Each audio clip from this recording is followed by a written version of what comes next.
Okay, okay, okay. That's the. Oh snap! What's up, Titan? I didn't know you know this me, man. Yeah. Oh, crap, my desk is now wanting to act up. I see. Yeah. Or she is really, honestly,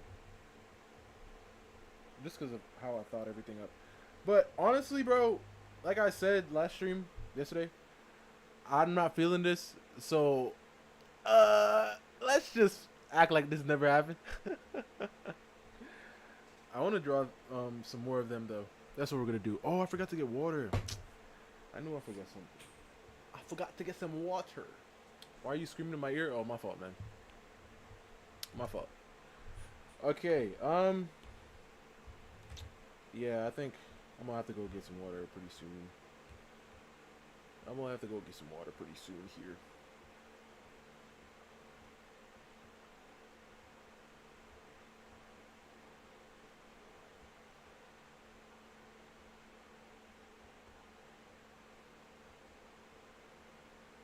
What's up, bro? How's it going, man?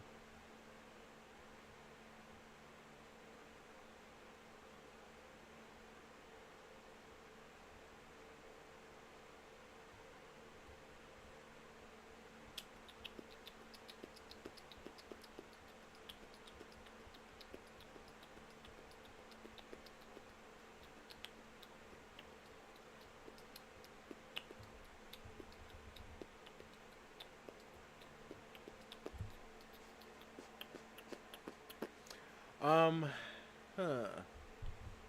Yeah. Let's see.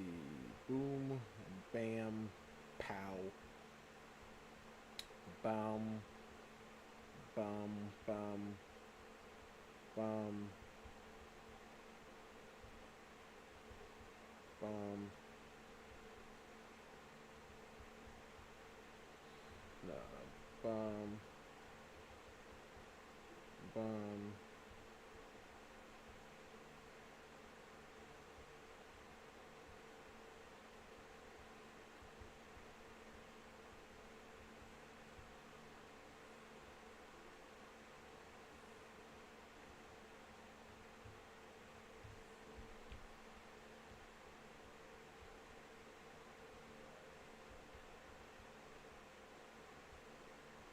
I don't know, bro. Happy Halloween. It is. It is that day, isn't it? It is that day, isn't it? My cousin, he was, he said, "Oh, this is what I'm wearing to work." He was wearing some cosplay. I was like, "What the?" And I was like, "Ah, it's Halloween." Why didn't your message go through? What did you say?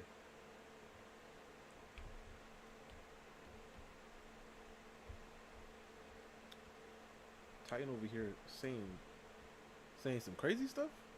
Oh, that's what you said.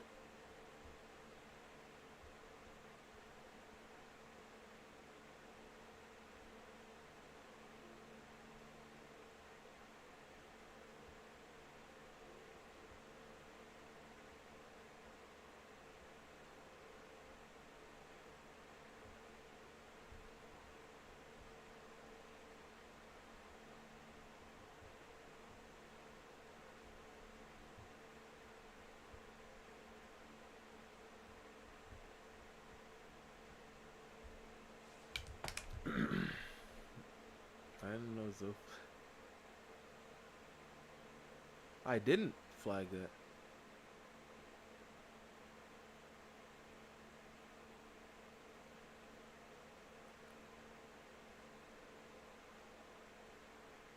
But wow.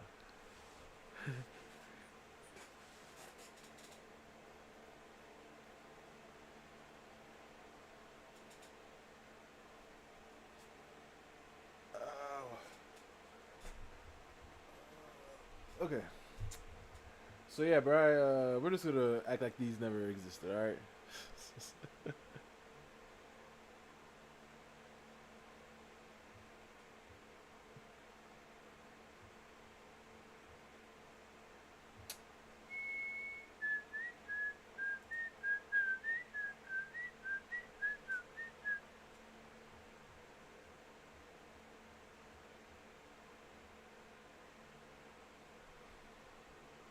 There's a lot of really cool ideas that I'm having.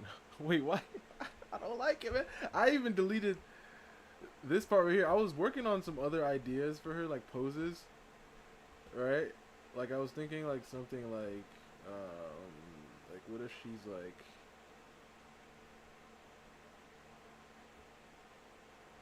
some like this, right? I was thinking.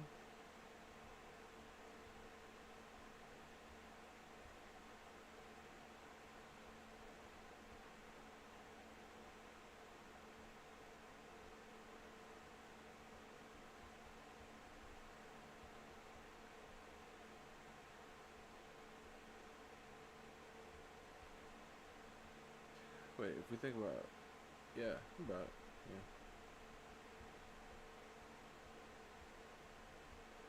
yeah, right? And then I was like, okay, what if I did a different one and went through? Oh, so you did something wrong then? I don't know, bro. Honestly, I'm just not liking it at all. It's just pissing me off right now. I don't know why though. I really don't know why. I left it here though, just in case I end up like wanting to do it again. As of now, I'm really not liking it at all. Excuse me.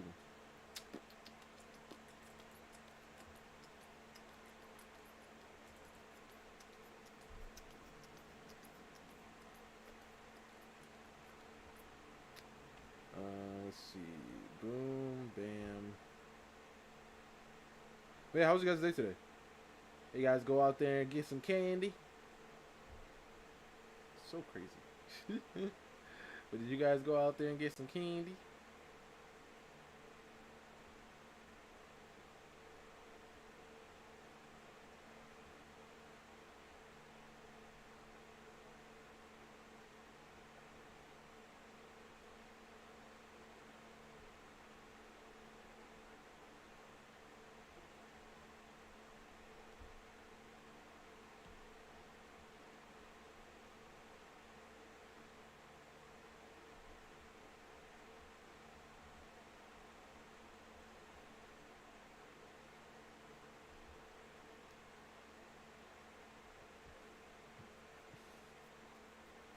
You active?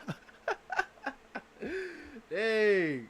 Brian was like, you know what? We might as well just, go the whole 9 yards, experience the whole thing of Halloween. This man was egging. What is it called? Is it called TPing? Like, the toilet paper throwing? Is that what it's called? TPing?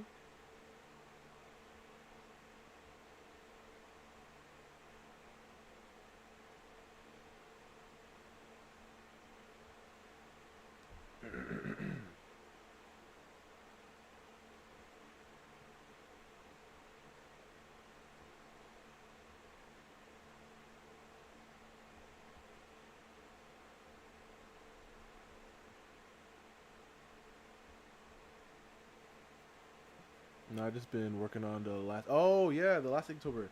You said the last one was. Um, Wait, don't tell me. Don't tell me. Uh, I can't remember. Yeah, T-Ping. Yeah, I can't remember what the last one was.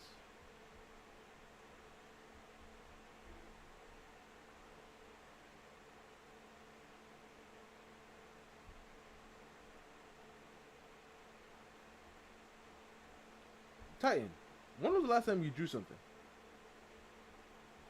I don't want to just put your out. I'm just asking. When was the last time you drew like something?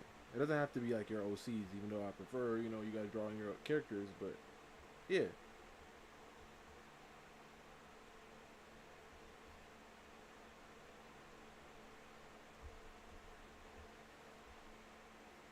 What? What would you even do with that? I bet you got some in the kitchen though. Got something interesting you're doing with that.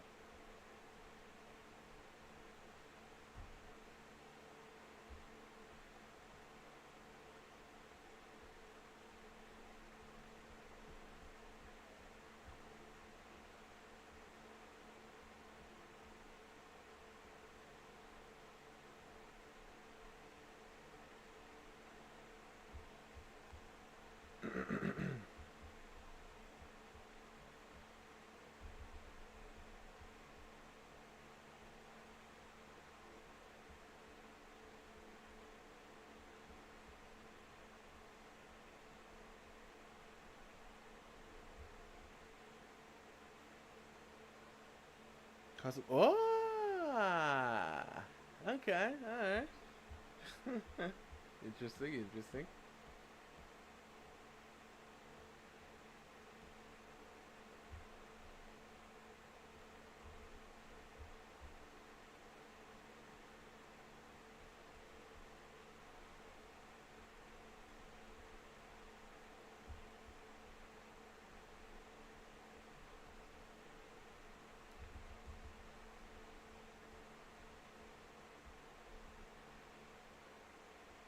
Let's do boom, boom. Let's go straight.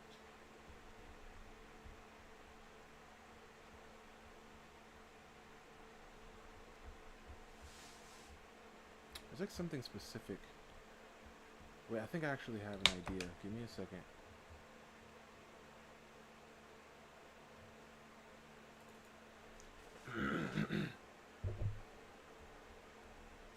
I don't know. I don't know. Cause I know I'm gonna draw them two again. But I'm trying to think of a little storyline in my mind. All right, guys. Do you guys have any ideas? I'm trying to think of a little something. I can't think of it right now.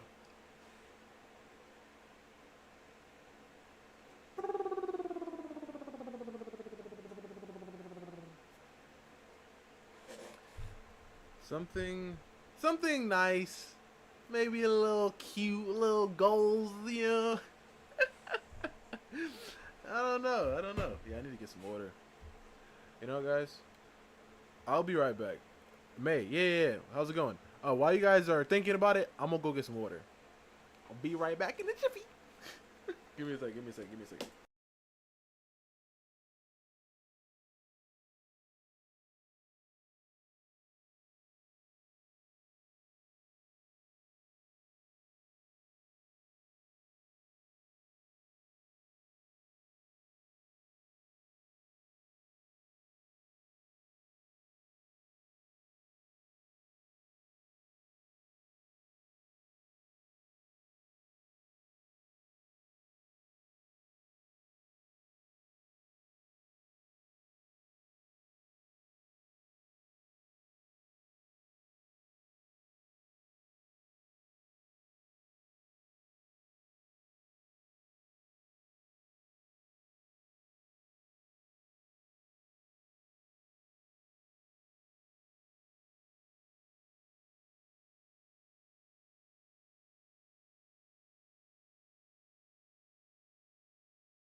All right, we're back. We're back.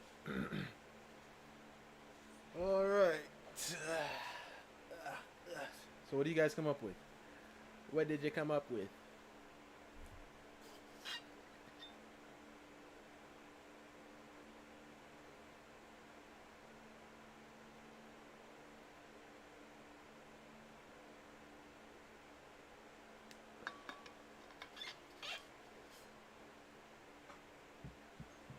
Excuse me.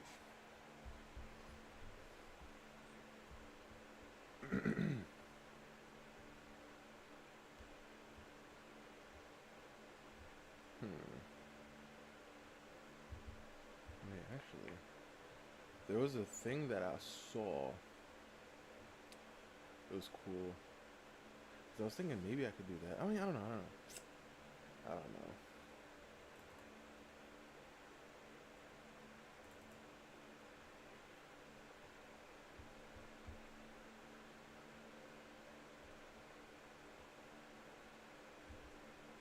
Hmm.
Trying to think of like, or try to get this pose down. Just popped into my head.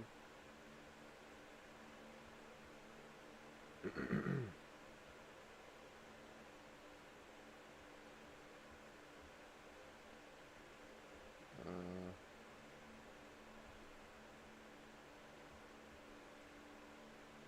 this kind of in the center.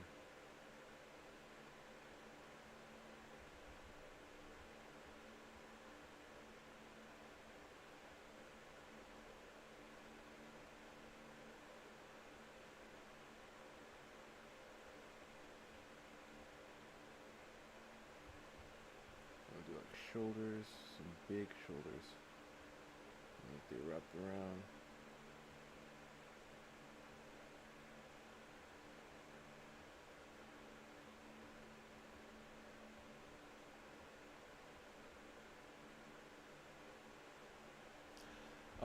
Can it be Halloween? I mean, I didn't want it to really be Halloween related, especially because I'm gonna end up posting it most likely on Sunday. No, not Sunday. Maybe a little bit later, depending on like how big the project is and if I finish it. And it's gonna be, no point really. Zoga gonna have a listen. The fan is pretty cold, but at least the streams are like staying. Appreciate it. You will. But what am I supposed to do? I do this for you guys.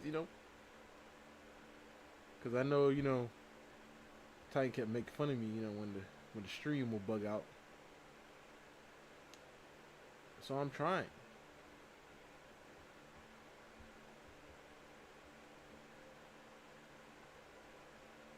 And typically too, bro, what I've been trying to do lately is try to focus on just full on pieces instead of like, I mean, how do I explain this?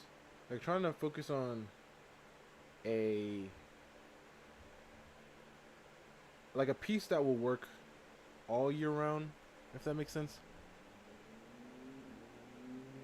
Do I have any characters in mind? Well, I want to do with them, but I mean, if it's one of my OCs, especially one that I haven't done in a while, I'm down. I love drawing my characters, especially ones that I haven't drawn in a while. Like I was actually planning on drawing.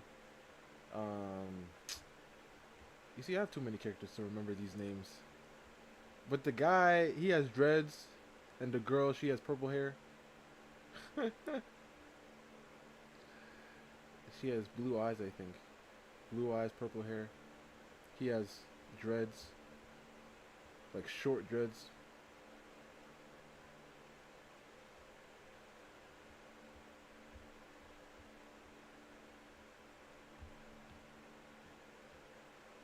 The heck?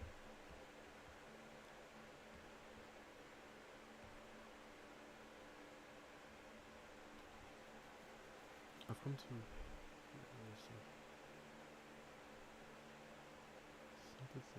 Greek god is Festus.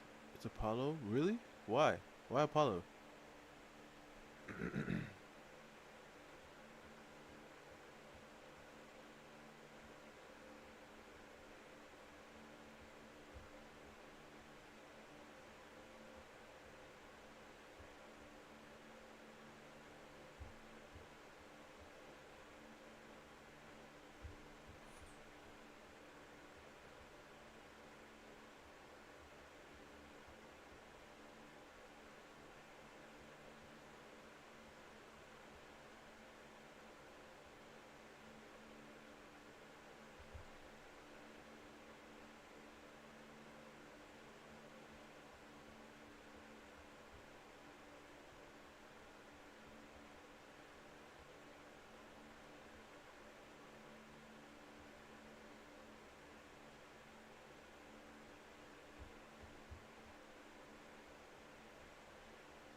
Let's do that.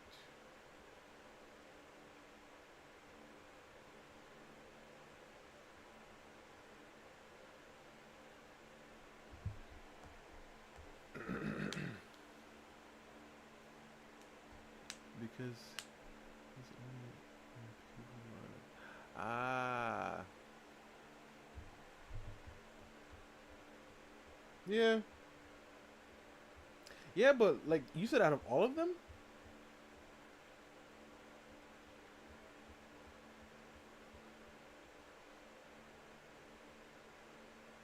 mm, I was gonna say Hermes, but never mind. Hermes just be tripping. Um, wait, isn't doesn't Hermes be messing with Apollo too?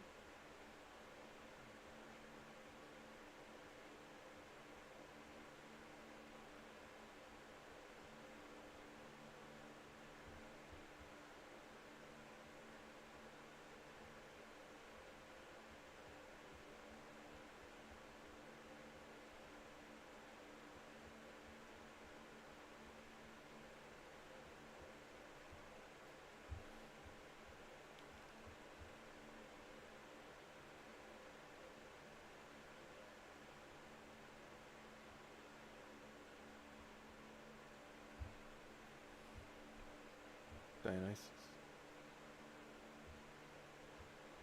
I thought it was Apollo. Didn't he like mess with his like cows or his goats or something? Like he stole them.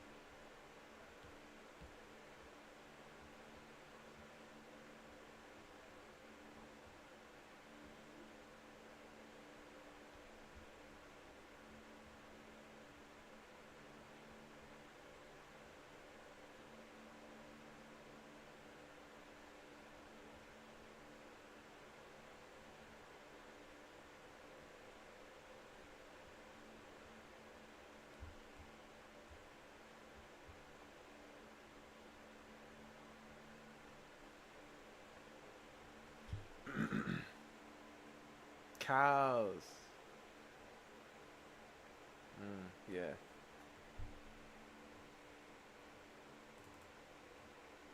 I knew it was some type of animal.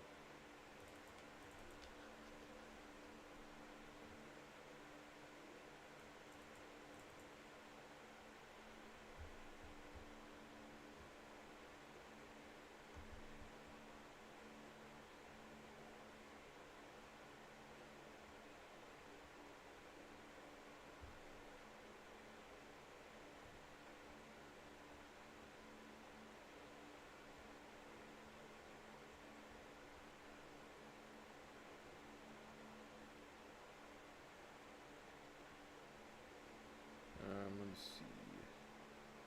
If I do this coming this way, I want this because the back goes up higher. So if this is the front and this is the back, it will curve this way. And this is like where the legs will come out.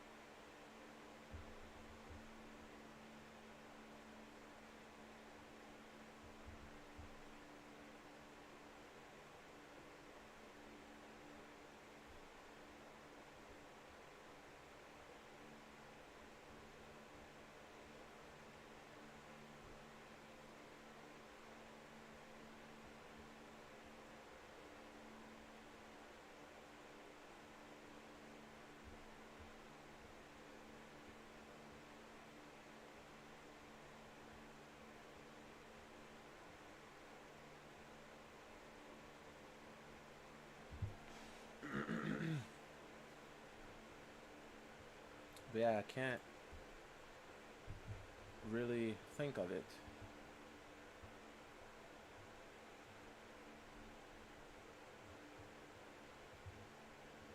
You have any idea, Bri? I mean, May was like, so May probably got an idea.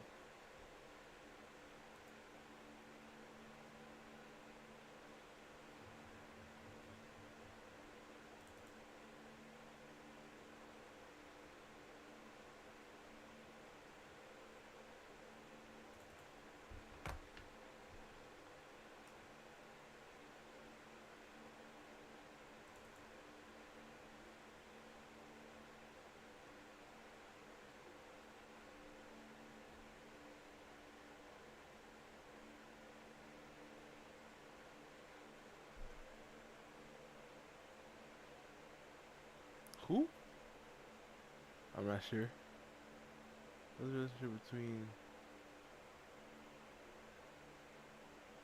What is the relationship between these two?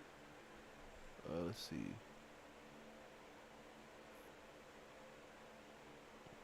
I was okay. Well, the relationship they are married. Um, who is that? Titan, the shield, the breastplate, or the cloak?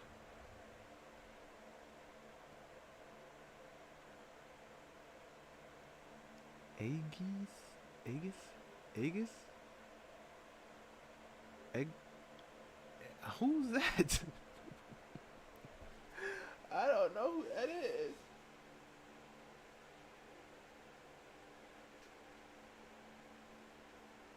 Oh, oh. But yeah, Bri. So, without going into too much, um, yeah, they are married. They're young too. These characters are pretty young as well. I want to say, not them. The characters that you're planning to draw. Oh, I don't know. Oh, the other people, they're um, like the one with the dreads and the purple hair you're talking about.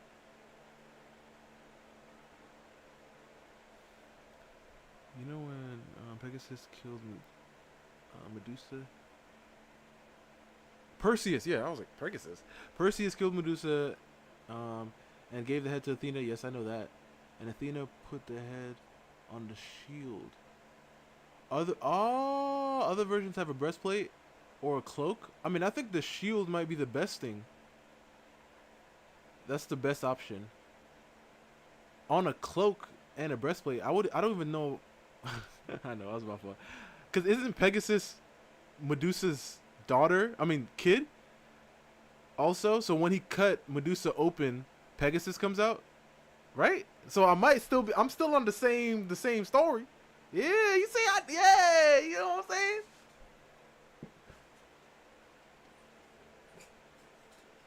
Yeah, I'm still in the same lane. Oh, so they are bounty hunters. Yes, they are bounty hunters. Let me see if I can find a picture of them real fast to show you. Uh,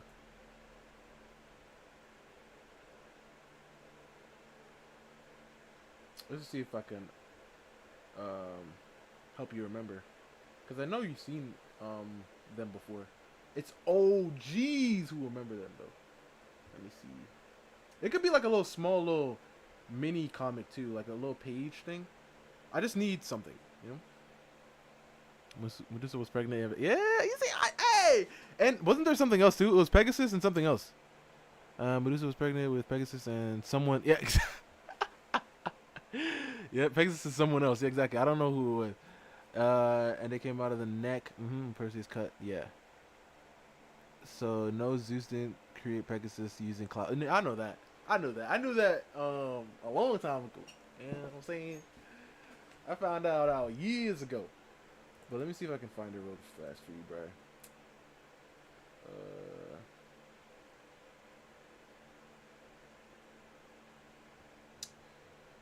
She isn't in this folder.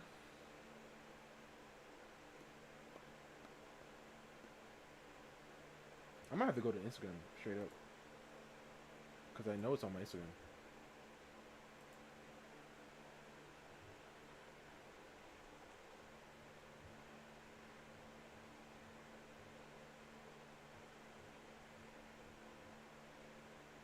There she is.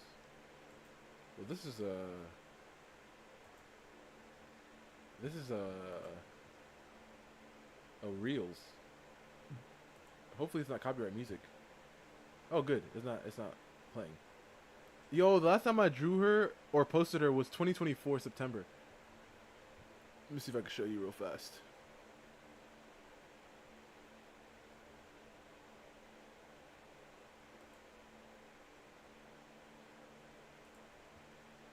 There she is. You remember her, bro? Them two.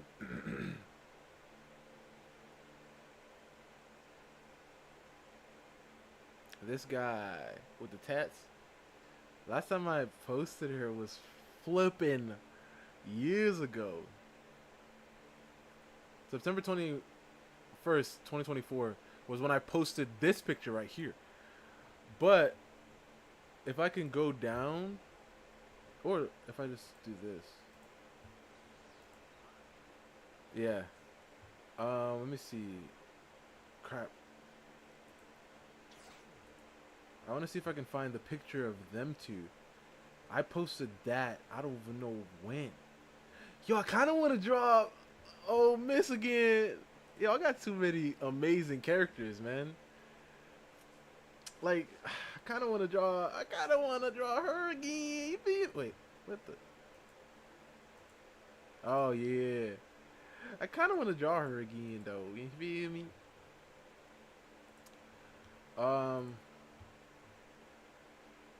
Ooh, I haven't drawn her in a minute too. Lily. I feel like a lot of these characters May don't even know. I mean, May, you definitely have to know Astrid, because I drew her a lot more recently. Oh, Nora? Oh, May don't know nothing about Nora now. There ain't no way.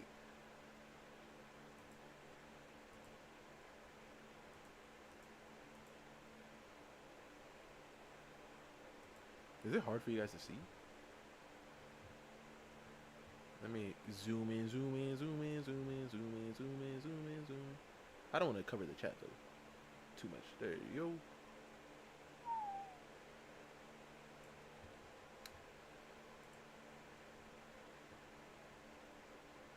go. I just drew her not too long ago. If you guys were paying attention.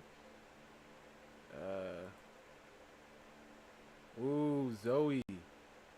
Zuri, not Zoe. Zuri. The volleyball star. Oh, there's Lily again. Very nice, very nice. Yo, I kind of listen, cause the thing is, it's like now completely missed these characters. Yeah, these characters, like these are the siblings. Like I have characters. They're not vampires, but they're inspired by vampires. So their stuff have to do with blood. As you can see, there's blood in these places. This is Lily. This is Leo. Oh. This is Layla. She has 3 eyes.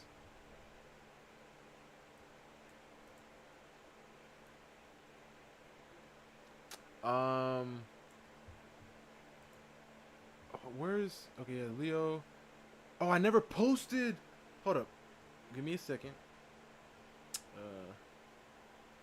Give me a quick second. I want to go to them real fast.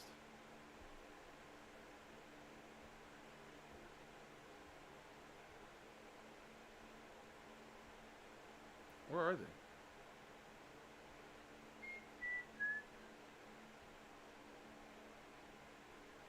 Oh, there they are. I never posted her. This is Lolly. I never posted Lolly. This drawing was never like anything crazy anyway. Like this wasn't like a full thing of her, so I guess that's why I didn't post it. But she is. Hold up. When it opens up, I'll show you. Yeah, she is number. She's number 8. All of the kids have like the number they are in their eyes, but she's number 8. Leo's number 2. His eyes have a 2 in it, if you can see. Oh crap. Leo's number 2. Lily's number 4. Number 4. You guys can't see the eyes. She's number 4. She's number 6, I think. I have like a whole thing, okay? I have like a whole chart with all their numbers, but it's not next to me right now, so I can't really, you know. Ooh. Yo, she has become this is Luna. Yo, she has become so like from a random, and this is how we used to like build up characters back in the day, from a random design we did on TikTok to becoming one of the most important characters in like a certain arc. Like she literally shows up early, like right in the beginning of the story. She like as a child, like early in the beginning of the story, from a random person, bro. If only I could find like, for a second I was like nervous to show, but this is on my Instagram publicly, so you guys know all these characters, or you guys can see them. There she is, Luna again. Yo, it's insane, truly insane. Zoe. Ooh.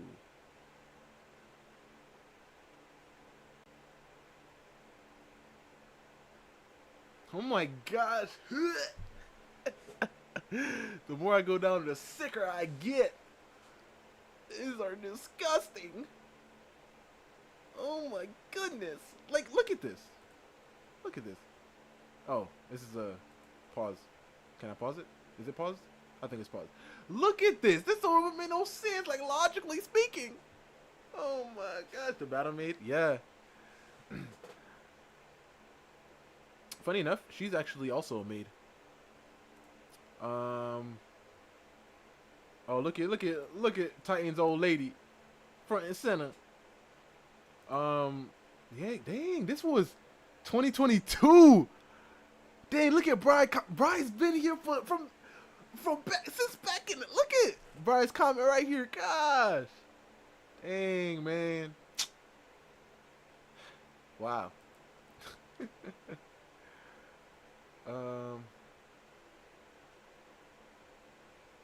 Where is she, bro? I'm trying to find like the maid. I mean, I didn't draw her. Wait, I did draw her as a maid. Where is it? Where is it? Where is it? Where is it? Where is it? Where is it? There she is. Obviously, she looks a bit different, but there she is.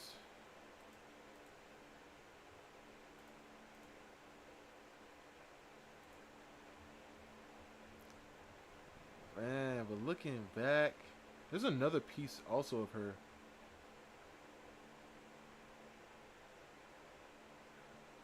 Roha Katakari. Peggy, Roy. I'm like nervous to see. So, like I'm telling you, just looking back at these, it's making me sick. Like, look at this. This don't even make no sense.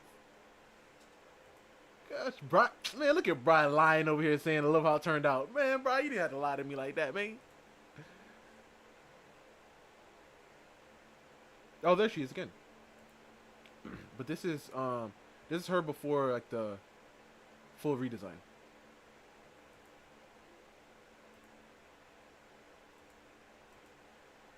Cause I changed her hair color and her eye color. I mean, yeah, I did change her hair color and her eye color, but yeah.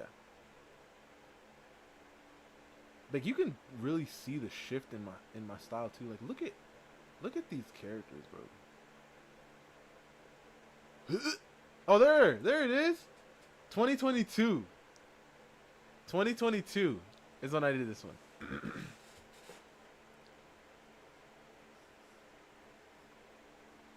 I did at the time. You see? Okay, all right. I'll be all right with that then. I did at the time. Okay. This, um, yeah, this is Omar, but this was 2020. It was literally February 22nd, 2022. That's when I posted it. So it was 2. This is when I posted this.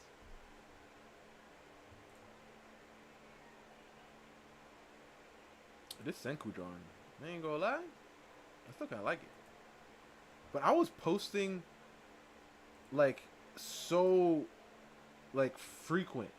And the thing is too, like I just hated drawing at this point. Like I got to a point where I just started hating drawing. But the reason why I kept going was because like everybody was on my head. You know what I mean? And I'm like, oh my gosh, I don't really want it, but I guess I'll keep doing it for you guys. You know, oh my gosh, the jinx. 2021. 2021, bro. This is disgusting. This drawing is gross. But I'm glad I believe I redeemed myself with the 2024 or 2025? Was it this year or last year? The drinks that I did. But you could see like a shift. I feel like my style started to get a lot cleaner. Because it's pretty messy and... Oh, there they are. Like this right here, bro. I'm telling you, I'm proud. I'm proud of the person who did this, bro. It took a long time, but I'm proud of it, man. I really am. I really am. Still like a bit messy in certain areas, but I think it turned out pretty nice. Yo, you don't understand how long it took me to draw this picture. I think it's like till this day. It's 2024. So this picture took me, I wish I would have wrote it down here. It took me like 40 maybe 50, 40 to 50, I think. 40 to 50 hours, bro. But one of the main reasons why it took me so long is because I didn't know what I wanted, really. I knew I wanted to draw her here, and I knew I wanted Echo here. But besides that, I didn't know what else I was going to do. So I then added like little things. Like I added one of her things right here. I added a lollipop. I added a hand because the hand wasn't here. The hand was down here. Like both of them were on her head. I mean on his head. And then I added the clock, his stopwatch thing. I added in the foreground one of the little pearl things. I added a little lantern in the back, one of his butterfly things. Bro, this right here is just, and I added a little wanted. Yo, I did it all. And listen, there's some carvings in here, some of her little tags, bro. Hey, bro, like, could I do better? Yes, I believe I can in certain aspects. But I am actually happy with this drawing. And it got 4,000 likes. So I'm like, hey, you guys liked it too, so that's good. 4,000 likes. That's good, that's good. This right here with this one like got almost 7,000 likes. 6,000 likes. I'm like, all right. This one right here, 2,000.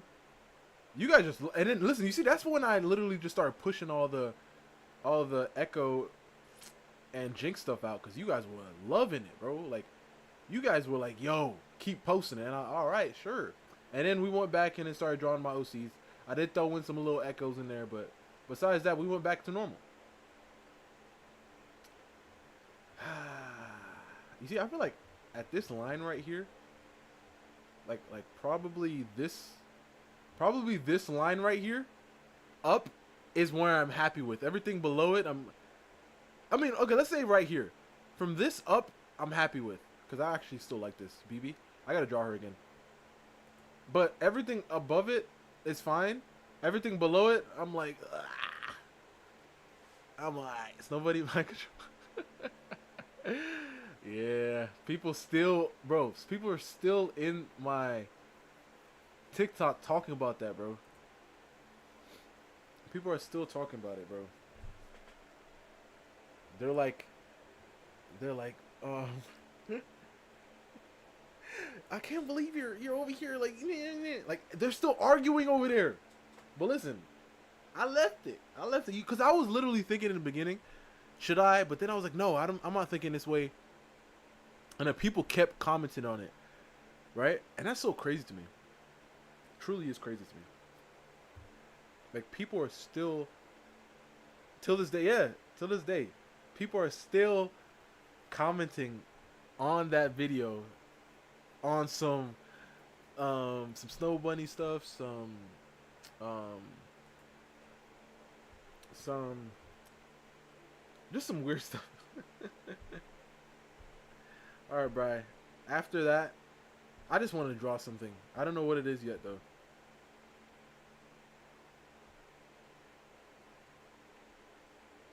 I want to draw something. I want to draw some people.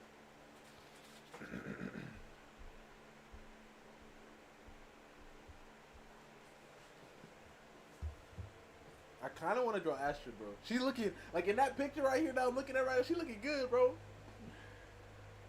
I kind of need to draw her.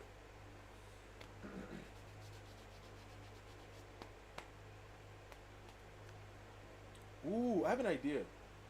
You know that manga that Titan told me about? Goku, Goku, Goku something. There is a picture that I saw of Tao, I think her name is, the main girl, the main lady. She was dressed in she was dressed in like, excuse me, in a fit. Let me see if I can find it real fast. She was dressed in like a where do I go to find it? Oh, I think I saved it. Give me a second.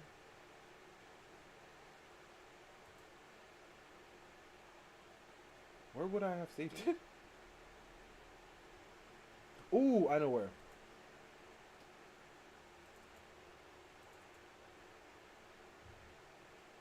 Yeah, Goku Urakugai.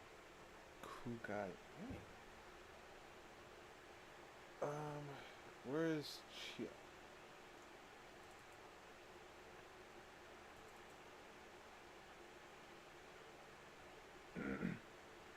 Alright, there's a picture of her.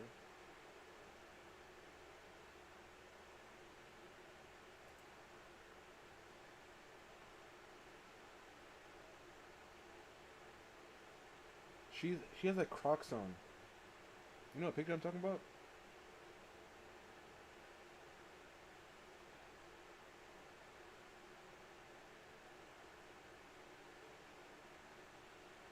Yes, found it. Oh, not Crocs. She has like some sandals.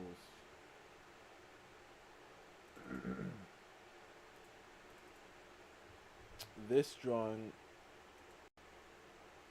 right here.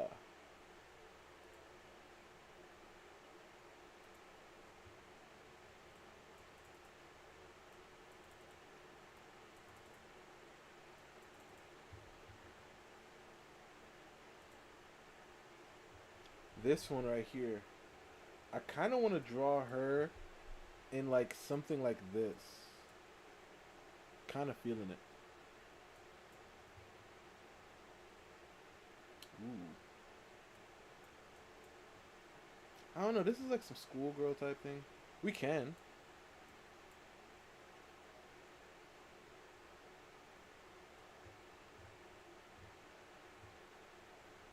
We truly can.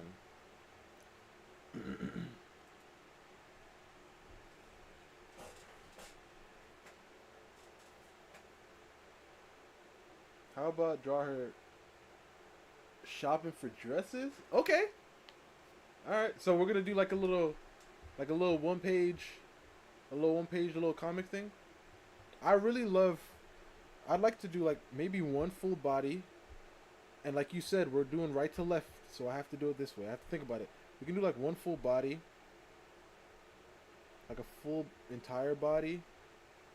Have her like walking maybe, holding like a bag. She's pretty tall too, so I mean all my characters are tall, but I have to think about these things. All right, we'll do like full body, her walking.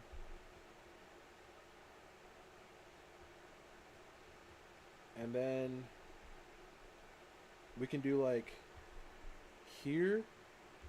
I can do like a little establishing thing.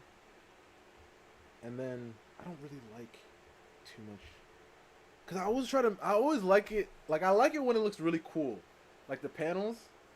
That's the only time when I like panels. Cause I really hate panels, but I like it when it looks cool, and I feel like it looks cool when things are like on like popping out the page. It feels like, you know. So maybe we can have the establishing shot like here, and as she's walking.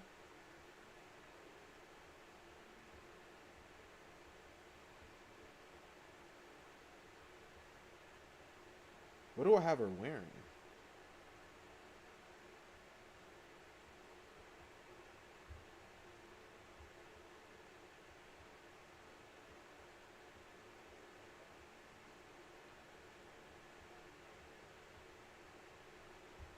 And then what? You said shopping for dresses. And I guess we can do like a back shot of her standing, looking at all the dresses.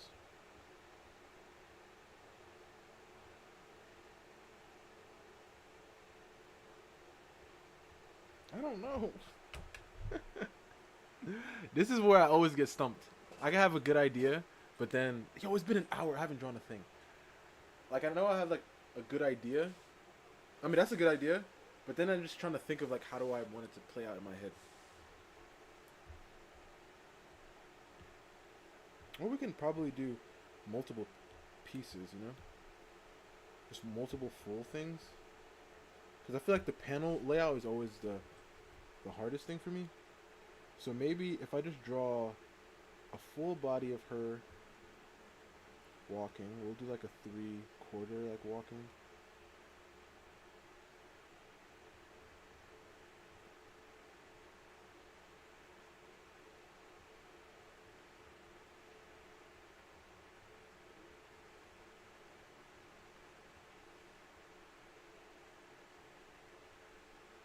And then we can do like a rib and arm.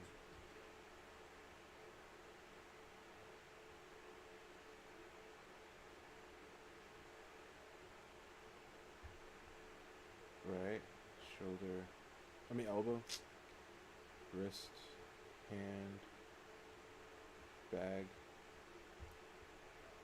and make sure we get the distance. And then this one.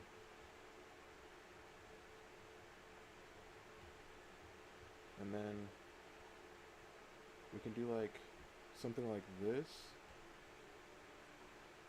And then here we can probably have like a more close.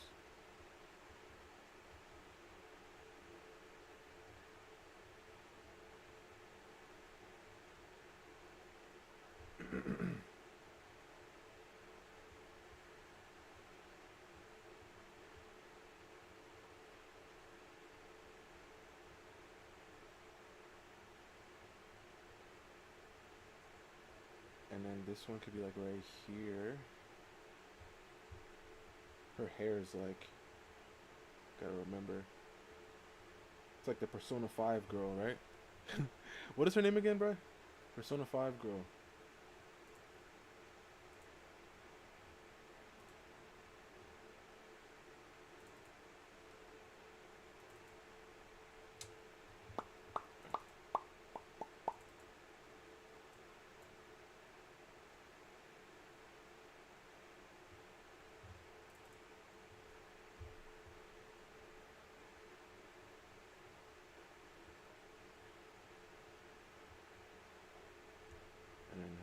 goes from here, goes out.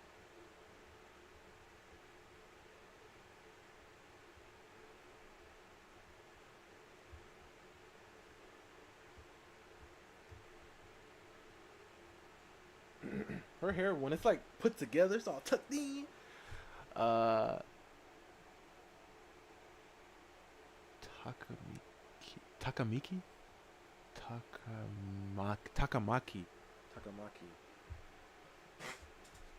Because we've already seen like when her hair is like all messed up with the Takuto piece.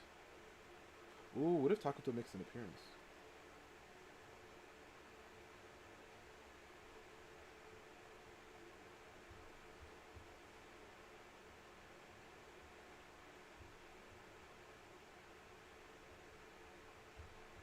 Maybe, what if she's like doing something like... Wait, if she's like this. If she's like...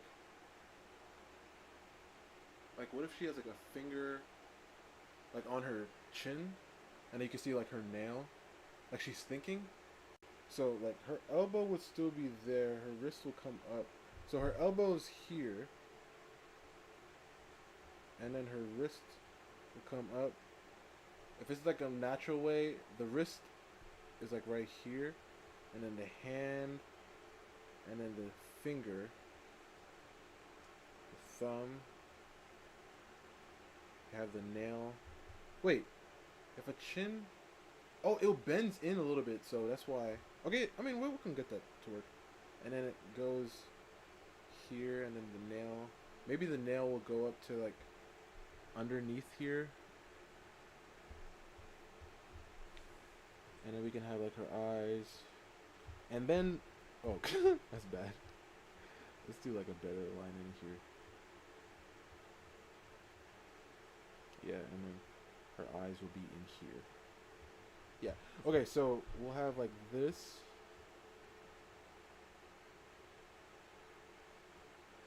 And then maybe we can have like a shot.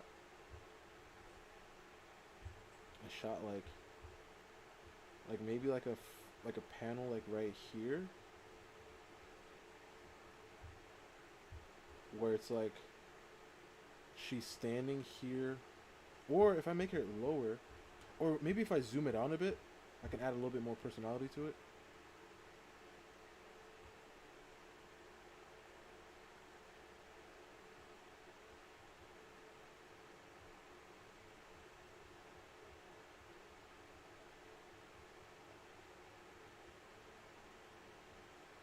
If I add a little personality to it, I can have like maybe her hip bends a bit. So adding a little bend to the hip on this side. So then we can have this elbow come out. Kinda. I'm not going to be able to see the whole thing, but maybe even turn her head.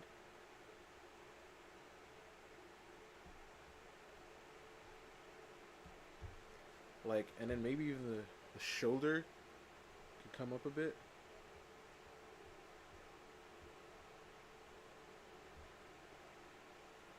Maybe the other way, because if, I mean, yeah, let's turn her head the other way.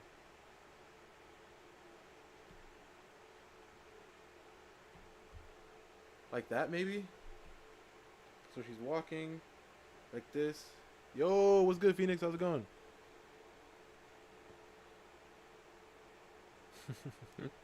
How's it going, my guy? Did you see our latest I mean, I don't know. I was asked if you've seen our latest piece, but I know Phoenix is out there, you know, trying to make the world a better place. So you be busy, you know.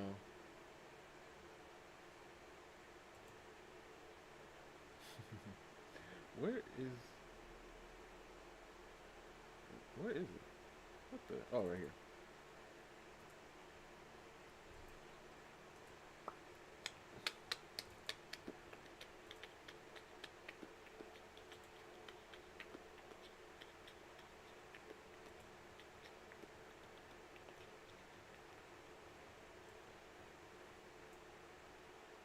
Yep.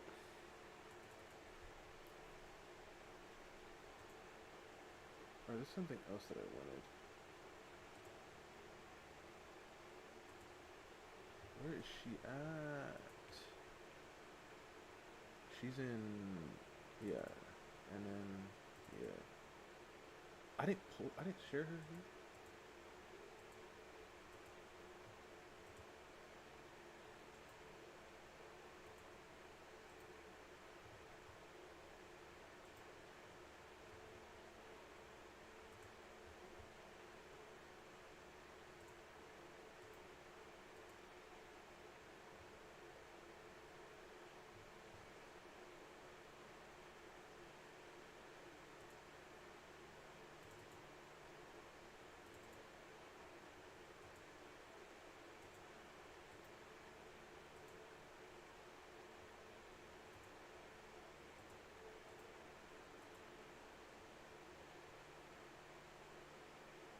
But now you're back for now.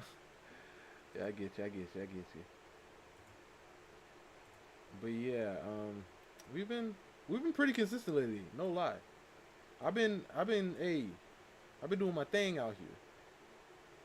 I'm gonna show you our latest pieces, and I want you to tell me what you think, and stuff. Oh crap, I forgot about this one too.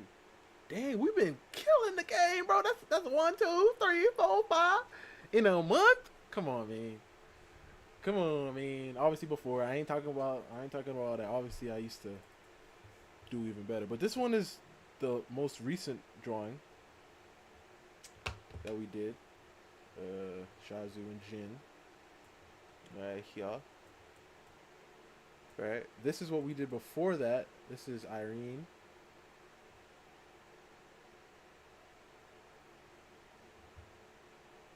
Right here. Not too bad, not too bad. I'm liking this one. This one right here is Fiora.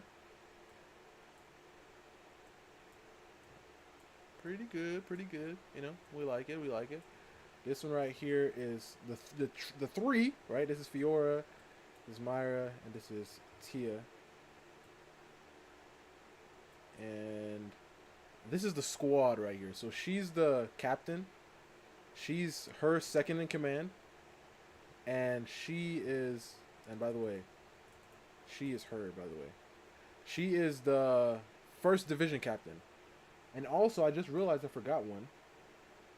Let me see if I can find it. Because I did post a different draw. Yo, I've been killing the game, bro. Hold up, wait, hold up. Before I even do that, this is Vera. Also, we did this one. But let me find her her vice captain. Because I drew her too. Where is it? Here, here, here, here. There she is. This is Tatiana. She's 8 feet 10. And I have the heights on the characters too. So she's 10 feet 2. She's 15 feet 7. And she's 16 feet.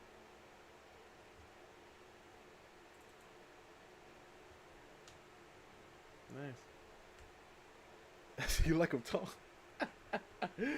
Yeah. But she's 5'9", so hey. I mean that's tall for a female. 5'9". Oh, and also if you wanted to see, I got her with her hair down. This is what her hair down looks like.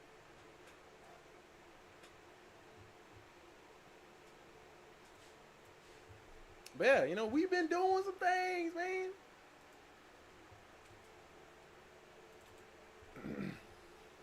But yeah, so maybe we'll do like she's walking.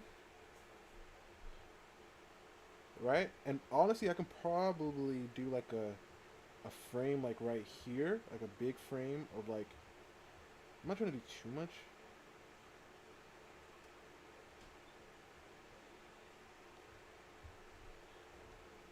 One day.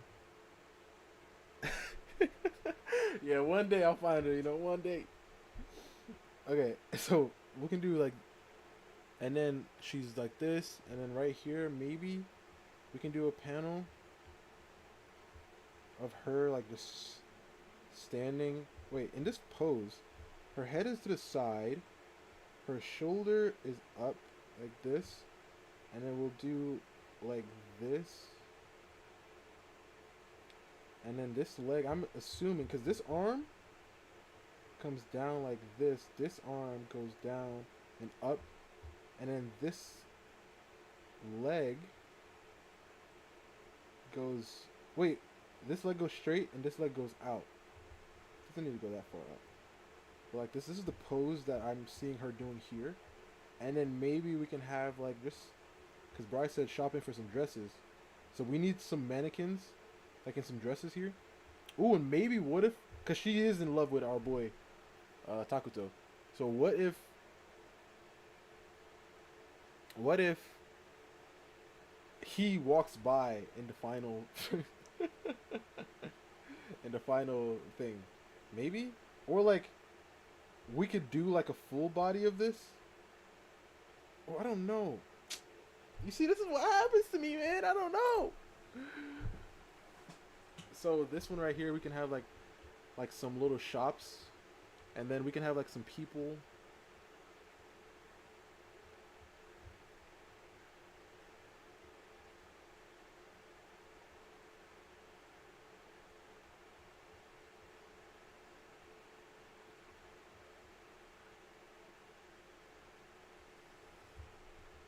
I don't like that. This is just a sketch, by the way.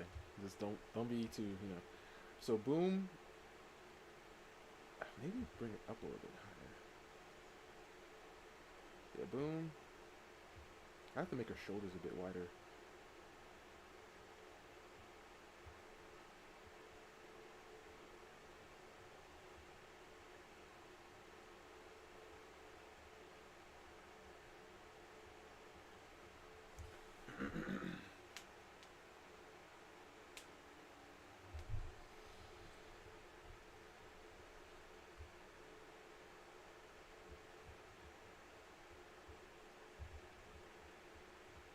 But how you been though, Phoenix? Besides school and stuff, like how's life and stuff, you know?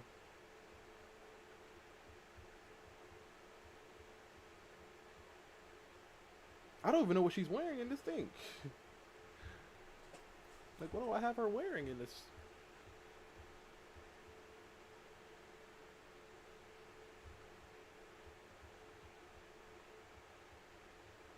She's shopping for a dress.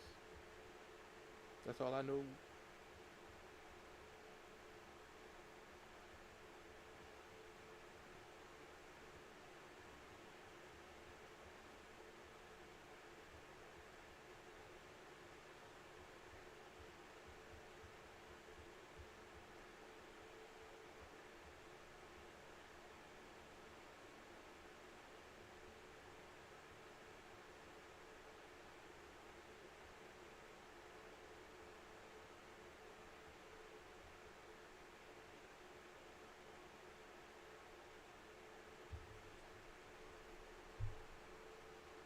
Nothing crazy. Just school, work, and sports. Ooh, wait, sports? What sport you play? I never know this, man. What sport you play?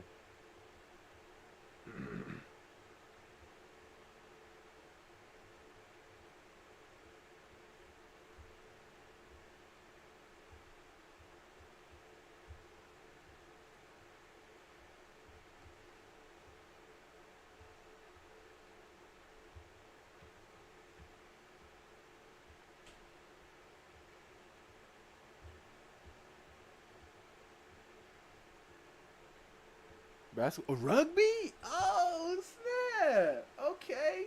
I mean, basketball is dope too. You know, basketball is dope too. But rugby, dang. All right. What position? What position? You don't hear rugby that much out there. You know, you never really hear people playing rugby like that.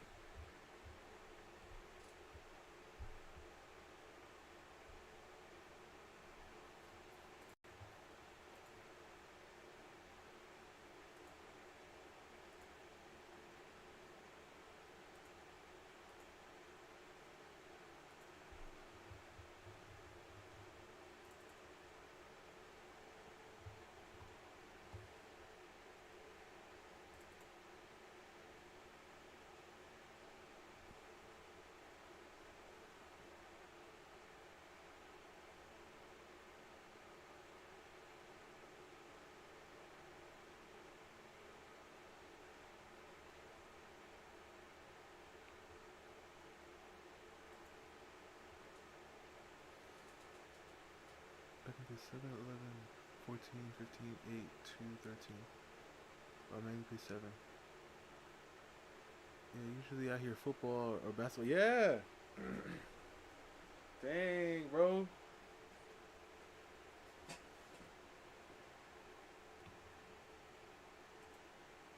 Give me a second. Okay, so we're gonna do this one and then this one. I want to freaking start already because I mean I guess we do have something down on the page, but I'm trying to think. Okay, so we're doing this one, and then the third one, the third and final page. We'll do some.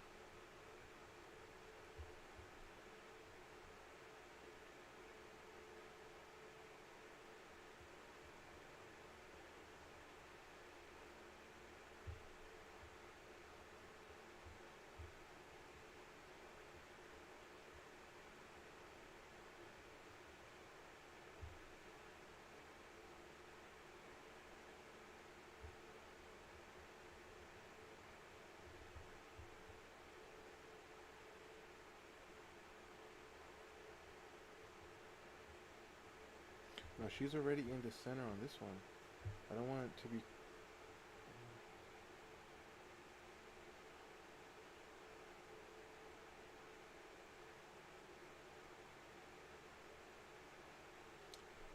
Yeah, I'm lost. I'm extremely lost, guys.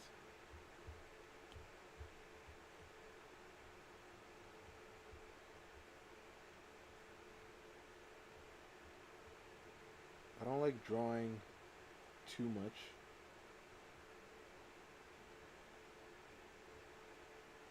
Like, I don't like drawing like the full thing and then the next full thing because then I end up like not finishing. So I want to get a sketch down for everything first.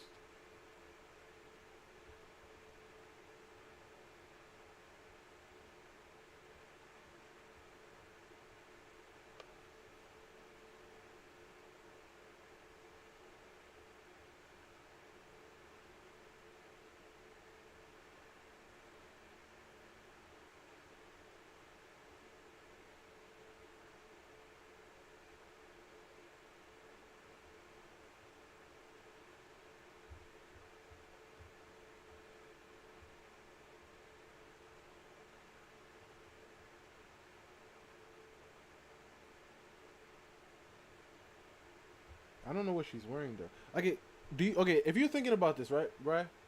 Cuz I'm thinking um she would be like this is like a really like she's just out shopping, right? For like a new dress you said. So what if she's like looking real rough? Not extremely rough because she's still able to go out, you know. But maybe she got like a cap on. All right, maybe she got like a little cap on. She got her glasses on. You know what I mean? Right? So she's looking kind of rough. So that's why when old boy show up, she would be like really, oh, maybe cuz I'm thinking like how does she see him? Maybe she sees him like in the reflection. Like what if we have her head like right here, like behind her head, and then right here, like while the dress is here, there's a there's a reflection of him, like walking.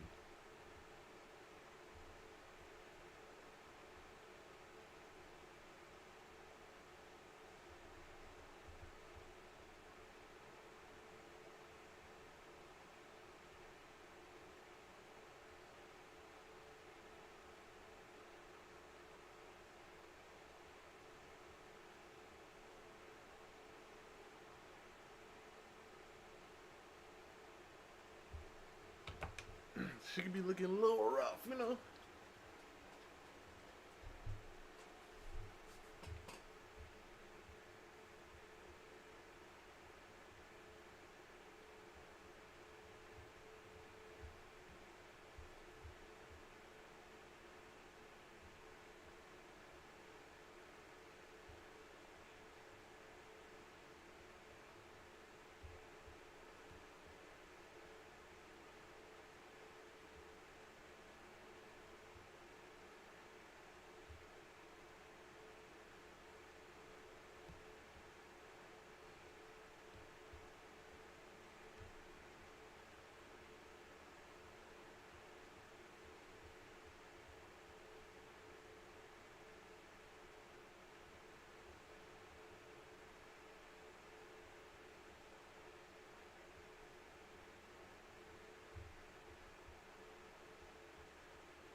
maybe sweats.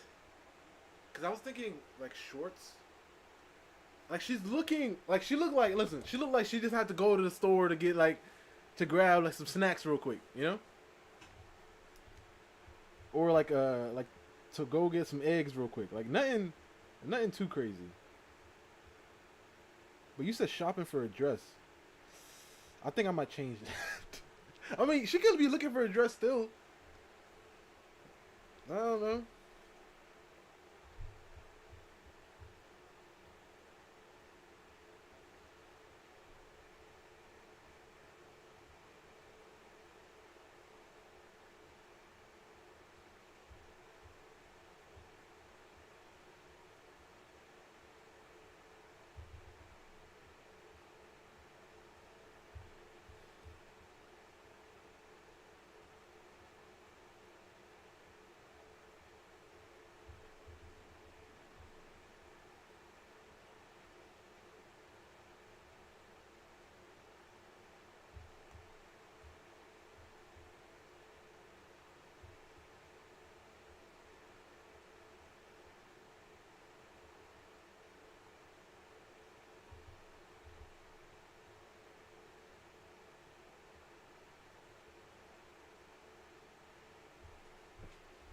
Glasses on.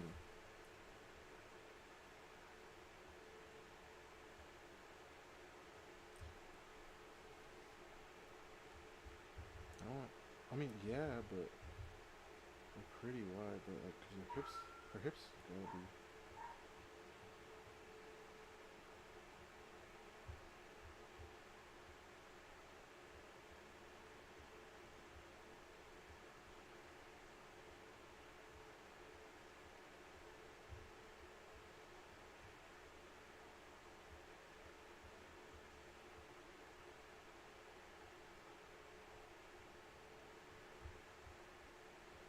Is that too long?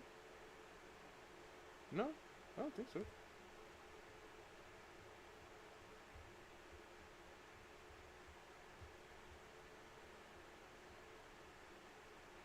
might be. Wait, no, wait. It might be just the angle is like too far. Like maybe we'll just go more here.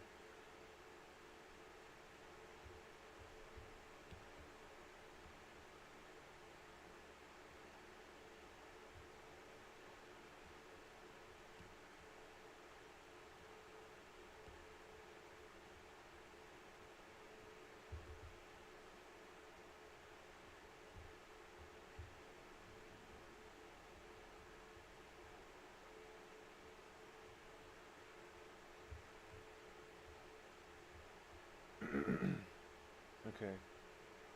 So she got sweats on, or like pajama bottoms. I'm thinking pajama bottoms.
Okay.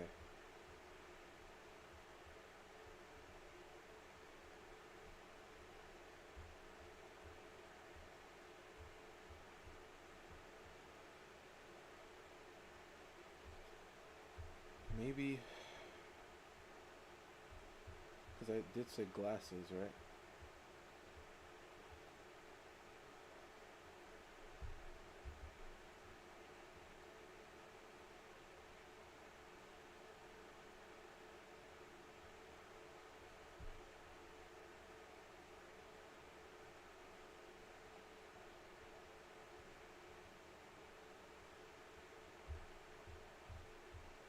hair. I mean, it doesn't. I mean, she has a hat on, so we're gonna.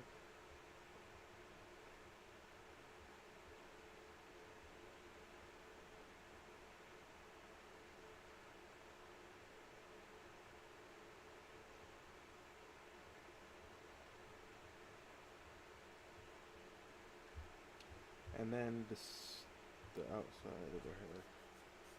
Does it come out?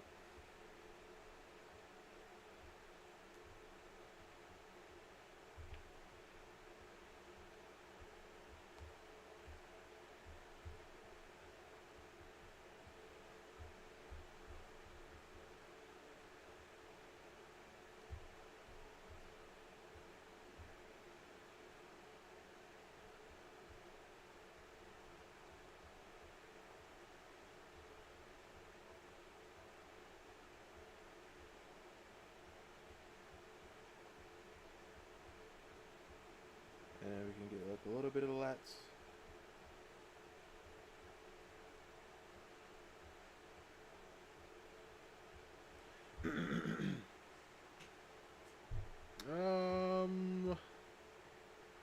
Yeah, too far.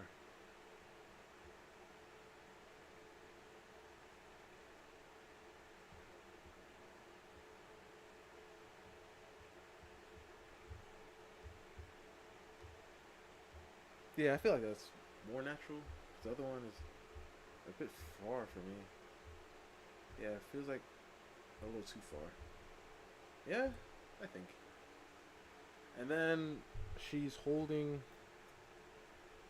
I mean, if it's a rough, cause I'm thinking like, think about it. Maybe she got like a shopping bag or something. So not like a purse or nothing. Like she could be holding like her wallet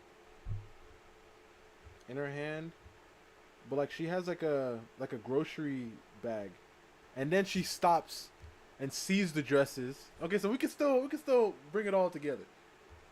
So I'm gonna do like Zomar.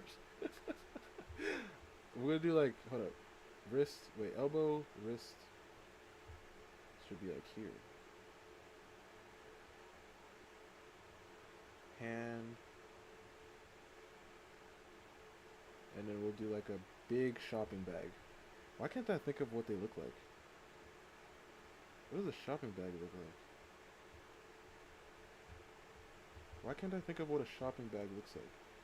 Like the big ones, you know? Like a wall, like you can get at like a Aldi or like a Walmart, or like a Sprouts has one. I think.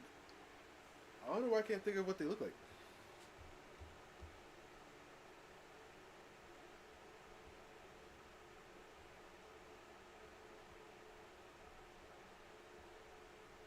Should it have like some lettuce sticking out? Some. Wait, no, lettuce. A ball of lettuce.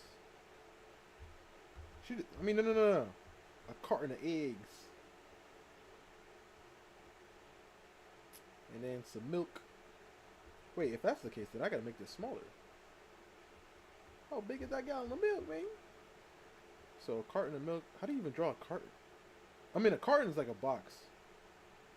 Wait, no. Yeah, a gallon. A carton is like a box.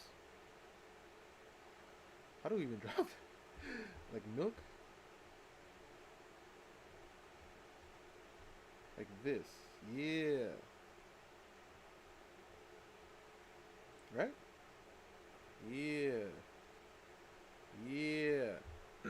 Something like that. Okay, so she's walking.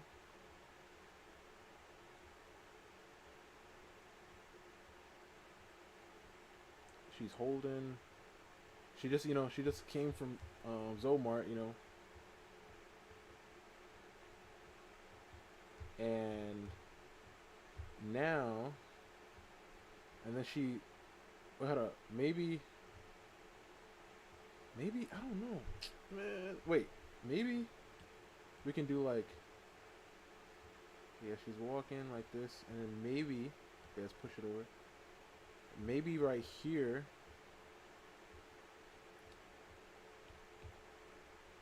we can see like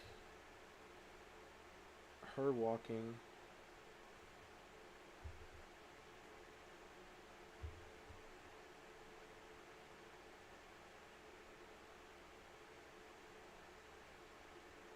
And then wait, that's too that's too tall.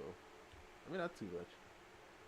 And then maybe like right here, or she stops. You can have her stop, and she looks over here. Like she stops, and then she sees like a sail or something.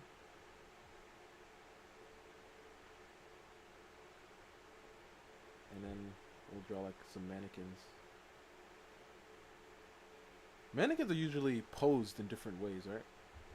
I'm not gonna do all that. I'm gonna do one mannequin, bro, and I'm gonna copy paste. One mannequin, copy paste.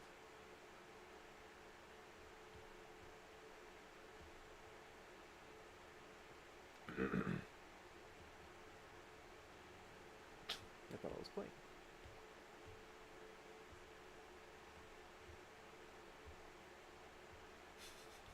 I thought I was playing.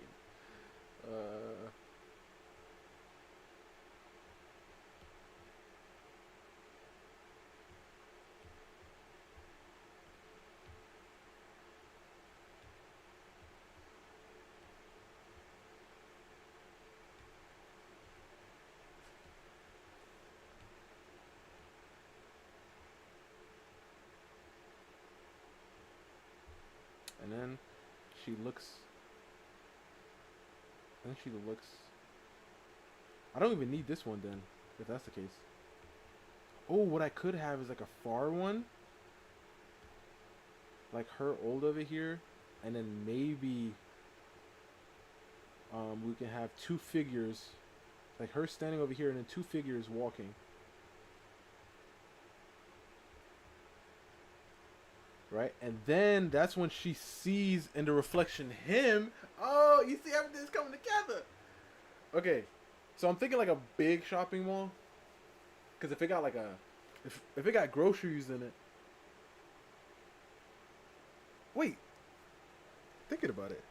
What shopping mall got groceries?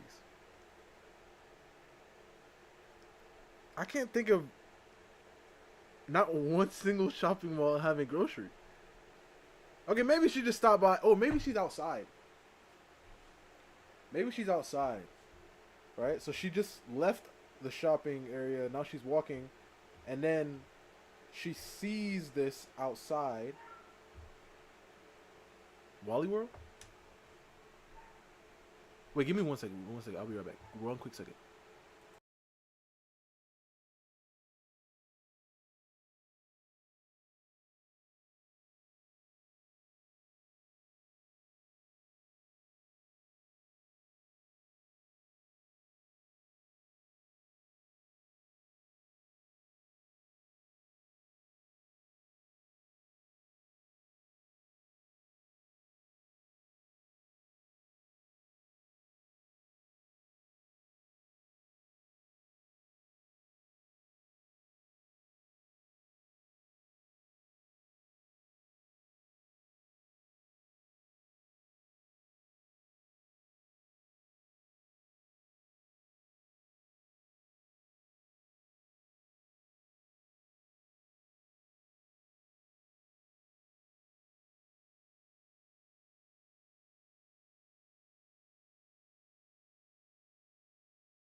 I think she's barking at trick-or-treaters. Wally World got groceries in? Alright, we already scrapped that, Brian. We're not doing groceries anymore.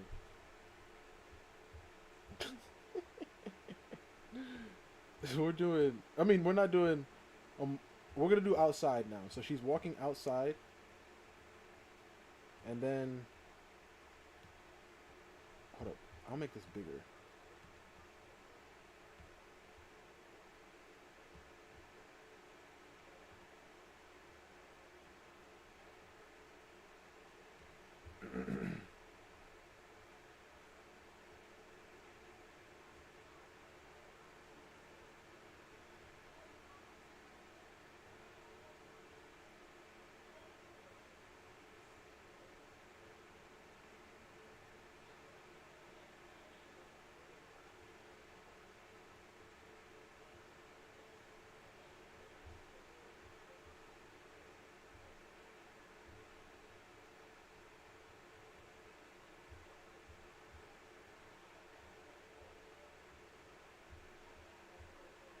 What if Alchemy texted her? You better not have forgotten the. You better not have forgotten the eggs. All right. I'll have to draw like a little emoji of Alchemy. Alright, so we got her walking outside. She sees the dresses. I can do like a little something with the dresses, yeah.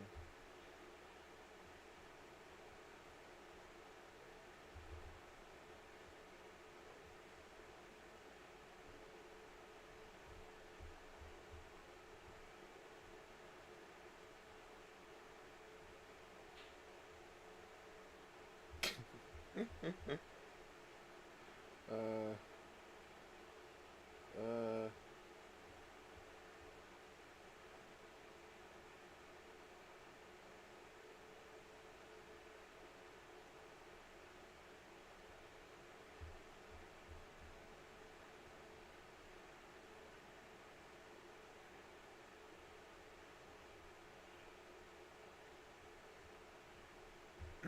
okay, so these are the dresses.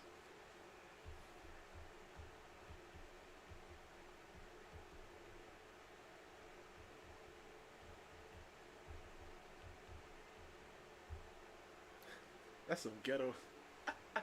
This has got to be like a ghetto spot. All right, so like I said, pajama bottoms.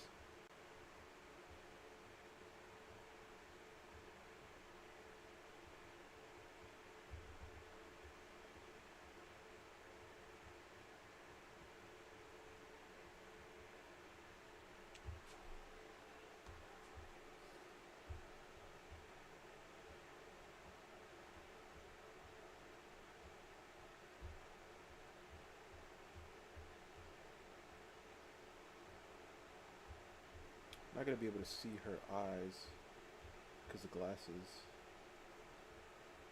and the hat.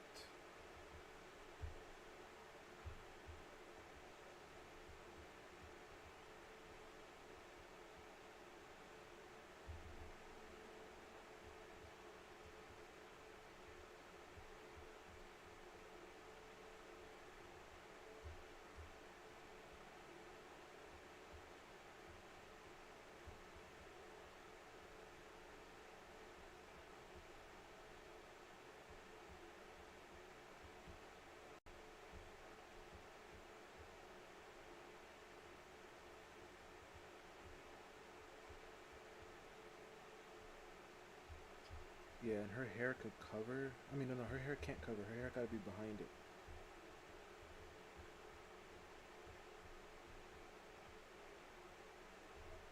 You know, she sees a reflection,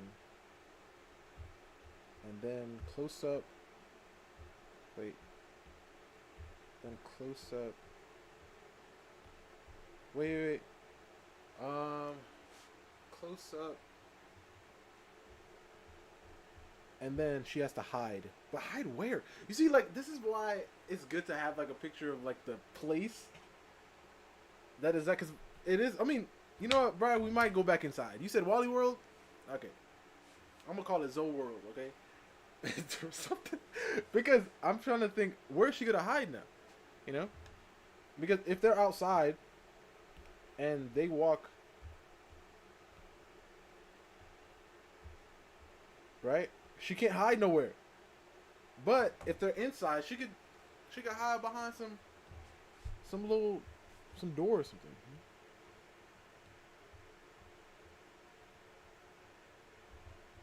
Let me think. How do I want to do this?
Wait, let's do.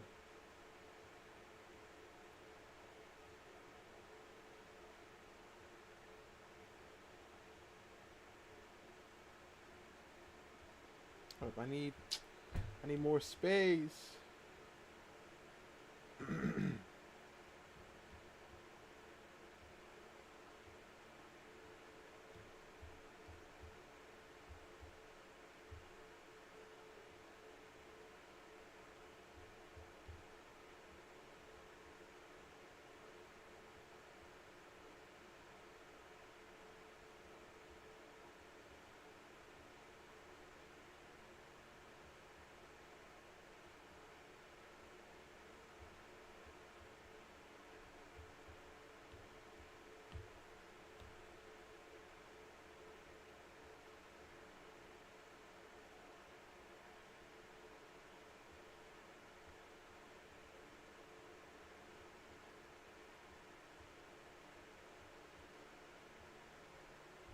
Okay.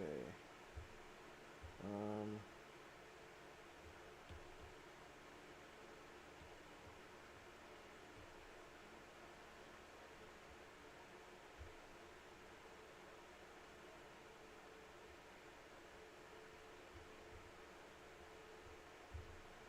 How do you even? Okay, so it has to bend a little bit more. I'm trying to think of like how do you peak? Like what is the pose?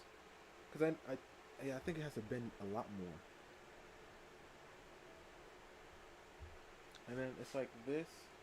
Maybe both legs can be straight.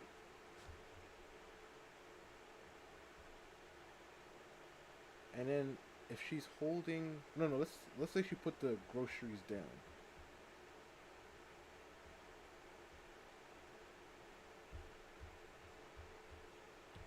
And then this kid can be in the foreground.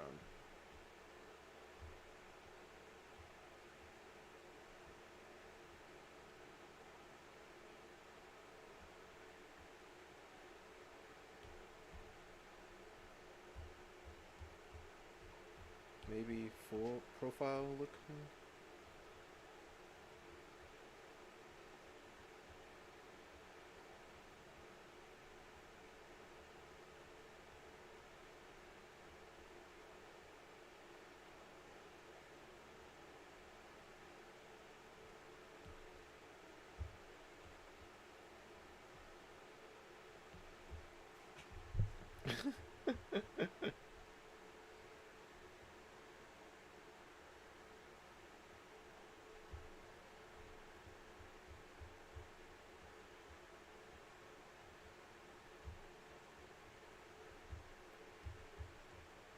And then how is it? Is both hands peeking? How the heck does that even look?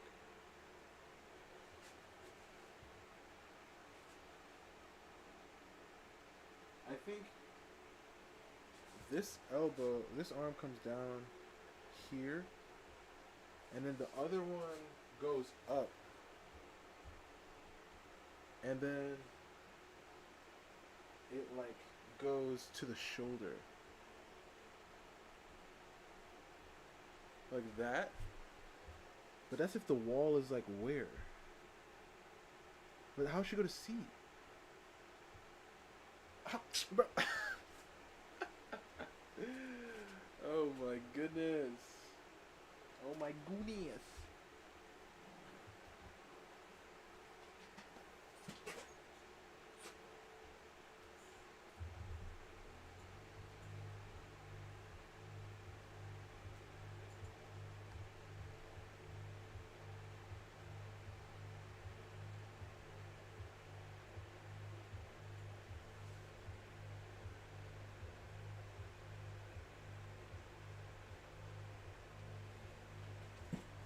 Alright, I want to do like the one final big shot can be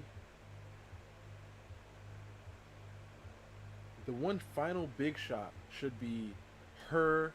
Hold up, or Kiro and Taku. The one final big shot. I'm thinking.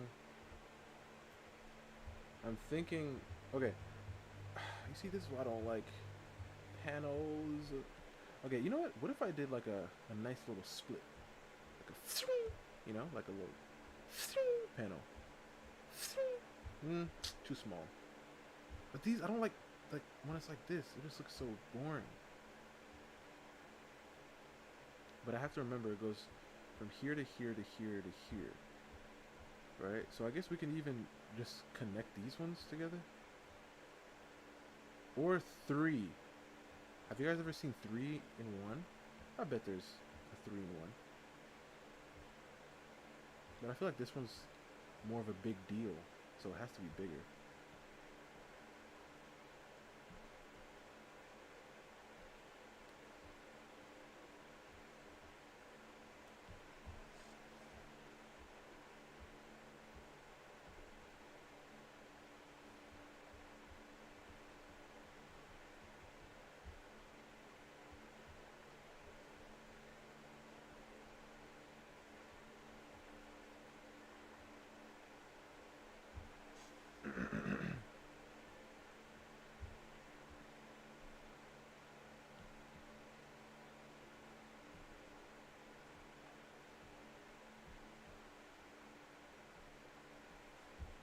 Maybe honestly.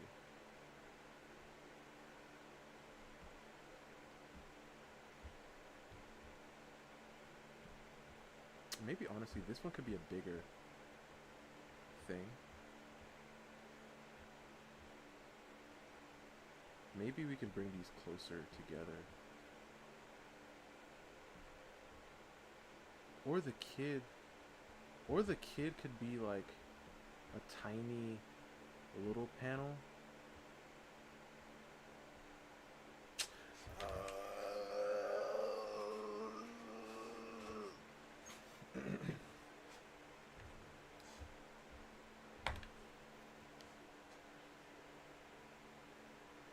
I don't know. I'm lost.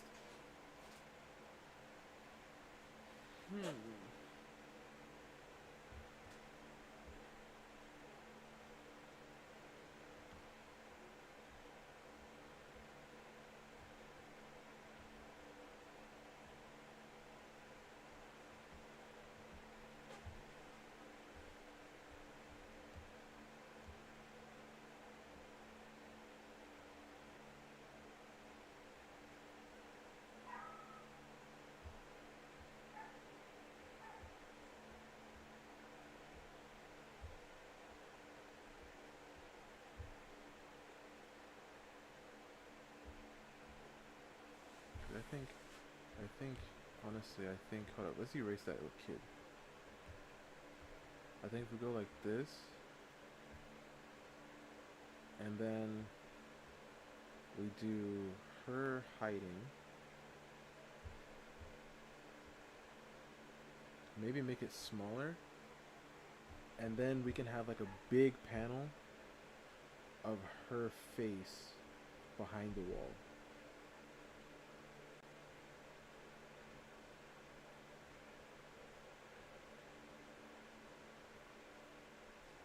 So yeah, maybe like overlapping this one, to be honest with you.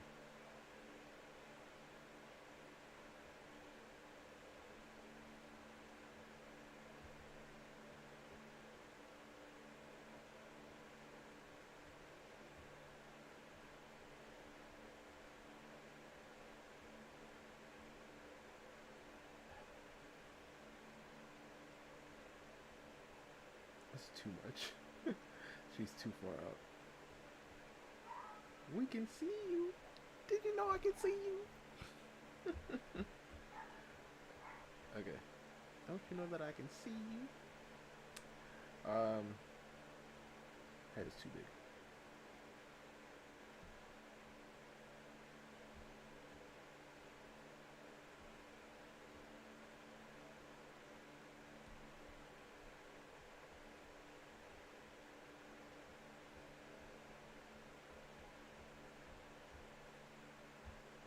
Yeah, I'm gonna look up a reference. I don't know why I didn't do this.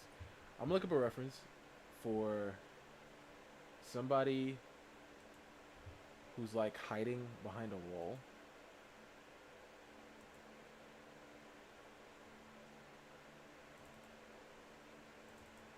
Hiding.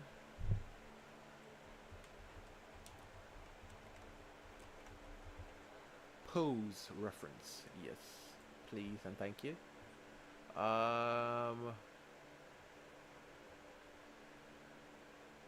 Oh, back? No, I want front. I want front. Like back behind the wall? No. Yeah. Yeah, but I keep seeing people behind the wall. Like looking, but I don't see anybody. Oh my gosh. I don't see anybody like from behind. Like I see from behind, but like from the front, if that makes sense. But I can't see from the behind, from behind. Okay, so this one right here is. Oh, I mean, maybe. No, that doesn't make any sense.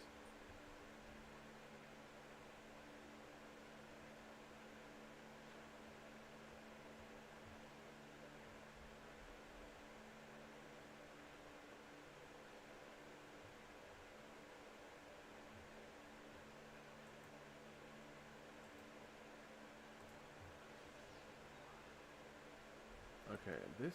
I guess this. Okay, this one I guess it's okay.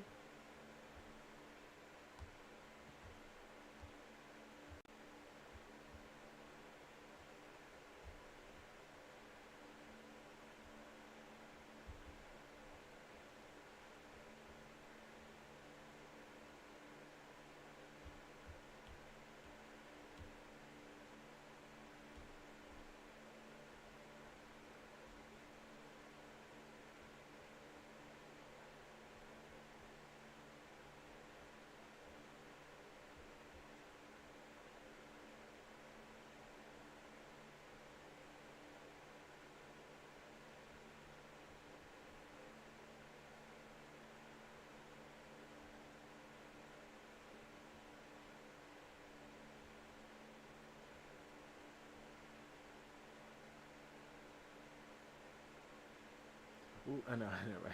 I was gonna say, what if I did like a little Chopper reference? Like, you know, Chopper, when he be hiding, he be all the way exposed. So I was like, but no, let's not do that.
has her glasses on.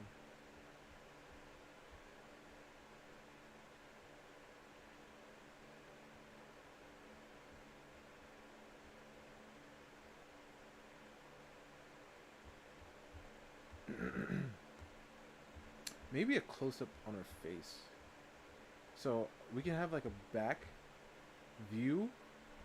So it should end up with a close-up probably.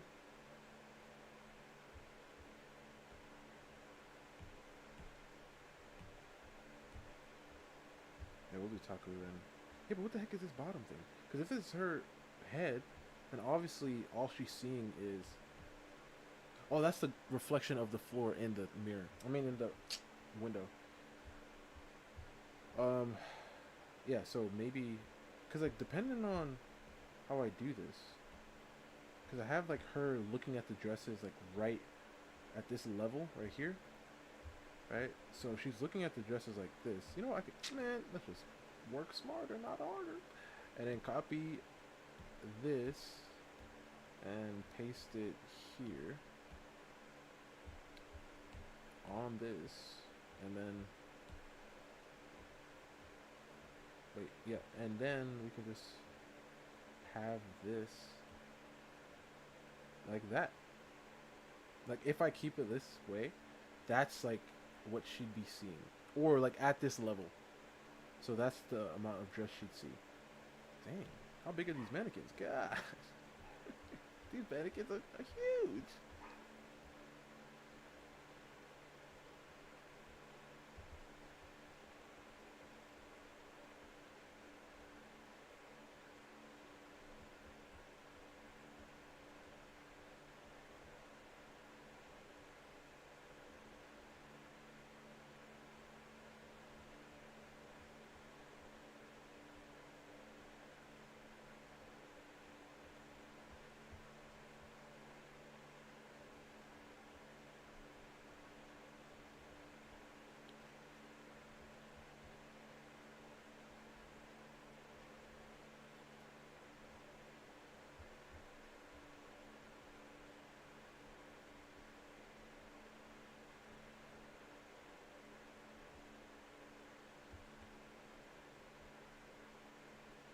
Wait, is this back?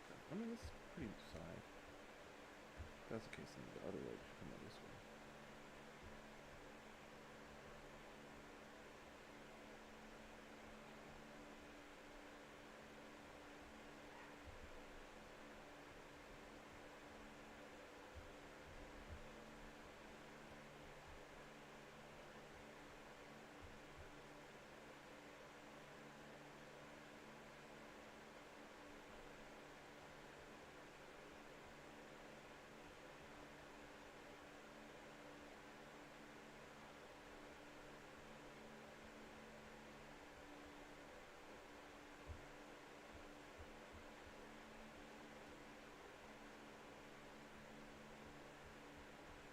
Oh, wrong.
thing 말고. It starts off as an email chain of hockey players in the United States and in Canada, and they are just emailing each other back and forth, sharing their wildest wins. I don't even think many of these hockey players have even met each other or played a game against each other. Everyone's just adding their teammates into this massive thread. This email chain at this point feels more like an urban legend, but apparently it's very real. And apparently it gets so big that a few of the players decide, I'm just going to make a website for it. And here is like a new general rule of thumb. When you open up a website and the first thing you read on there is just ominously, take this wisdom wisely, boys. And then a disclaimer. Hey, if you can't take a fucking joke, then go find yourself on the Disney Channel. Warning, disclaimer, the content is Disney not safe Channel. for work, school, your girlfriend, or your mother. This is the Junior Hockey Bible. It reads like a dictionary. It just has words and then the definitions for them. And mostly they're hockey related, so I thought this is like a hockey terminology book. Duster. This term refers to those unfortunate souls who usually only step on the ice with 14 seconds to go in the game. That's it. Why the term duster? Because this plug has been sitting on the bench the entire game collecting dust. Always the worst player on the team. Band-Aid. A player who is always hurt. Every game he gets a new injury and he is pretty much the joke of the team. A mess. Usually quits hockey and goes home to work with his dad cleaning out shitters. Dang. Bobby Big Wheel.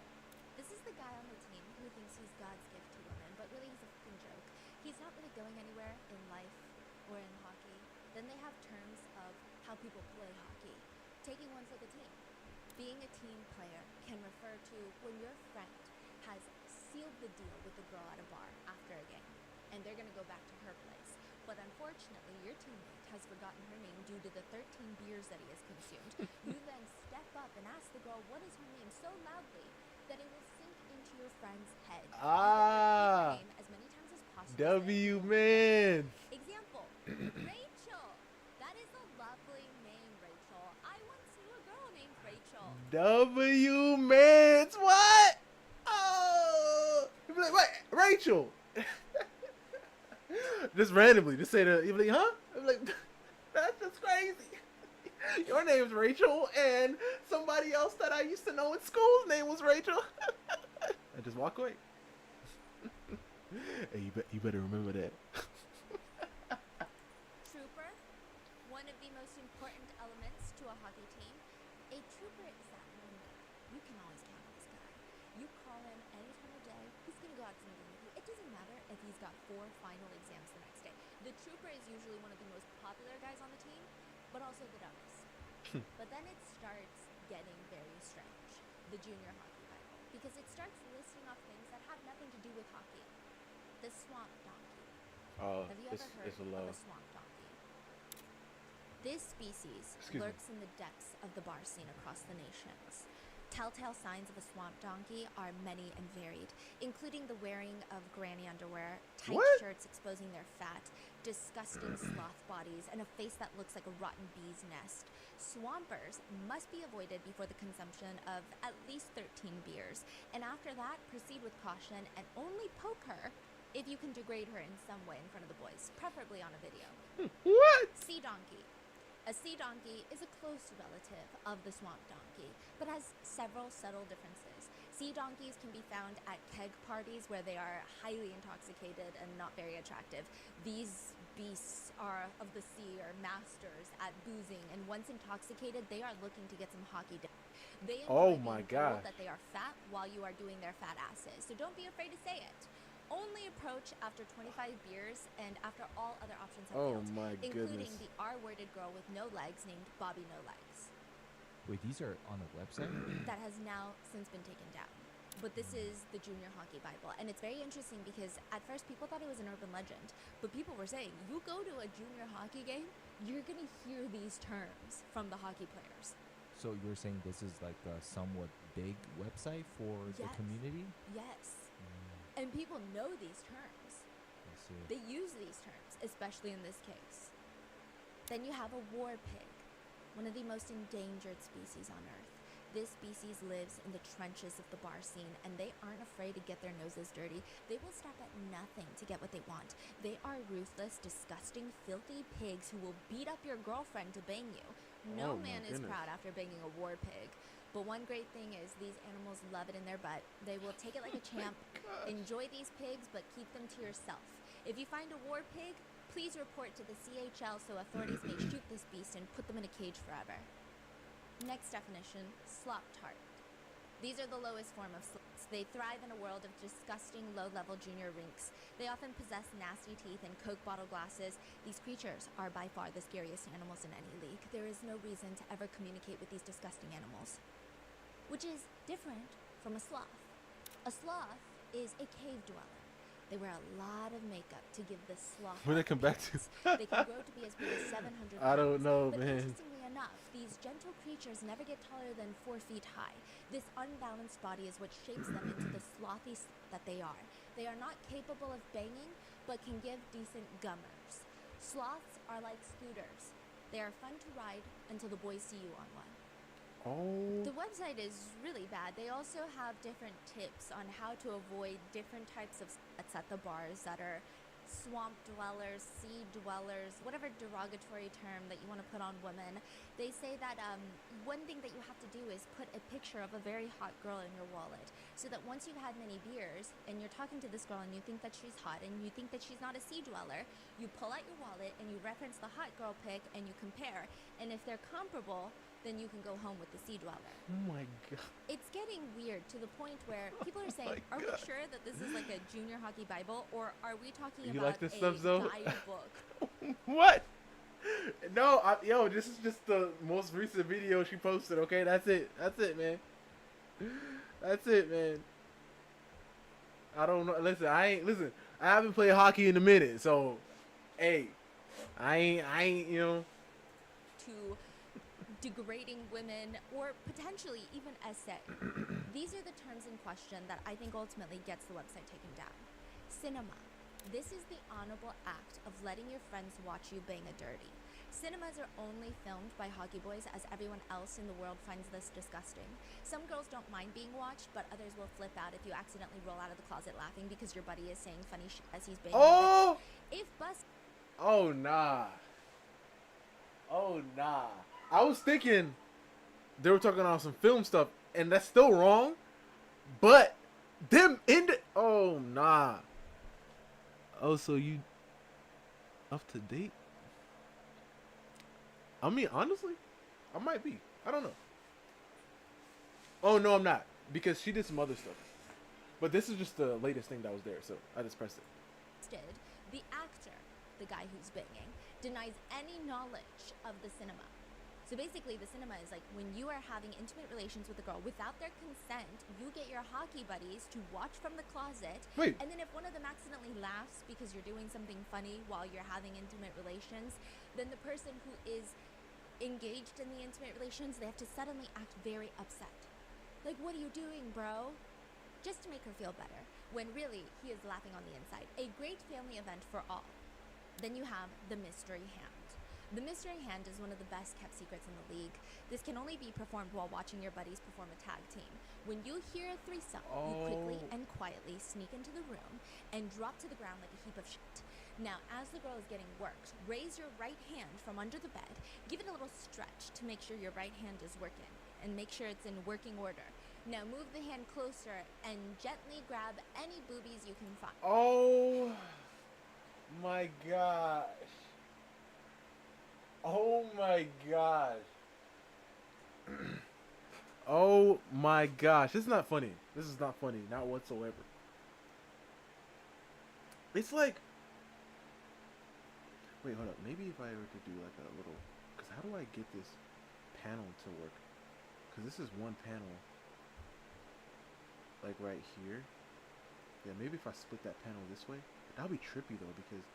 It's like she's peeking through the panel. Ooh, super cool. But, like, first of all,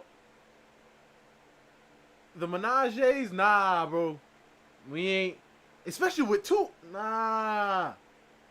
We ain't with that. All right. Especially with, like, hey, that is crazy. Like, there's not, like, these are some, that's weird, bro.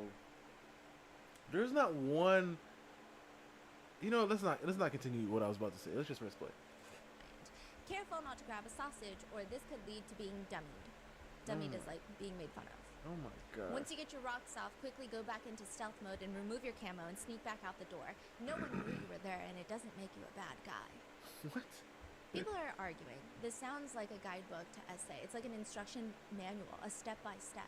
But others are saying, is it really? Like, this could just be a really bad joke between athletes. Do we think that it's appropriate? Absolutely not. Do you want to hang out with people who use these terms? Absolutely not. But is it really a guidebook?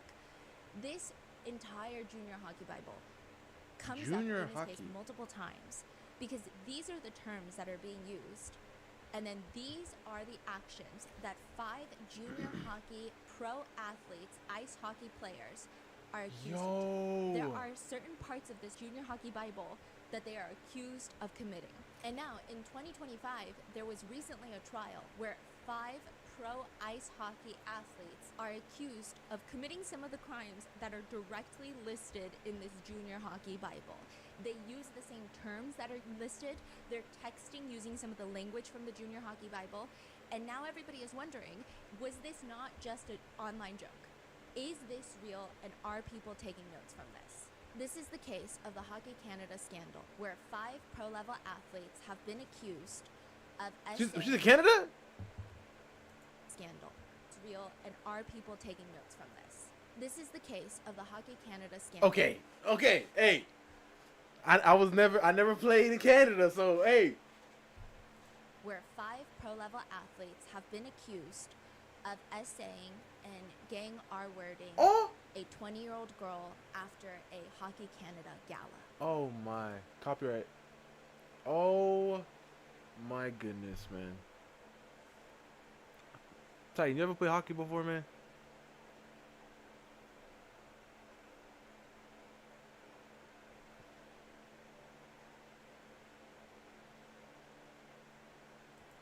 We would like to thank today's sponsors who have made it possible for Rotten Mango to support the Ontario Coalition of Rape Crisis Centers. Oh my It's a network of crisis centers in Ontario that offer information and support services to survivors of violence, including harassment, human trafficking, childhood sexual abuse, and incest. No, you never played before? Partnerships have also made it possible to support our growing team, and we'd also like to thank you guys for your continued support. As always, full show notes are available at rottenmangopodcast.com. Today's case involves mentions of potential drugging and gang essay. Please click off and prioritize yourself if these are too much. One big disclaimer before we get started, I want to be very clear that ultimately, in the eyes of Canadian law, these men were acquitted of their charges.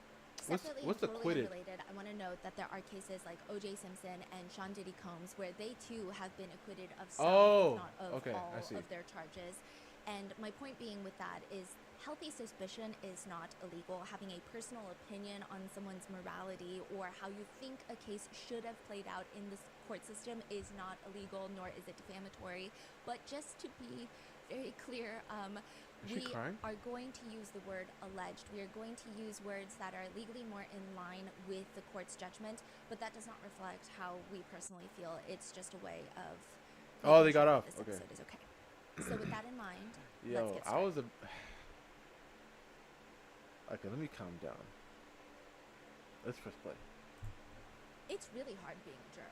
That's what everyone says. And in Canada, I think you only get paid like $40 a day to be on a jury. $40 a day? The same in a lot of states in the United States. Oh, nah. And it's just very stressful. First of all, I already talked especially about if you are a my whole juror idea on one of the most on high-profile this. cases in Ontario history in recent years, which is the Hockey Canada pro athlete essay scandal. The gang R-wording of a 20-year-old woman, an anonymous victim, who has come forward and said that Anonymous? these 5 multi-millionaire ice hockey players... Listen. You could agree to disagree with me. But I believe wholeheartedly that if you are going to accuse somebody of doing something, you can't be anonymous. You can't be anonymous. Nah. And I understand the situation, how it's a really touchy situation. I understand. But nah. Because if we're talking about like I'm mentioning other athletes who've been accused of other things. Listen, I don't know about this story yet, so we're gonna get into it, especially after what I heard on that tape or on that website. But like with other athletes and stuff who have been accused and their lives have been ruined, and then the people have come out and talked about how they've lied and made things up, you cannot tell me that you're going to go out there, put my name everywhere, and saying I did this stuff that I probably did not do, most likely. I'm saying like in the sense of, you know, because I don't know this story, but I'm talking about those other guys. I didn't do, and you're going to accuse me, and you're not going to show your face, so now everybody hates me. I lost my job. I lost, like, my family doesn't, they disowned me and all this, and you could just act like nothing happened? Oh, no. You got to say it with your chest for real. I understand. Listen, you might be, listen, this is all you got to do. This is all you got to do. If you're going to go out and say it with your chest, what happened, and a lot of these people might be afraid of, like, repercussions and everything, sure. But that's what ends up happening to the other person if they did or did not do it anyway. So, you got to move. You got to leave the country. You got to.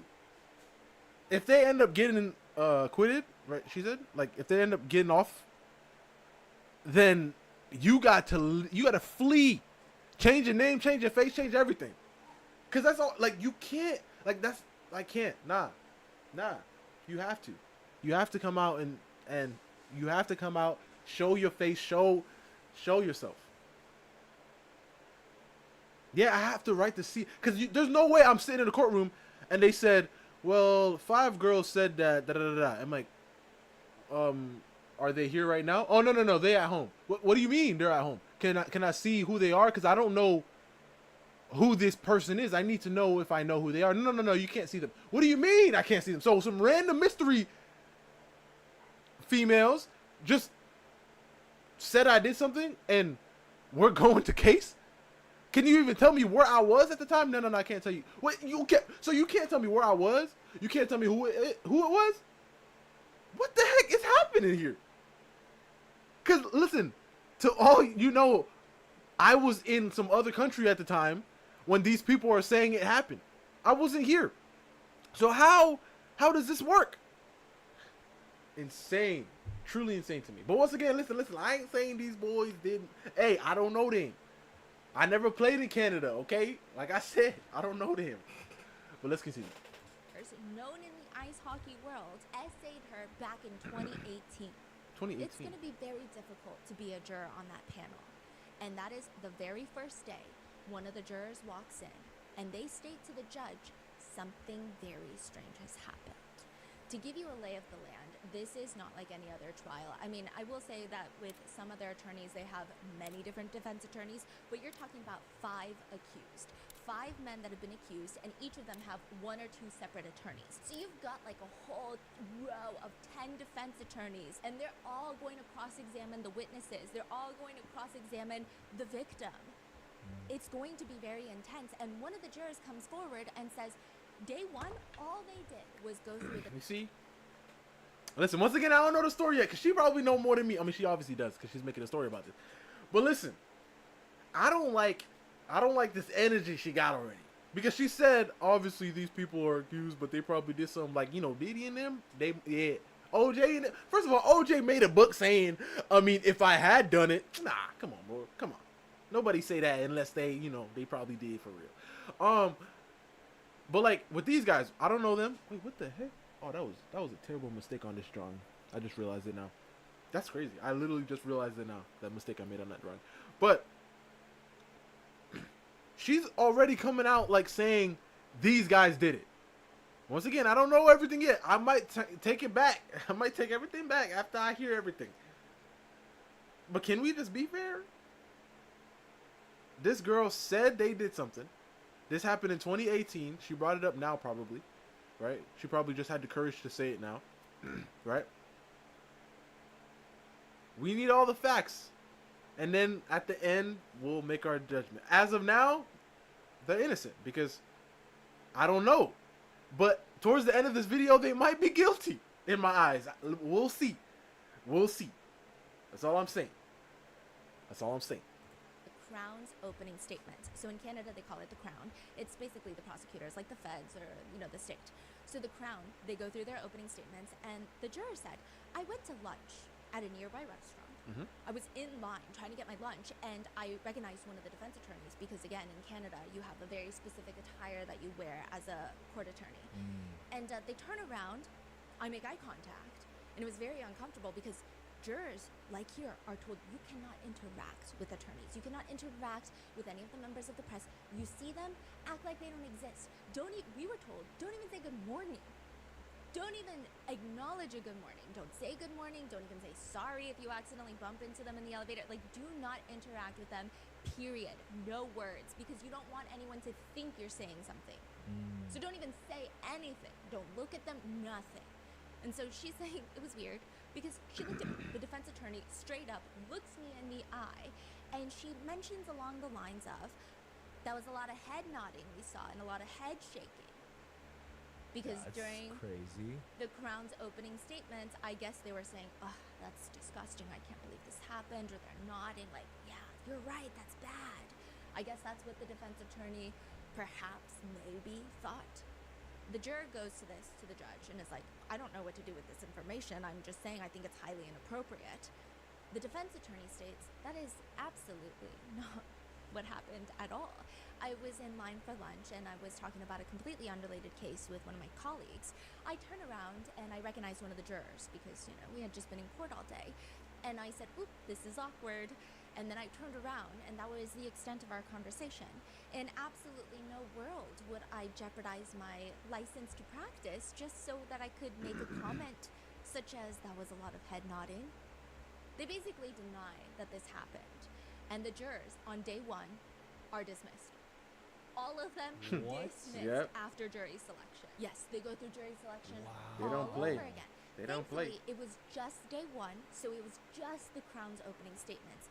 But it gets so suspicious. The second panel of jurors come in, and all of these jurors are predominantly women because when you have a high-profile essay case, that's what's going to happen. You're going to need a lot of women on that panel. You're going to need a lot of women in What? that jury box for people How is that fair? to feel like maybe this is not rigged. Maybe we can believe in the justice. Can we go 50-50 at least? How is this? What? Huh?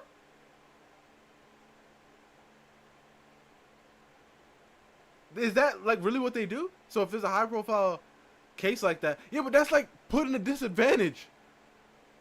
How? I don't get it. Because I know there's not a perfect way to do this, but like ain't no way you're just gonna be like, what we're going to do is we're gonna make sure there's more women there so that we can see we can trust in the system. What do you mean? Yeah, but aren't the women more likely to say that it did happen? I don't know, bro. I don't know. Because they're saying it like it's gonna help them. Like, I'm not saying these women will lie, but I'm like, or just choose her just because she's a female, but I don't know. Because if they did get off, that means that the jury did end up choosing. So never mind. Let's just press play. And so they've got majority women on the second jury. I believe this first jury were 11 women and 3 men. What? Yeah, the second one was a little bit more balanced, but still majority women. But one of them comes up, and this is after the victim. Her initials are EM. There's a publication ban. She is an anonymous victim, but I feel like EM is a lot. Maybe I'll call her like Emmy. I don't even know her name, but just M, right? So M, she is on the stand, and she is testifying through a Zoom call. And it's very interesting the way that they do it. So when she sees the camera, everyone is blurred. So she can only see the attorney asking her questions. She cannot see the accused. So that was very nice. But she testifies for 2 days. And this is the prosecutor. They're guiding her through her testimony. And then her cross-examination lasts 7 days. Typically, that is unheard of. You want to keep the cross-examination similar to the actual testimony. Otherwise, it's like, what are we doing? And this 7-day cross-examination is like the most victim-blaming cross-examination that people have said have taken place in the year of 2025. It was absolutely ridiculous to the point. I believe that Roy Mango is passionate about this because of what happened to her. There's something that... Oh, snap. Well, I did not know this. That makes sense now. let's keep moving forward. You don't even need to mention it. You don't even need to mention it. Let me just continue the video. Wow, that says a lot, especially with other things that I've seen, like other cases and stuff. Where a lot of members of the press in that courtroom have stated it seemed like the jurors were not enjoying it. It seemed like they thought it was overkill. You might have made some points, but now you're just beating a dead horse. Now you're just traumatizing people. Like, this is not humane. At the end of the victim's 9-day testimony, one of the jurors sends in a note to the judge, and it reads, "Every day when we enter the courtroom, Alex Formentins, one of the accused, 2 attorneys, they observe us, and these are the same attorneys that were accused of being in the lunch line and saying that was a lot of head nodding. Same attorneys. Every day, they observe us, whisper to each other, and turn to each other and laugh as if they're discussing our appearance. We think that this is highly unprofessional and unacceptable." After 4 weeks, the second jury is dismissed. And this is when all the defense attorneys say, well, we don't want to put the victim through another brutal cross-examination. Because, you know, the Crown had to do the opening statements twice, once for the first jury, once for the second jury. But the victim, she testified for 9 days, but if we get a whole new jury in here, she's going to have to go through all of that all over again.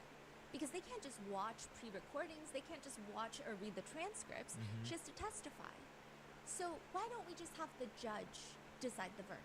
During the Diddy's trial, similar situation kind of happened, right? Like Diddy was head nodding, this and that, but judge almost threw the book at them, saying, you better stop that right now. Yes. Otherwise, your right's going to be taken away. But this one, it's the opposite. The judge is punishing The jury. the jury and the victim. Yes.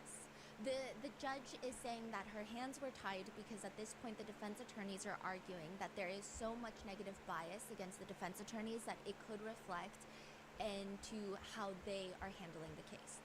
The defense attorneys decide, we want the judge to handle this case. The defense attorneys say, you know what, we don't want to put the victim through that again. Yeah. We're going to do this with just the judge.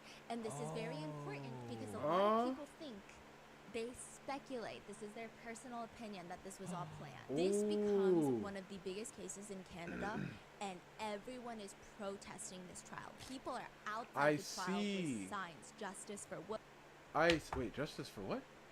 women. There are people I see. My dress is not a yes.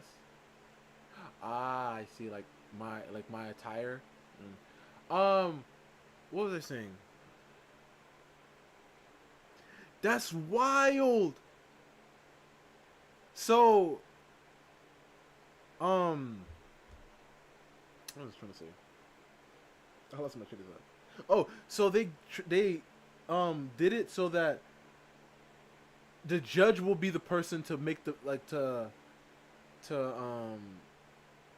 to give the verdict practically.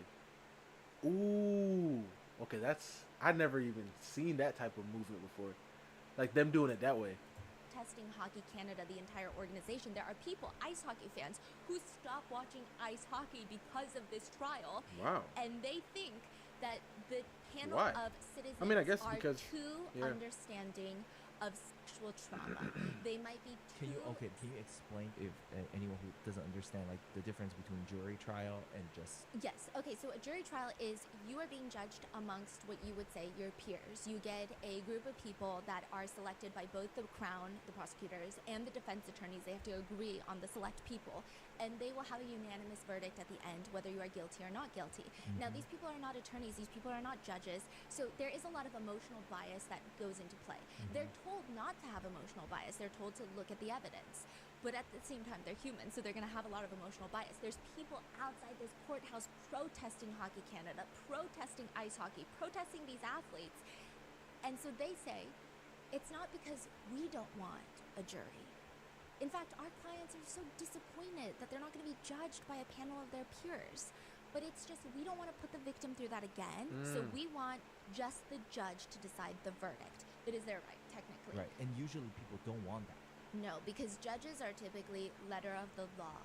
And you're not going to have, judges, it really depends on people don't like it. They want a jury trial. Yeah, they want a jury People trial. don't like it because juries can work, can be like not trying to, they can be manipulated, which is true.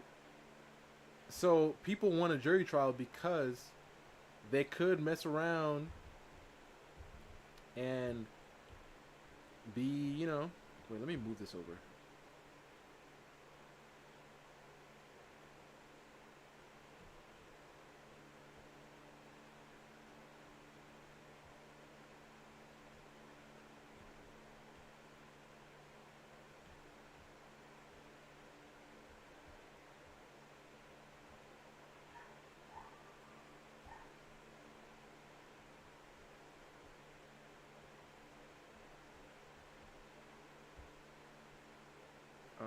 I don't know how I want to do this. Face. Reason why the defense asks. Have you been?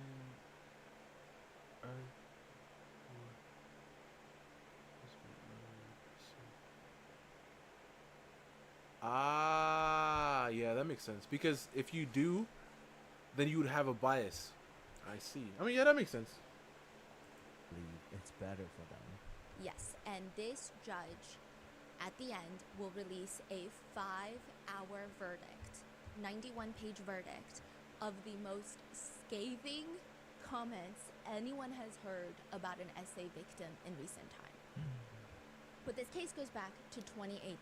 The accused are now like 27, 28, 29, but back when this happened in 2018, they were 19 and 20 years old. Oh. And they were part of a junior hockey league. Junior hockey is like 19, 20. This is before you hit NHL. NHL being National Hockey League. That would be like the NBA, the NFL. Before you hit that league, you're in the junior leagues. And this team in Ontario, Canada, had just won the World Championship.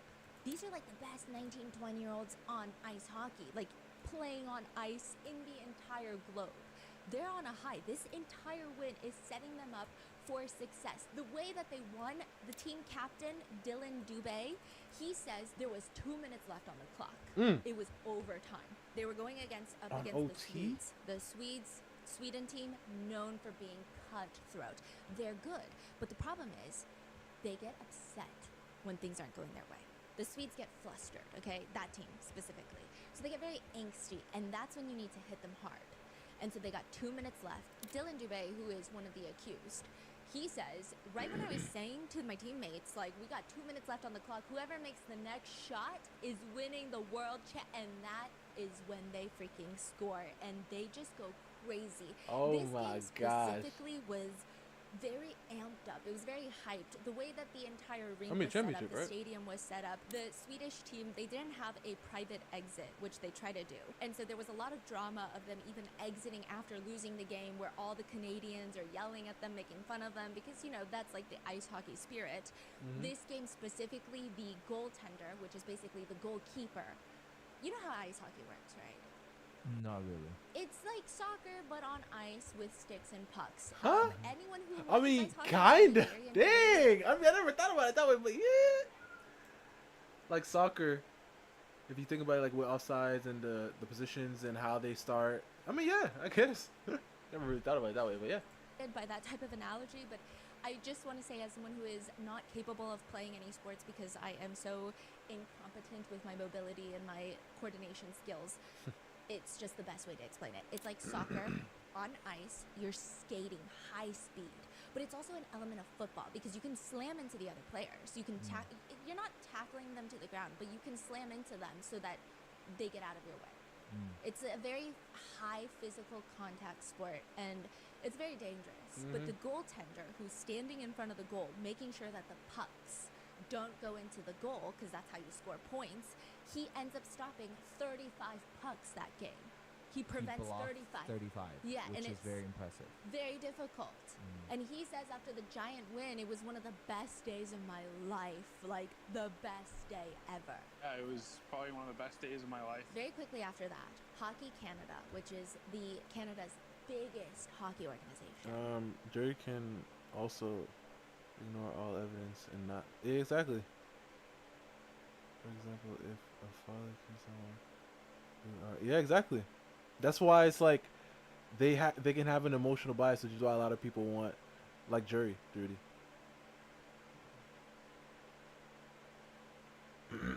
Yeah. other than the NHL. They oversee from baby hockey all the way up to the NHL. If you're playing the junior league in Canada, you have interactions with Hockey Canada. If you're a good player. All the like boy recruitment centers of like 5-year-olds learning to play hockey, that's usually done by Hockey Canada. You're going to have major league players that are going to come in through Hockey Canada to train these boys, and then they grow up to become, and I say boys because they're like 5. I'm not talking about these 19-year-old boys. I'm talking like 5-year-old boys, right? And every single year they have the Okay, Hockey Canada never mind. I was going to say something. You know, I'm going to say it in there. Oh, never mind. I'm not going to say it. Gala. And all of the Hockey Canadian players are invited to this massive place where they have all these different award ceremonies, and they have MVP of the year. They do all of that stuff, and they have a golf tournament. And that is exactly what takes Look at place that. in I don't see not one. I mean, this is Canada. I don't see not. I mean, they don't got to be, because obviously there's not a lot of, you know, what do we call the people who be out here playing hockey. You know what I mean? But, okay. They do all of that stuff, and they have a golf tournament. And that is exactly what takes place in 2018 in London, Ontario, Canada. Some people thought it was happening in London. It's just London, Ontario, in Canada. They have this huge place rented out in London, Ontario, and everybody's gathered there. And this year specifically, it's absolute chaos because Canadians won the World Championship. I mean, there's many Canadian teams, but they won the World Championship. So this is a huge year. And this specific team, they're going all out. They're getting drunk. The drinking age is not 21 in Canada, it's younger, so they're getting drunk, they're getting wasted. Hockey Canada is even providing alcoholic beverages.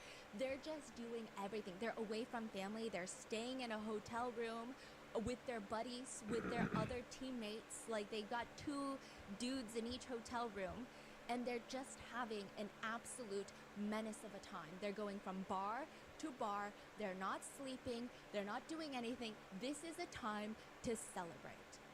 And it's at Jack's Bar during this entire gala. So after the gala and Hockey Canada's organized events, the guys decide that they're going to go out to the bars and just get wasted.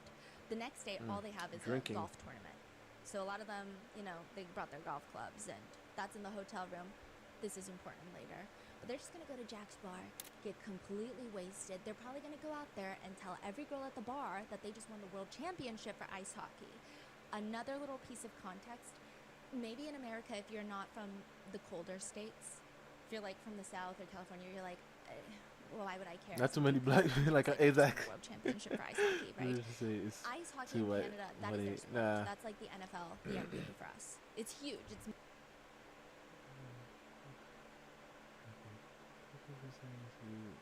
yeah, it's just like a lot of black people don't be skating like that, you know, like literally. Like, I don't know if you guys have ever been to like these skate places, you know, like Skate City, or any of these places where people skate. You will rarely see a black person over there. So like, they don't be doing that, you know. major, and so they're probably doing all of that, and that is where M is. M works in retail. She's 20 years old, and after her shift, all of her coworkers are like, we should go to the bar. We should go to this place called Jack's Bar and just get drunk and have fun. It'll be good. M goes home. She gets ready, and she drinks some seltzers, hard seltzers, like a White Claw. I don't think it was specifically White Claw, but hard seltzers. She gets ready, Ubers to the bar, and she is talking to one of her coworkers that she is now kind of becoming friends with. They're not really super friendly, like they're not coworker best friends in the sense of they're telling each other everything. It's still awkward. She still feels a little bit uncomfortable. So she's just trying to get drunk at the bar because it makes her socially a little bit more open. And as she's drinking, this old guy approaches her. It's very vague. I think that he was just a little bit older. I don't think she's talking about like a 60-year-old man, telling her, hey, you should talk to this guy over here. His name is Michael McLeod. He just won the world championship for the Junior League Ice Hockey World Championship, like the world. He's just a really good guy. Like, just make sure you take care of him. And she says, I think that this guy was just trying to make Mikey sound like a really good person and make it seem like it was someone I felt like I should pursue that night. I don't know, like made it seem like Mikey was someone that you wanted to be around. Is Mikey the leader again or no? No, that's Dylan Dubé. Dylan. Yeah, so Okay. Dylan Dubé is the leader, and I know the names get confusing, but we're gonna run down them. But just think like, it's even more confusing because they are the only 5 accused. However, there was allegedly anywhere between 10 to 16 players in that hotel room that night. Many of What? whom testify, many of whom were involved in a group chat that becomes very important later. But it's just complicated. So I think as we progress in the episode, you're just gonna realize who is who because it's just hard to. They're just. Oh I my see. gosh, bro. And so she keeps drinking with Mikey, and she is picking up a few things. Okay, World Championship, Junior League ice hockey players. She's kind of assuming that all these other dudes are ice hockey players. She doesn't seem like she's very into ice hockey. She doesn't really care that much. So she's just like, okay, cool, you guys seem like nice people. She keeps drinking, and she says, I definitely feel like my inhibitions were lowered the more I drank. I mean, mentally, I just felt all over the place. Oh my! You see, like this is why drinking should be banned. Listen, nobody. Okay, I'm not trying to take your right away for you to drink, even though I don't do it, right? But listen, we gotta, like, come on, bro. Come on now. Come on, because she's over here already saying, I think the drinking is making me, like, not really, I ain't really on it. You know what I mean? All them other boys were drinking and partying and doing all that too. Am I saying what they did was right? Or if they did anything? Of course not. I'm not saying nothing is nothing. But all I'm saying is drinking. Oh, you remember what? I just thought about the Korea thing. I don't drink good, mate. None of us should be drinking like that, bro. That's so crazy. It's so crazy. Like, I don't know who came up with, like, I mean, obviously, alcohol's been a thing for a long time. But imagine somebody walk up to you like, yo, do you want to go to this place where we can just drink as much as we want and probably not remember what happened? Who is accepting this, bro? And obviously not everybody drinks to, like, to drink like that. But that's just so dumb. Like, ain't no way you're going to tell me if I drink this thing, I may or may not start forgetting things. I'm not drinking it, bro. I'm good. I'm okay. I'm fine. So now this girl is wasted, and she just kept drinking. She kept knocking them back. Why? Because she just wanted to, apparently. And now something happened. And she's already saying she wasn't unable to do things. Like, she's already seeing that she's starting to, she's starting not able to control herself. Miss, that doesn't sound like a smart thing to do. Because these guys are also, because, like, I bet if, like, let's just say it happened. Let's just say they did what they did. Let's just say if it did happen and they were wasted out of their mind, are we not going to take that into account too? Or are we going to play that game where, well, guys being drunk and women being drunk are completely different? If that's the case, women shouldn't be drinking. Because we're both drunk at the end of the day. Right? And obviously, like I said, what they did, let's say they did do it. I'm not saying it's a good thing. But all I'm saying is, we're saying that she probably went there with them because she was wasted. They probably did what they did because they were wasted. Can we say that? Or no? Or are we going to say they weren't that drunk? But they were just bar hopping. They said they were bar hopping. That is a lot of alcohol. Bar hopping means you drank at one place and then you went to another place and started drinking some more and then went to another place and started drinking some more. Probably. Like like three. I think 3 is considered bar hopping. I mean, I guess 2 is too. They did that for thousands of years. Yeah, I know. Back then, if a woman was there and she was taken advantage of, she got the blame for it. Okay. You see, that's the thing. And listen, I'm not saying it's right, May, but I understand it to an extent. Because if we know when guys drink, they get really aggressive. Not all the time, but a lot of the time, they get aggressive, physical, right? Why do you want to be around a whole bunch of guys who be doing that while you're drinking too? And then you're like, oh, can we not go out and have some fun? You could go out somewhere else. And just like with that lady who had that sign that said, dress doesn't mean yes. Of course, I agree. I agree 100%. Dress does not mean yes. But you are not walking out here like that. That's all I'm saying. Because dress doesn't mean yes. But like what's his name said? Dave Chappelle, I'm quoting Dave Chappelle. Like Dave Chappelle said, if I'm dressed up like a cop, you gonna think I'm a cop. Right? Right. So if I'm moving over, talking, and you drunk, and I'm drunk, and I'm like, hey, you wanna do something? And she's like, I mean, I'm kinda drunk, but I guess. And I'm like, I'm kinda drunk too, but I guess we're gonna do it. And then we do it, and then you come back and say, he did what? I did what? I was drinking, you were drinking, we were both. I thought we were. I see.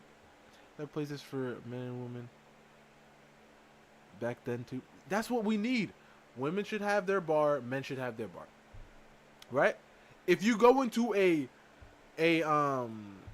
unisex bar, you gotta sign a waiver, bro. Does that mean anything goes? Of course not. We're not dumb here.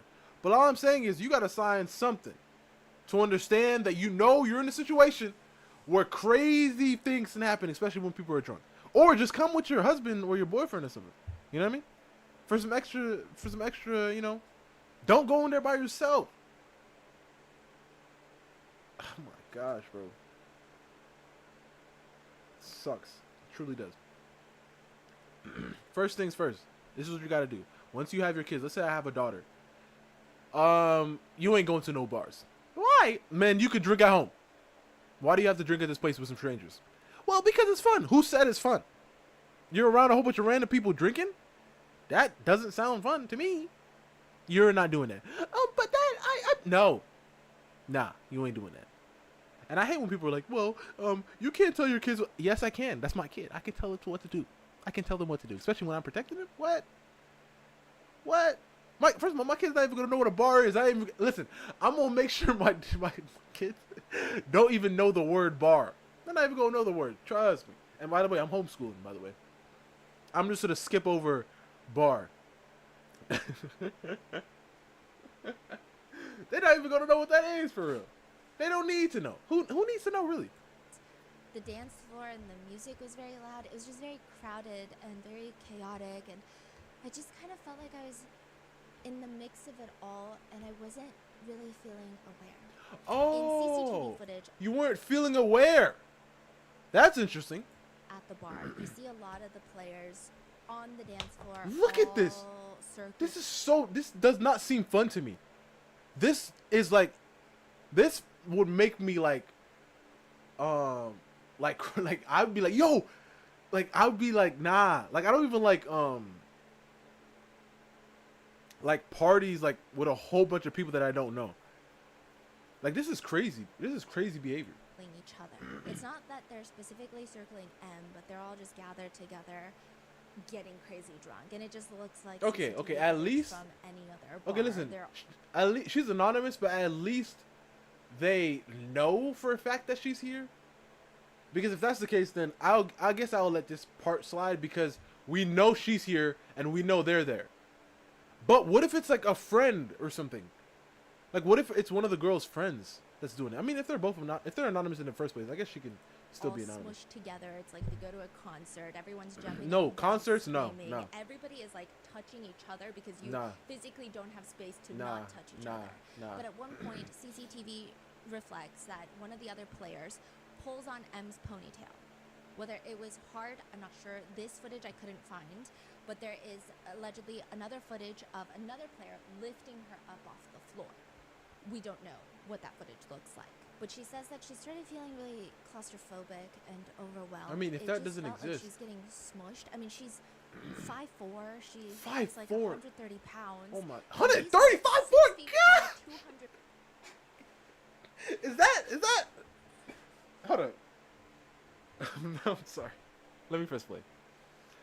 Pound hockey players. They're huge. She's 5'4". She's getting smushed. 5'4". 5'4", bro. 5'4". 5'4". Do I have a tape measure near me? 5'4". I don't have a tape measure. I usually have a tape measure. because I gotta like check the heights for my characters. I gotta be like, okay, so can I enter this room? But I don't have a tape measure. Crap.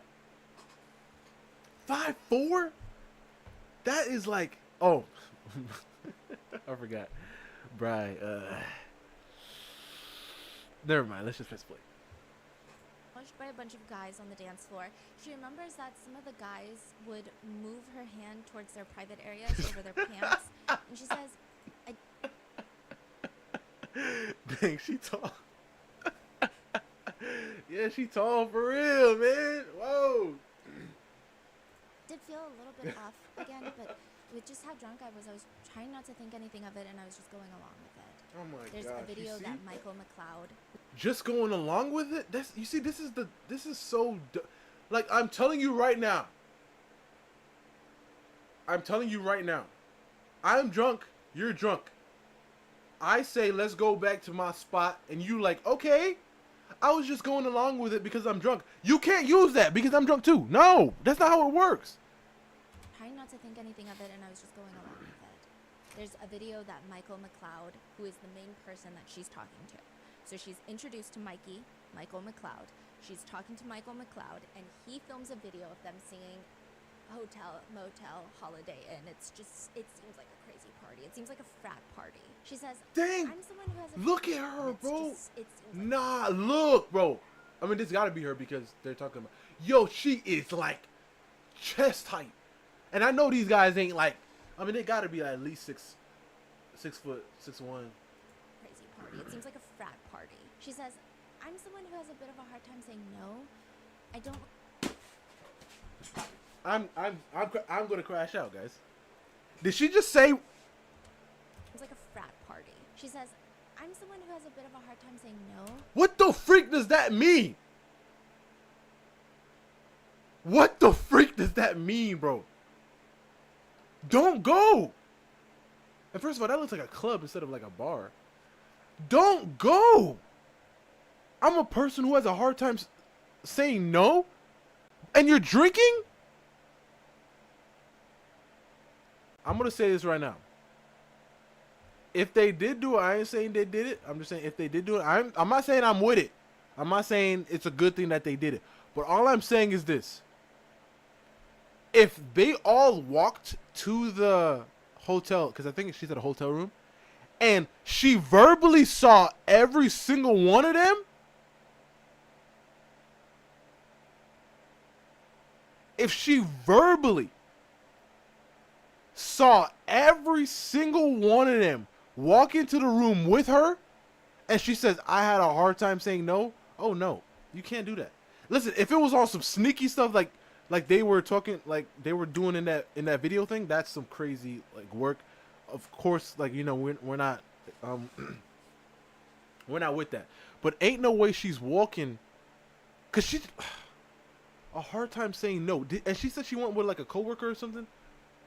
Yo, this pisses me off, bro. Like, cause now what? Because now they could all sit there and be like, she said it was cool. And then now we're like, but she was drunk. I mean, we were drunk out of our mind. Yeah, but that doesn't mean what? She said yeah, I say yeah. We all say yeah. Once again, listen, this is why you gotta not do that. You gotta not do this. You gotta not live this life. You gotta, take yourself, wait yourself till marriage with your wife and stuff and handle that business. You were not going to clubs. You don't need to go there. There is nobody interesting. I would say there's nobody interesting at a club, definitely not at a club. At a bar. Oh my gosh, Stephanie's problem too? Huh? You shorter than her? May, how tall are you? This is wild to me. Cause I know Titan. Titan said he's like 6. No. I think he's like 5'11", 5'10". I think Titan said that. Bri is 5'3". Morgan is 5'2" or 5'4" or 5'3". But that is so like interesting to me. That is so interesting. Like, is everybody honestly, the smart thing to do when someone is drunk is to not do anything. 100%, I agree, Bri. But if I'm drunk and you're drunk, right? If I'm drunk and she's drunk, does that mean that my level of drunkenness is not as much? I hate, like, what I hate, because listen, I can agree. Listen. I can agree wholeheartedly that a man that is drunk and a woman that is drunk is completely different. I could wholeheartedly agree. But, listen, I had to take the headphones off for this one. But, we have to also acknowledge the fact that if that's the case, then men and women can't get drunk near each other. Because I could agree. Listen, I can give you that. Well, a guy being drunk and a woman being drunk is different because the bio. Sure. But that's the same reason why we have NBA and WNBA. We have the same, you know what I'm saying? WNBA and NBA, we have those things because of biology, like we say, right? So, if a man getting drunk is like less on him because of like his bones, his muscle mass, and everything, and obviously a lot of those things, like count. Like that's why some people, like when they drink, like you can calculate it by like typically you can calculate it by their body weight and everything, like on an average, and you can depend on how much they can drink and stuff. Yeah. I can agree. I can give you that, but ain't no way we're going to. Cause I think the thing that pisses me off, cause I understand. I think the thing that pisses me off is the fact that people like the whole idea of equal. We're equal, cause we're not. We're so unequal. It's not even funny. We can be equal like in other ways, but not in ways when when our bodies matter. Like if we drink the same amount and we both get drunk, I won't be as like I'd be still aware enough or more aware than you are. That's just a part of our bodies, and we have to understand that. If that's the case, then we can't pull around. We can't say this, bro. We can't do this. Like she literally just said, I have a hard time saying no, and she decided to drink around strangers, bro. That's the stupidest thing I ever heard in my life. I have a hard time saying no already, and I decided to voluntarily drink around strangers. Marmago had an issue with Nick Avocado. He's the type you need to stay F off, and any other person would find him annoying, not invite him, but Mango got triggered and he was confused. Huh? Had an issue with Nick Avocado. He is the type you need to stay the F away. Oh, to say F off. Okay. The type to say F off and any other person.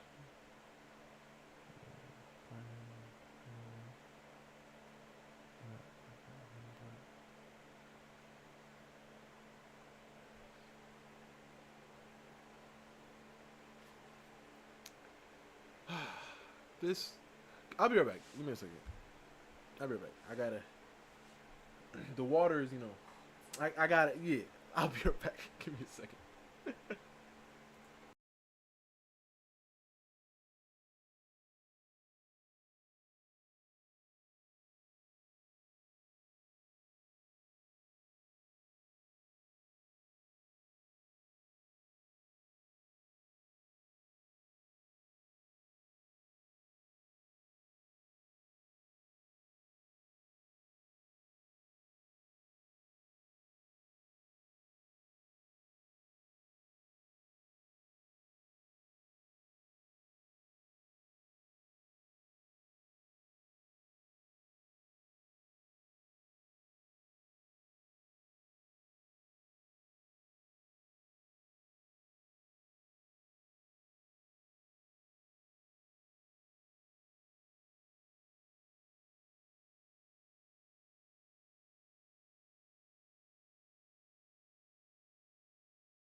All right, back.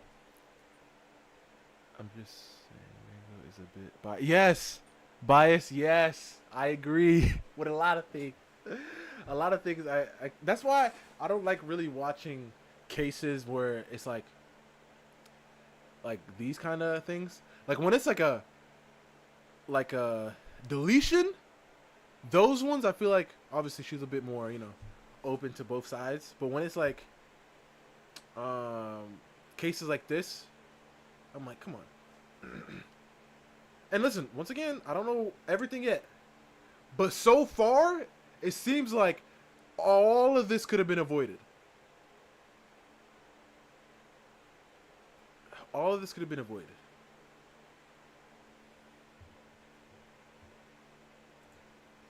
I don't like upsetting people, and especially when I'm drunk, I think that really shows. I know if I hadn't What? been drunk or been in that position, that wouldn't have been something that I would have done. But Oh, so you know that if you weren't drunk, you wouldn't have been in that situation. But you decided to keep knocking them back. I felt like it was the drinking. So she's saying, I don't even think that I would have been on the dance floor just with all these hockey players. It was a lot. And then eventually, Michael McLeod asks her, do you want to go back to my hotel with And me she we said, can have intimate relations? yes, and she said, So they're kind of under the impression that they're going to go back and engage in activities. Michael McLeod and Em. okay, you see right there, that's where you see that right there. If she only thought it was him and her, you see that's when that's when it's over. You see that's when it's over for me. That's when it's over for me. You see right there. And she says, okay, there is a video of them leaving together. If you see a blurred spot in any of the videos that I'm going to play in the video episode, it's her. That's Em. And so they're leaving the bar together. And when she's walking down the stairs, you kind of see her rest her hands on the wall. It doesn't seem like she's swaying and she's falling down, but it seems like they're walking pretty fast and she's almost caressing the wall, bracing herself. She goes to the Delta Hotel with Michael McLeod. They get a cab, they go to the hotel, they go to room 209, which is Michael McLeod's room that he shares with another player, Alex Formanton. Alex Formanton is still at the bar, so they're alone in room 209, and they have intimate relations on the bed.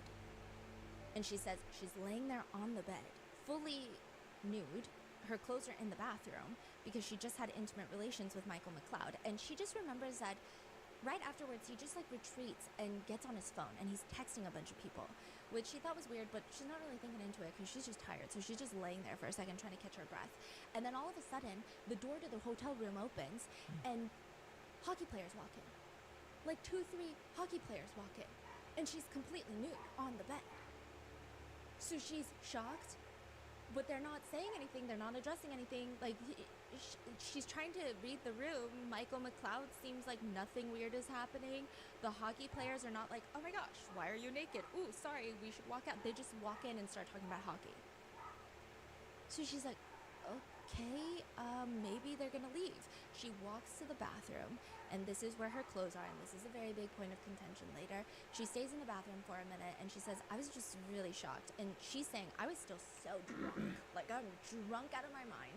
I'm shocked. I'm like, I don't even know if I'm seeing this. She said, I wasn't expecting that. I felt really uncomfortable. I was already naked, feeling very vulnerable. I didn't really understand why the man that I had left the bar with just, left me in that situation. Like, he just, brought these guys in. I didn't know where things were going.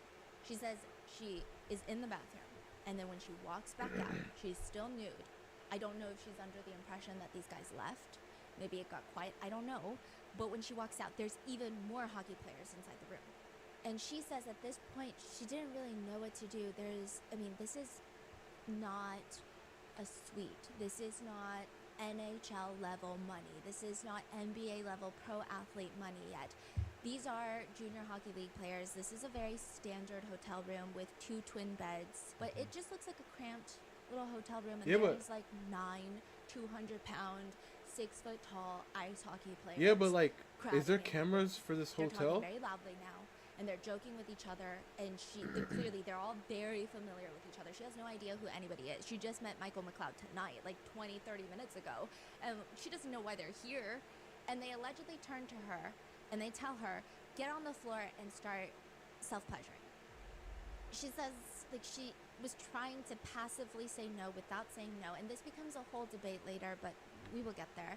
She says that she passively tries to say no by saying, well, the floor is very dirty, and she claims that one of them threw a bed sheet onto the floor. And so now at this point, she's drunk. She feels a lot of fear. She doesn't know what they're going to do if she says no. She doesn't know how they're going to react if she just, like, books it for the hallway. Also, she's naked. So she gets onto the floor, and she does... I thought she was going to put her she's clothes back told. on when she... Allegedly. Allegedly. And she says, they just started putting pieces in my face. Like, I was being told to suck it, commands like that. They were also yelling, spit on it, and then at one point I started feeling someone spitting on my back as well. I was just watching it all unfold. I didn't know these men at all. I didn't know how they would react if I tried to say no or tried to leave. My mind just kind of shut down, and I let my body do what it thought it needed to do to keep me safe. I didn't know what was going to happen.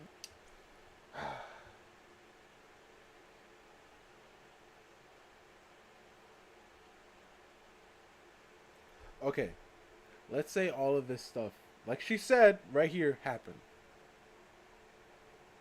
Guys, girls, don't ever go to some person's house. Like, I don't understand this whole one night stand thing. Some random person you just met that day, do not go to their place, bro. Because things like this, you don't know. You don't know them. You don't know them, especially when you're drunk. Oh my gosh. It's just so dumb. But it's so common that if I say it, people are gonna, yeah, but that's how it is. That's just so stupid, though. Like, I don't understand the logic behind this. Like, people literally go out doing this. Like, going out actively going to do this. And it's so stupid to me.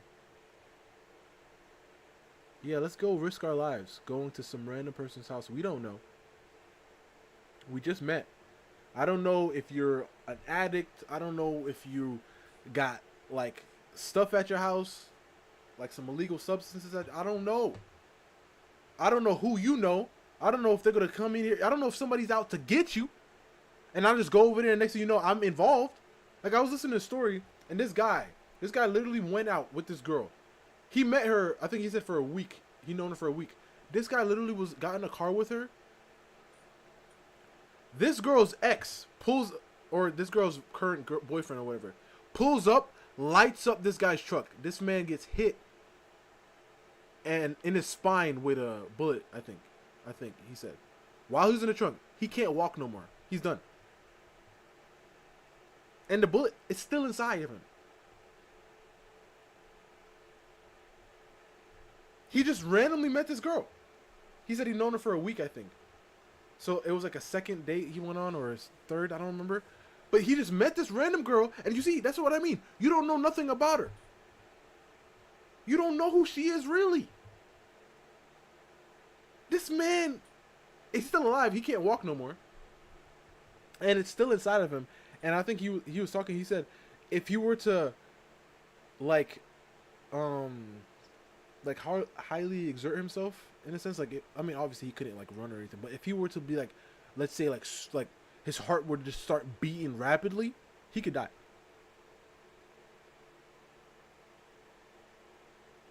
Just because of a random situation like that. My sister was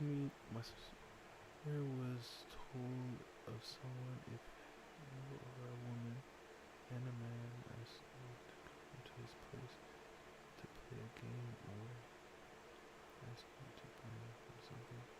Don't go. Definitely not go. No matter if he's your exactly. Don't go to nobody's house. Nobody. If you don't know them personally, don't go. Especially at nighttime.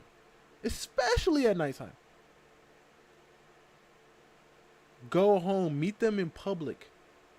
Meet them around other people. Go home yourself. Do not go to nobody's place. And if it's on some, like, some, date stuff, and he picked you up at your house and then drops you off at home, okay. But you got to know, like, this is crazy, bro. This is truly crazy.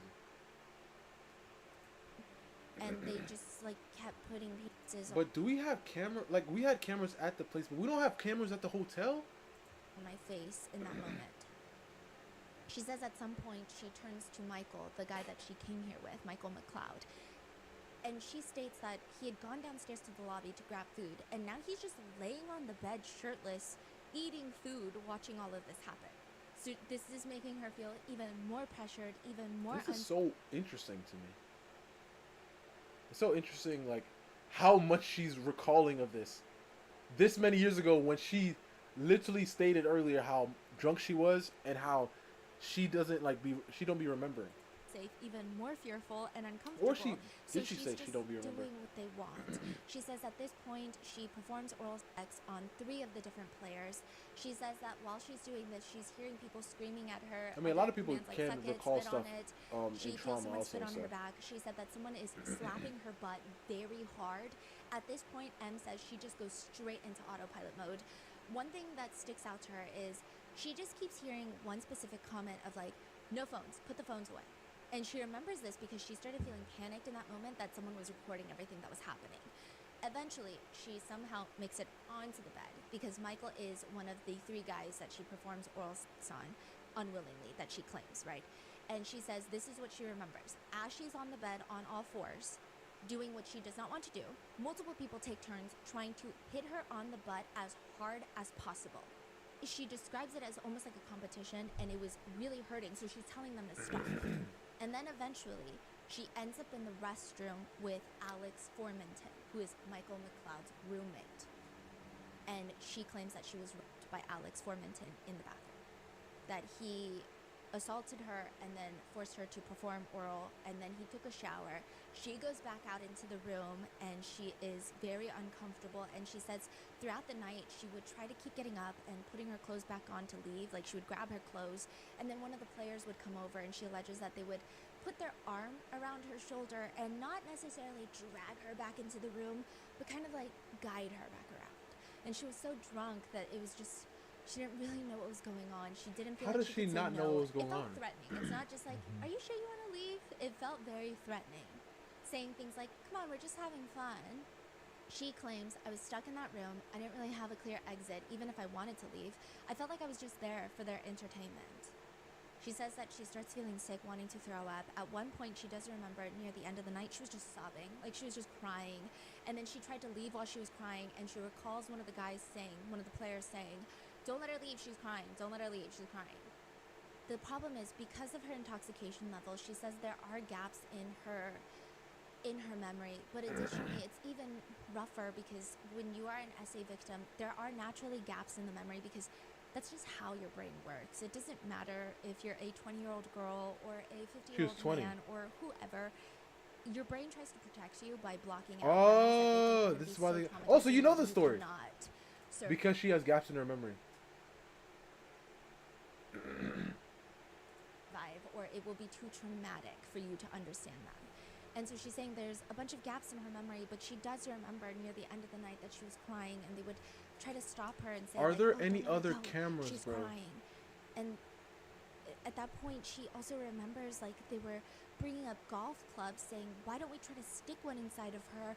There were comments about golf balls, of seeing how many she could fit inside of her, and she said that she was feeling very fearful of all of this. Like, the energy was intense and chaotic, but in a very scary way. So not in the, "I'm gonna tie someone down and forcibly R-word them," but like, you can imagine the type of energy she's alleging was happening inside that hotel room. Eventually, she states that Michael McLeod tells everyone to get out of the room. All the other players, except for Michael McLeod and his roommate Alex Formanton, who is one of the accused that went to the bathroom with her. So Alex went to the bathroom with her. She says that they end up staying, and Michael McLeod goes into the bathroom, and she understood that in order to leave, she was to have intimate relations with him a second time. So the first time that she has intimate relations with Michael McLeod, she says is consensual. But then the second time in that bathroom, she says it was not consensual. So they have intimate relations, and then afterwards, Michael McLeod and Alex Formanton straight up just tell her, like, "We have a golf tournament tomorrow, so are you gonna leave?" She gets dressed, she leaves, and down the hallway she realizes that she left her ring in the room. So she knocks on the door to grab her ring, and she says the players look really annoyed. Michael McLeod and Alex Formanton look super pissed off about it. She looks for 15 minutes and she says that she feels really silly about this whole thing. And this word is very important for later. She says that she just felt silly, so she just left. And as she's leaving, she's bursting into tears. And that night, she's in the bathroom, in the bathtub, just sobbing, swaying back and forth, like swaying, comfort. No, I don't know the story, but unfortunately, she did not present solid evidence. There's too much doubt. Comforting herself, soothing herself. Her mom walks in, and it's like, you need to tell me what happened. June 19, 2018, London, Ontario police get a call from M's mom, who states along the lines of, my daughter, she's not telling me what's happened. She's just saying it's all my fault.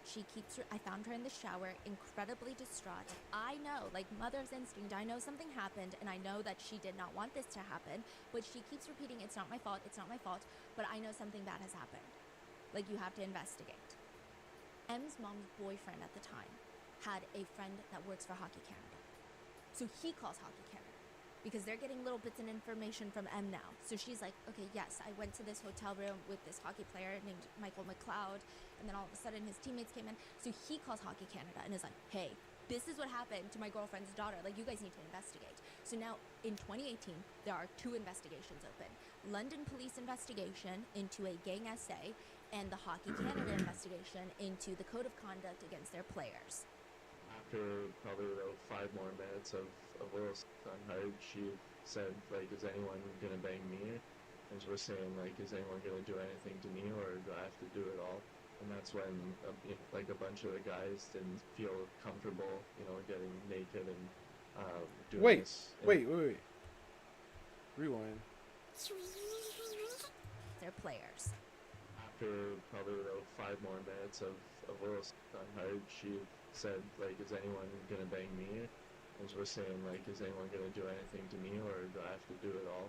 And that's when, like, a bunch of the guys didn't feel comfortable, getting naked and doing this intercourse in front of people, and most of them had girlfriends at that time, so I volunteered, but I obviously didn't want to do it in front of guys. I found that very awkward and weird, so we both walked into the washroom, and that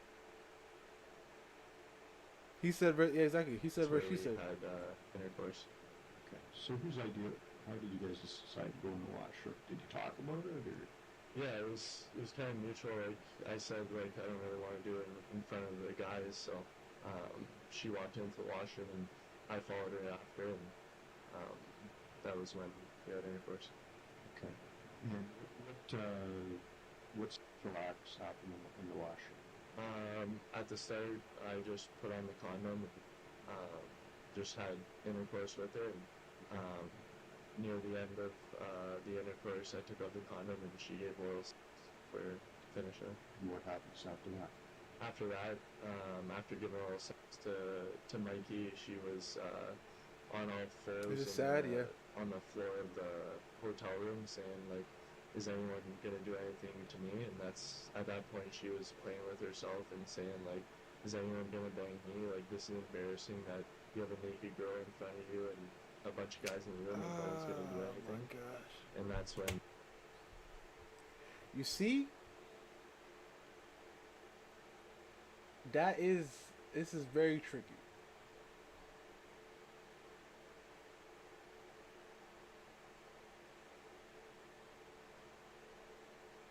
Like, I feel like it's like I would like to say, like, a male instinct, right? For for a woman or a child, you instantly want to protect them. You know what I mean? So I lean more towards that, right? But in the world that we live in now, with just how it is, right, and how they really want to just be able to do everything, and they be lying and doing all this, not saying they weren't lying before, but like just how the world is now, it's just, there are women like that, bro. There are women like that. And I'm not saying this girl is. First of all, I don't even know what she looked like, right? Because you can sometimes tell. But I mean, obviously, sometimes you can't really. But like, I don't even know, bro. Like like when I hear, because it's like I feel like it's just the way that Stephanie be talking too. I'm just like, dang. It's like because she has like that emotion behind how she's speaking, which is making you lean towards like, yo, dang, right? But there are girls like that, bro. Because I can also see it in the sense of if she lived at home with her mom, right? She could have literally did this, right? Obviously not known that it was going to be all these people, but then did it, got home, her mom started seeing something, you know what I mean? Like, what the heck is going on here, right? Like, where were you at, da-da-da? And she just was like, I can't believe I just did that. Now I got to tell everybody, you know what I mean? Because there's girls that do that too. Like that one guy, she literally went to his house, did everything, did all that, and then she had a boyfriend. She literally called the cops on the guy, said that he did something to her because she felt ashamed that she cheated on her boyfriend. Like I said, like just the world we live in now, bro. It's just hard to just take it as yes, I believe her. Or yes, I believe him. Because I listen, when I look at him too, I'm like, yo, man, you a shady man. You know what I mean? I don't know if I could believe you. But at the same time, I'm just like, why do I believe her and not him? Besides that instinctual thing of, well, I'm more on the side of believing her. But why? Like back then, 100%. Back then, 100%. But in the world we live in now, even back then, there was a lot of lies that came out recently, but I'm just like, I don't know. And where are the cameras? Are there cameras? Hopefully, like we're like over halfway.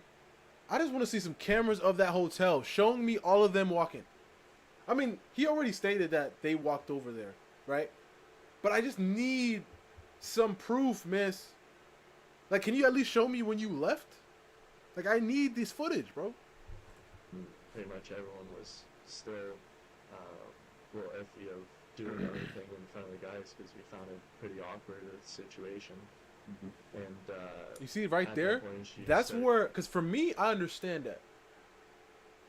But for like, because it's different, especially as an athlete during your athlete days, being around like your boys and everything, and like they're already drunk. We already know they're drunk, and doing this, I could see them actually continuing.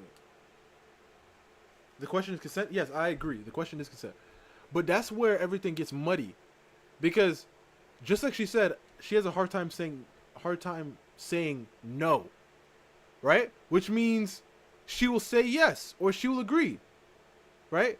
And yes is consent to go, right? And yeah, she did say she was she did say that she was crying, right? We don't know, but that's what she said she was doing. This guy said she was in on it. She said, hey, what's going on, guys? Let's do it, right?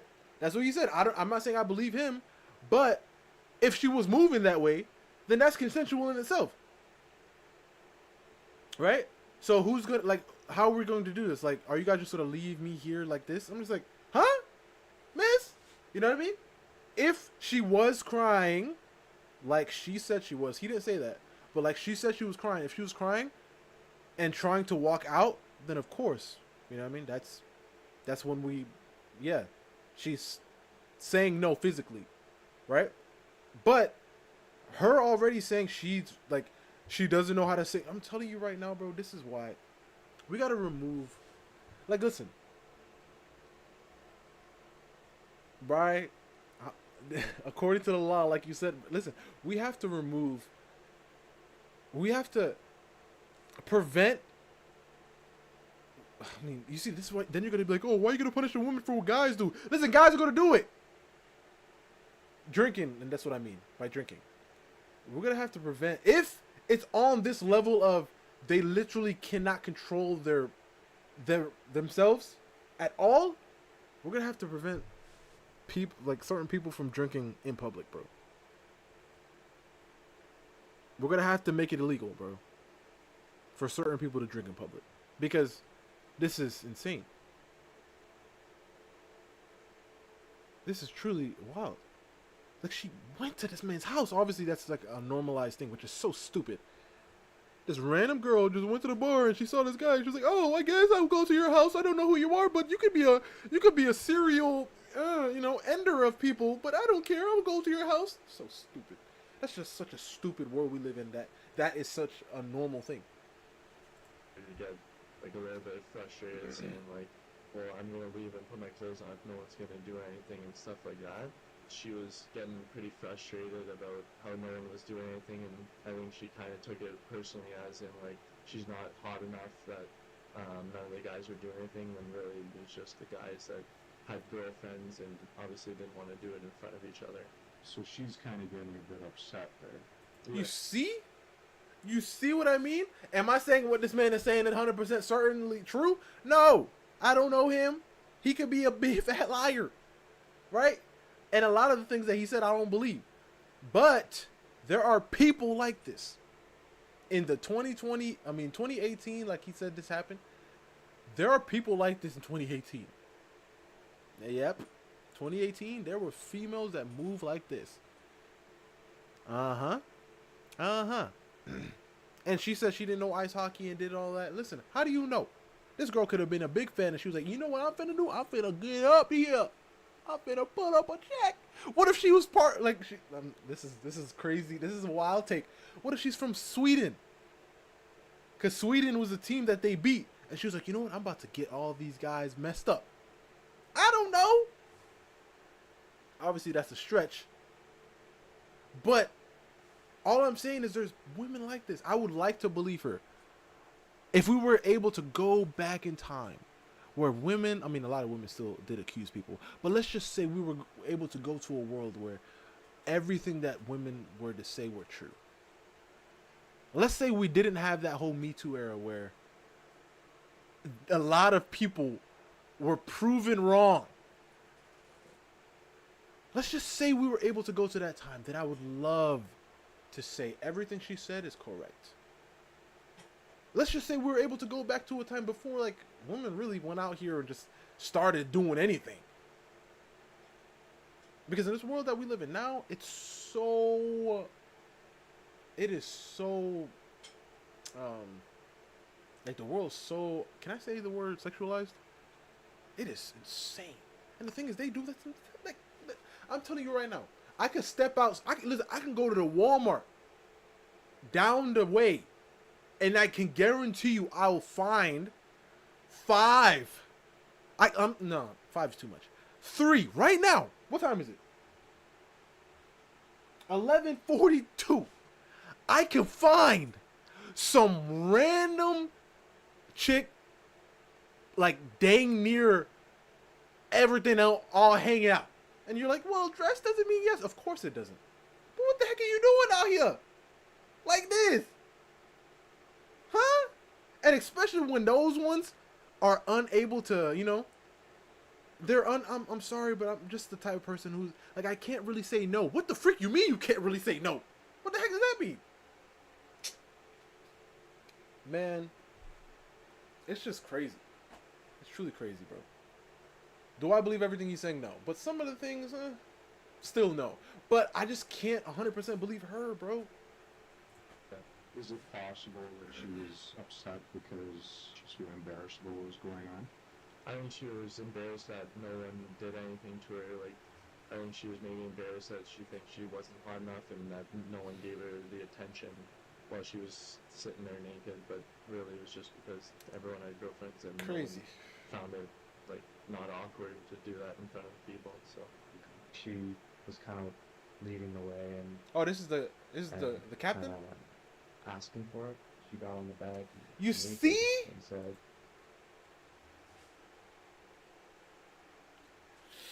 I don't know. He just has that face, that you just don't want to believe.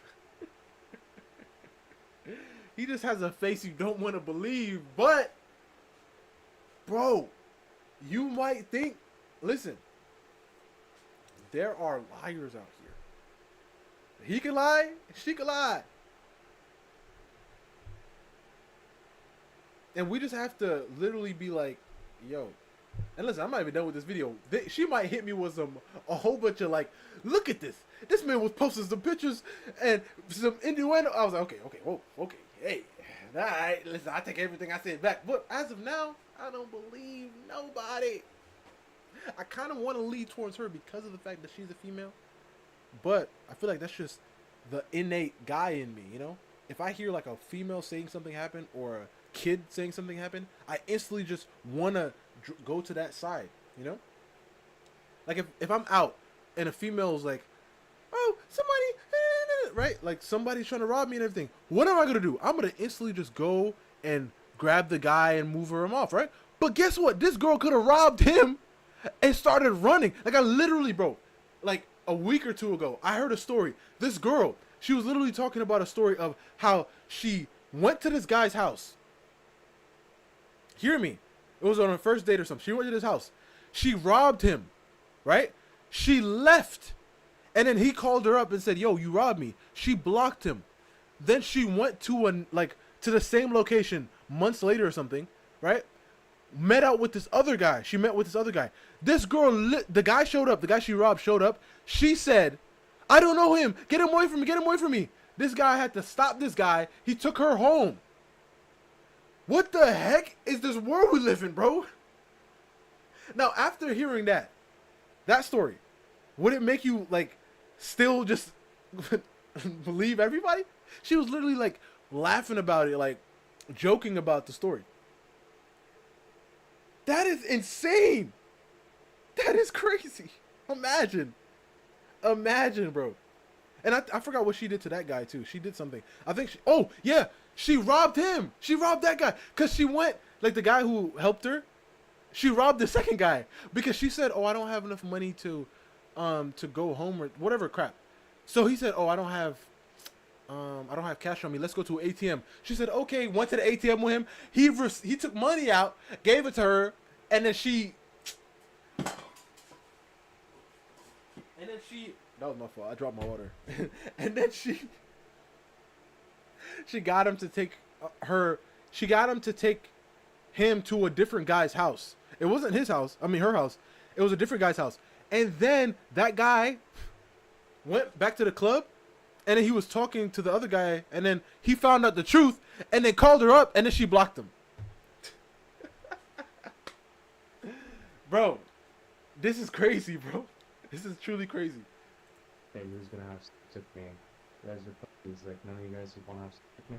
Do you get the sense that guys are coming because they know there's a naked boy in the room who's doing sexual favors for people? I mean, He's a liar.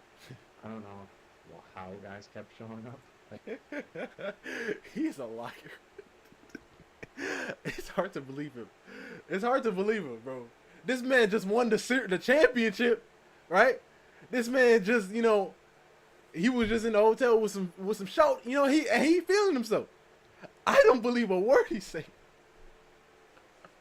Did you send me one of those messages? oh, no, like, I just told the guys I was getting food and there's a girl over there. That's all I said to a few guys. And for both, the guys are briefly interviewed in Oh, that's the- 2018. None of these that's the interviews roommate. are extensive at all. Michael McLeod just tells the police, the main detective for the London Police Department. I mean, she was the one that told me. She was all like, tell your teammates to come. I want to do stuff with them too. It's a fantasy of mine. He said she was just asking for a lot of crazy things. If it were up to her, she would have had sex with the whole team. Wouldn't be surprised if she asked guys to slap her out. Once a flipping again.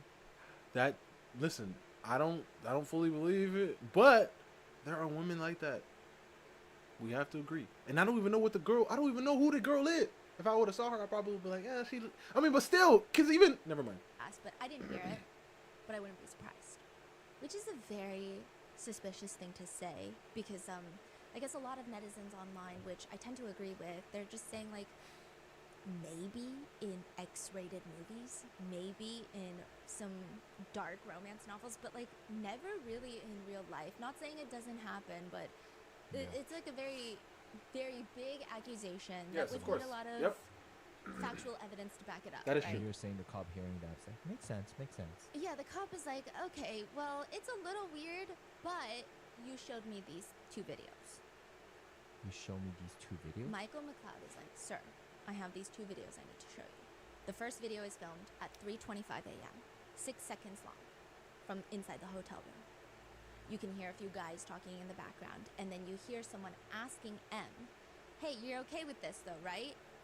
M responds, yes, yeah. You're okay with this? M wipes her eye with the back of her hand. Now, we don't see these videos, but it doesn't appear Whoa. that she's crying. But she does. Give me a second. Whoa.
All right, we're good. We're good.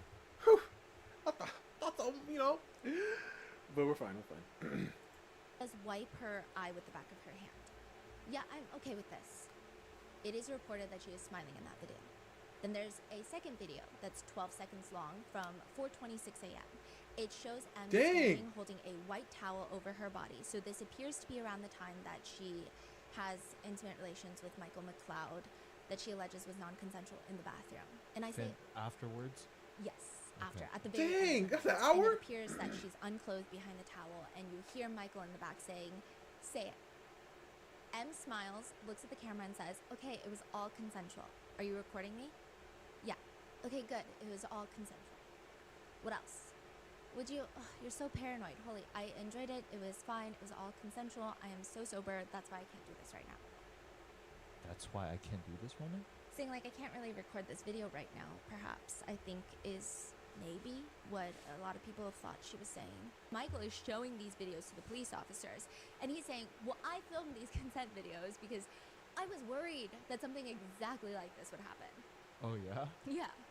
And so, you know, I'm just saying, like, Smart. I took these videos because it was such a crazy situation. Like, we've Smart. To record. Listen. Hold up. Am I saying I believe that she was okay with every single thing that happened? What I'm saying is to make sure you got cameras in your house or in wherever, you know, it happens.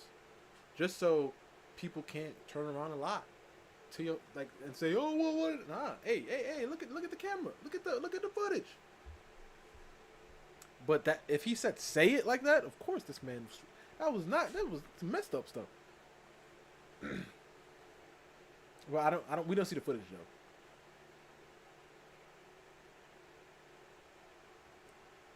Do that now, yeah. You got to record everything. I don't mean like acts or anything. Calm down. I ain't talking about none of that. I'm just saying, like, if you got cameras in your house or something, perfect. Cameras outside, perfect. All these things. Listen, and having like recording in a certain situation, especially athletes, oh, they definitely need this. Definitely, they could their whole lives could be ruined. But record, bro. Yeah, it is. It's looking bad. never had a girl that was like, I want to sleep with the whole team, so I didn't want anything like this to happen, so I recorded these 2 videos. This is in 2018. Okay. This whole case, nobody finds out about it for 4 years. That makes sense. It gets buried until 2022. That makes a whole bunch of sense. Why? Because these guys just won the championship. And hockey is Canada's bag. You think they finna have this all over the news and everything? No, of course not. Then it goes public, and then the police decide we're going to go to trial. And so it feels like since 2018 to 2025, they have been trying to bury this. That's just what Canadian netizens feel like. I believe okay? So by the time that the trial comes around, protesters are standing outside with signs that read, "Believe survivors, justice for survivors." I will say that the 5 accused players, every time that they walk into the courtroom with their attorneys, they just look very smug. And I think that's a personal opinion of mine that a lot of That guy netizens looks. share. No. They just look, we'll No. say that the 5 accused This one, players, he looks smug. every time that they walk into the courtroom with their attorneys, This one right here, he look. Okay, so I walked in last. She was. He just trying to remember everything he got to say. they just look very smug. And I think that's a personal This one right here, he's like, man, my wife gonna find out I'm into some weird stuff, man. opinion of mine that a lot of netizens share. Oh, this guy, man, this is the captain, ain't it? I don't know what it Oh yeah, this guy, man. This man's like, hey, man, can't wait to get up out of here. is. They just look like they look smug. People are thinking though, this is a slam dunk case. Since 2022, when this specific case became public, it triggered a bunch of other Hockey Canada essay cases to get a lot of attention, to get coverage, and people are pissed off. People are pissed off at Hockey Canada, and they want ice hockey culture to shift. They want society to change. They want the justice system to reflect that. This is a slam dunk case. Like, this is, everyone is on the side of M. That's just what it is. Especially when the arrest originally happened, before the whole trial. Yep. When the arrest happened? 2022? 2025. You see, that's where the issue comes into play. We can't do that because our whole justice system is supposed to be innocent until proven guilty. However, what we've started to do in the world now, innocent until proven guilty if you're a female. But if you're a guy, guess what? I mean, if a kid's involved, 100% you're guilty. But if you're a female and a guy's involved, you're innocent.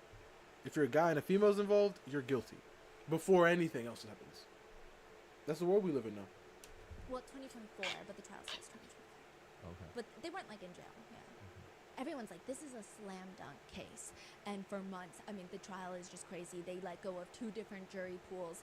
And then finally, it's the judge only. And the judge is a woman. She finally comes out with the verdict a few months ago. And it takes 5 hours for her to run through the verdict. She saw the victim testify for 9 days straight. She heard from all the witnesses. And she states in her verdict, people react differently to events.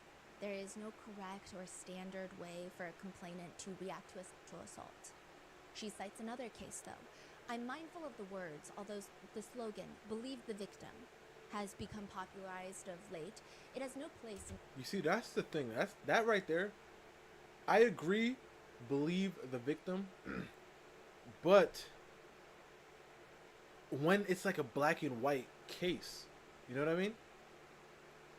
Once again, if a kid is involved, I believe that's pretty black and white. You know what I mean? When a kid is involved, that is pretty black and white. And when I'm saying kid, I mean like a younger kid, like 12 and down, I guess.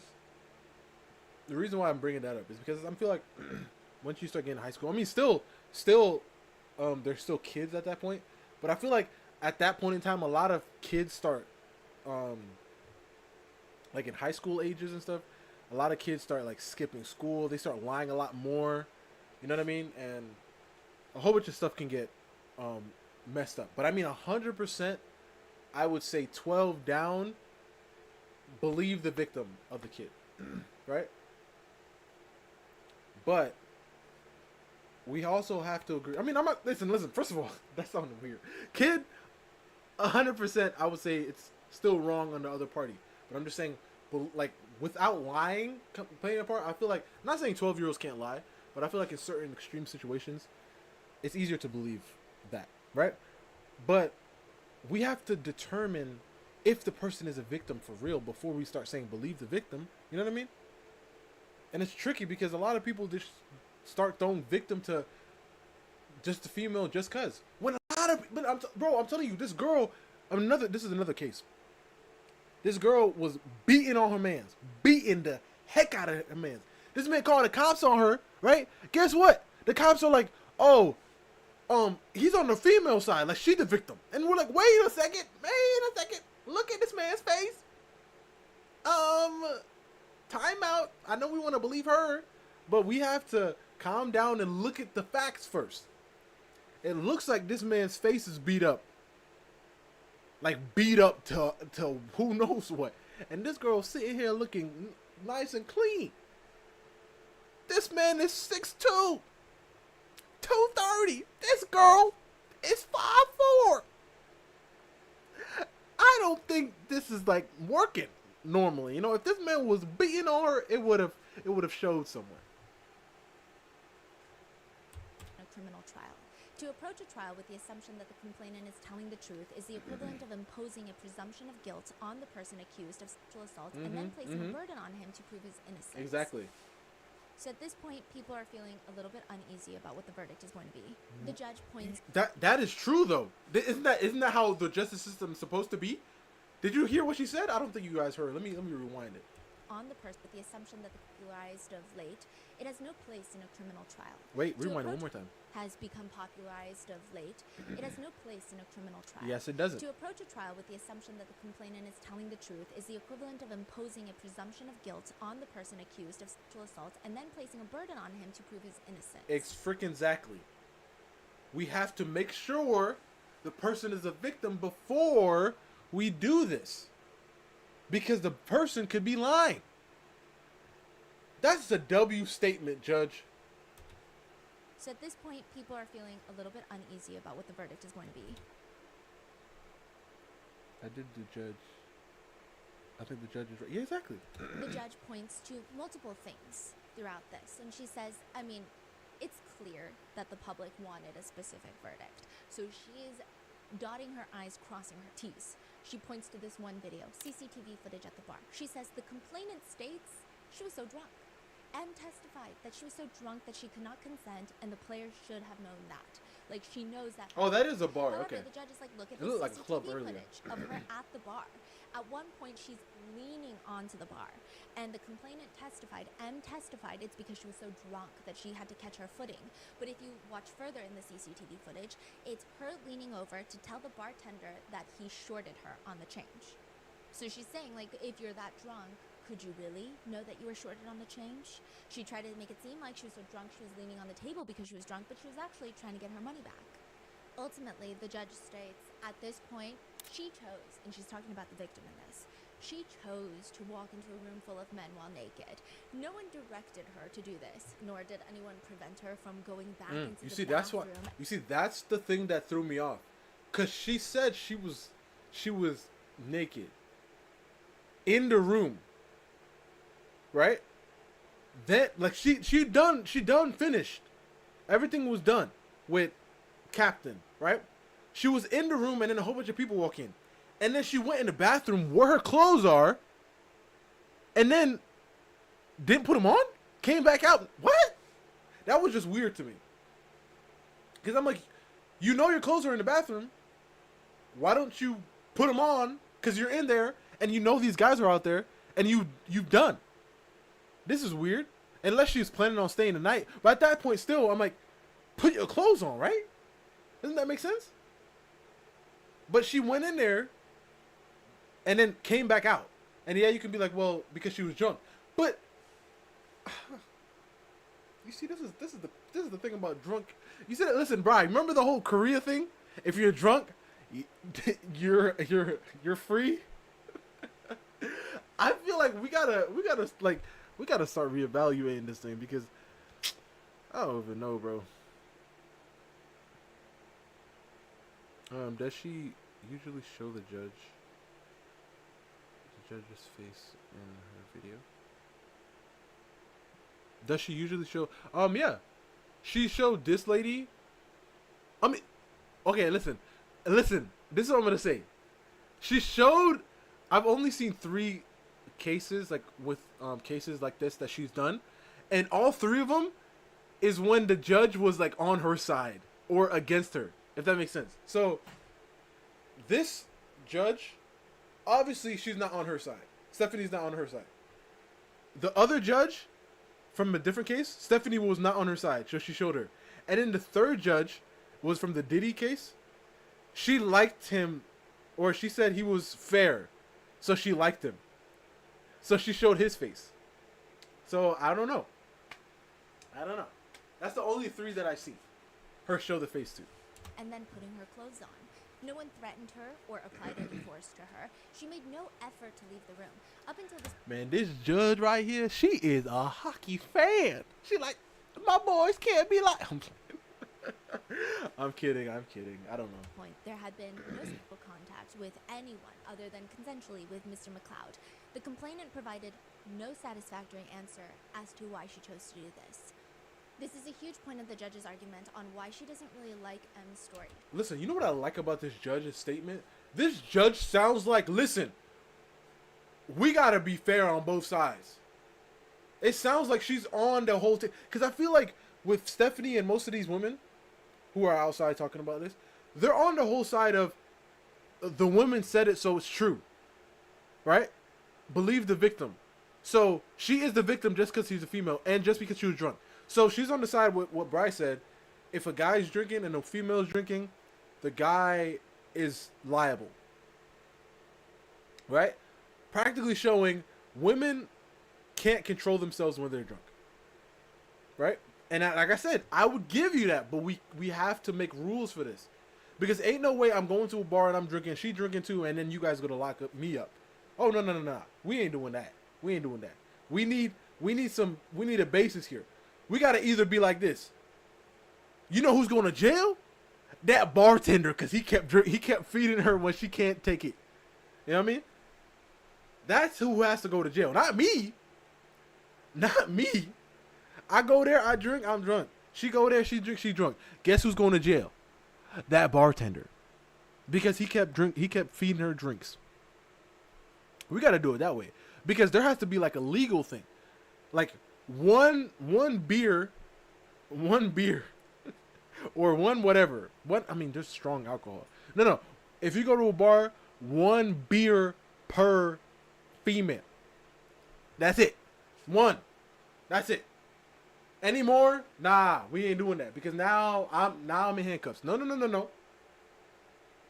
1. That is it. Do this. This is a huge point of the judge's argument on why she doesn't really like M's story. She's saying, to me, it doesn't make sense because you're saying that you were unclothed in the bed after having consensual. You see, that's the thing about the lady too. She looked like an old-fashioned lady. She like, you think I'm going to a bar? You think I'm going to some random person's house that I don't know? These. What is this? Like, I think it's like an olden. I'm not even gonna say that word because it might be a word I get banned for. But she's like, these girls these days, I would never walk into that house, and then I'm on the bed naked, and then a whole bunch of guys walk in. I go to the bathroom where I know my clothes are, and then leave them on the floor, and then go back out naked. What? I would never. I feel like that's how she's thinking. This is a huge point of the judge's argument on why she doesn't really like M's story. She's saying, to me, it doesn't make sense because you're saying that you were unclothed in the bed after having consensual relations with Michael McLeod. You're unclothed on the bed. Then these hockey players walk in. You're shocked. You're surprised. You run to the bathroom. The bathroom is where her clothes are. Exactly. So then she's saying, why didn't you just put on your clothes in the bathroom? Exactly. But instead, you walk out of the bathroom unclothed, and then you see more hockey players. And at that point, you could go back into the bathroom and put your clothes on. Or, because the bathroom door is right next to the hotel door, it would have been easier for you to, like, put on your clothes and then run out the door. Like, there's a lot of different ways in which you could have left. This is what the judge is saying. A lot of netizens and a lot of advocates think this is absolutely insane. Because they're saying, we thought we were past the time where we are asking victims, why didn't you leave? Because it, Hussy, yeah, I was gonna say hussies, but I didn't know if I could say it. But you see, this is the issue. This is a big issue that we have.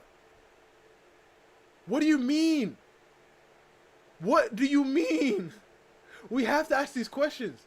We have to. Because it's kind of like this. It's kind of like this. I don't know if you guys heard that story. I mean, it was another Dave Chappelle thing. No, it's not. This is another Dave Chappelle story. But I mean, not a story, but it was like a news clip that Dave Chappelle was talking about on his comedy story. It was years ago. But it was about this little girl. This little girl was taken, right? On some taken stuff.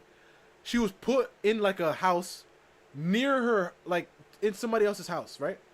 She was taken from her like from a bus stop, and or something like that, and then she was taken home. You know what happened? The people who took her left, and they had to go do something, right? They didn't tie her up or nothing. The door was wide open. You know what the girl did? She got up and started running, and then got home. Right? Right? In the beginning, she would have been a victim. But she was like, hold up. I got a way out. Let me get to running. And she got out scot-free. I agree with the judge too, because I'm just like, listen, listen, this is the thing. This is what would have broke the case for real, right? You have your clothes in the bathroom, right? Put your clothes on. The door. Okay, let me try to illustrate this, because I don't like. Yeah, because I've been in a hotel room before. Let's try to illustrate this. 2 beds, right? So typically hotels are like this. This is the exit, and this is the bathroom, right? This is 1 bed. This is 2 bed. This is TV, whatever. This is desk sometimes, and this is the window, right? This is terrible. This is the thing. This girl was here, I believe, right? She's here laying down, you know, she says she's naked. He's over here on the couch, because there's a couch over here sometimes, on the phone. Then a whole bunch of guys walk in. Ooh. Now there's like a whole bunch of people, right? This girl's like, oh my goodness, this is so weird. Goes to the bathroom where her clothes are.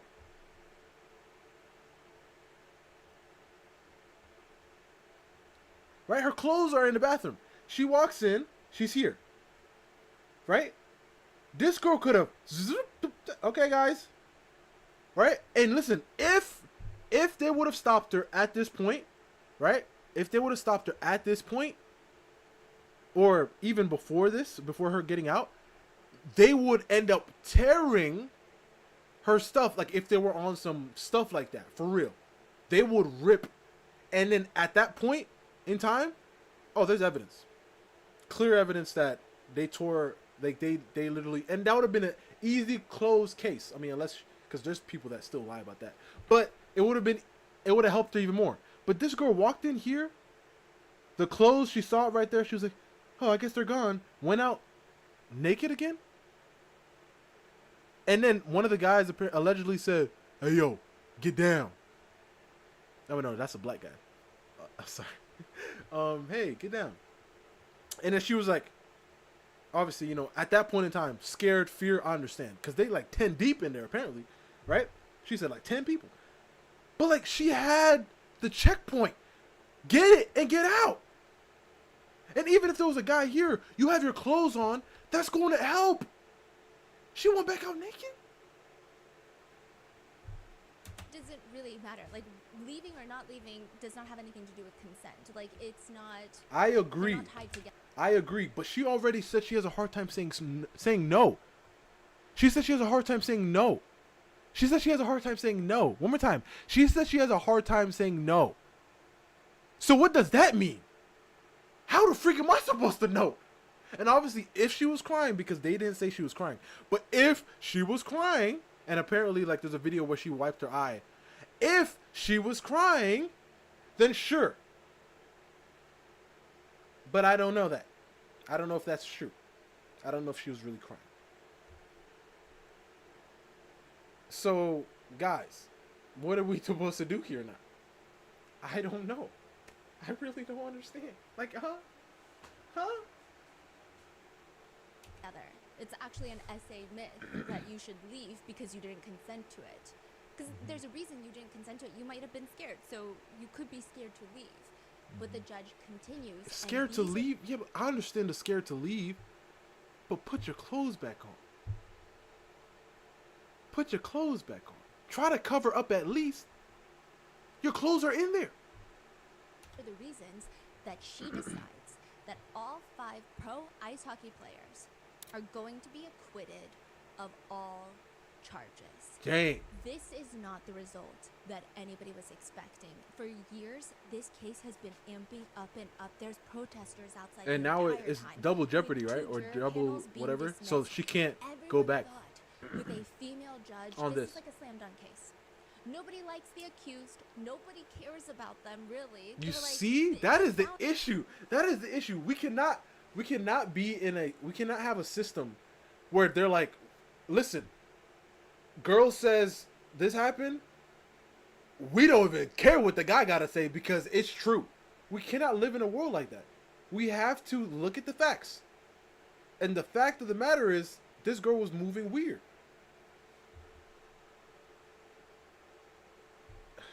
We have to agree. Like, we cannot. There's no way. There is no way. She literally said, look, we got a female judge. Slam dunk. Slam dunk.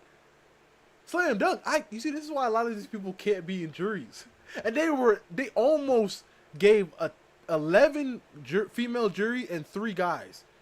How is that fair, bro? Because we already have this mindset of, oh, no, it has to be da-da-da-da-da. It has to be da-da-da-da. What? I can't do this, bro. This is such a terrible, way to live. Sounds crazy. Once This is again, interact- the only people who I'm allowing this 100% is children. These fools thought the female judge would side with the female victim. Yeah, they were like, oh, we got a girl in there. Listen, I don't even need to watch it because I know who gonna win. But listen, if a kid is involved, that's the only way I'm giving my 100%. Yo, even though we still have to look at the evidence, I'm still giving my side, and like, cause it's just a bias that I have. It's like I can't, you know what I mean? I can't. It's just a bias that I have. And like I said, I already gave you the ages of the kid. Like where it's just 100%. Like the older the kid gets, I'll give them. The percentage loses. Like I said, 12 down, 100%. Like to 13, 14, 15, 16, 17, 18. The percentage gets a lot lower the closer they get to 18. Because that's when they start getting good at lying, you know? That's when they start getting real good at lying. Because that's high school. High school, everybody in there is a liar. You know what I mean? That's when everybody starts pretending to be people that they aren't. You know what I mean? Because I feel like even middle school, sure, people are lying. Yeah, you know what? Yeah, let me bring that down to 10. 10 is 100%.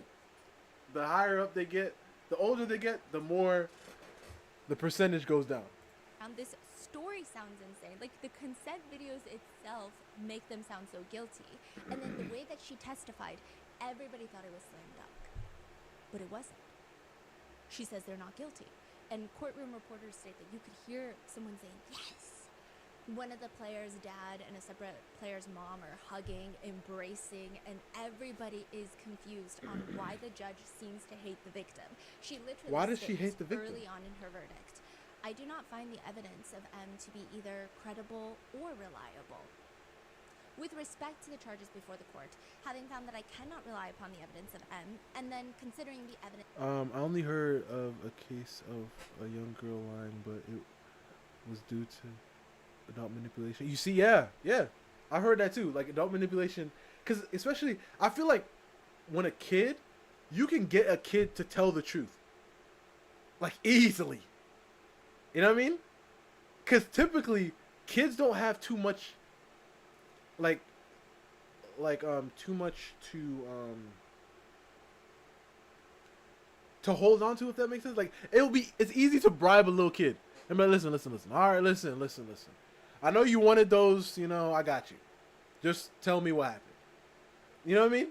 Like, I have so many young siblings. I mean, not siblings. Siblings. No, siblings is, I mean, cousins. Cousins aren't, no. Relatives? Cousins. I have a lot of young cousins, right? Like, they range from all the ages, from like 18 to like 5 or 4, right? And you can really see the ones who be telling the truth, bro, are like right before they hit high school. Before they hit high school, they be, it's easier to get the truth out of them. I'm telling you, the older they are, the more they try to like defer and start switching up and doing all this other weird stuff. I'm telling you. From this trial as a whole, I conclude that the Crown cannot meet its onus on any of the counts before me. People thought, there's got to be something that we're missing. In all of the court dates, like in the trial dates, there's got to be stuff that the judge heard that we did not hear. The judge, in her 91-page verdict, goes on to talk about how the victim, the alleged victim, she was laying in bed, and at one point, Michael McLeod, the man that she came to the hotel with, that she had consensual relations with initially, he asks his teammates, hey, do you want oral sex from this girl? In front of her. The judge is like, she has no reaction. She doesn't freak out. She doesn't say no. So that could be, she has no signal of enthusiasm. You see, right there, that is another thing as well. Like, obviously, that is a wild thing to say. But if she didn't even budge, he's like, is this girl down? And apparently the other guy was like, she asked us all to, do I believe it?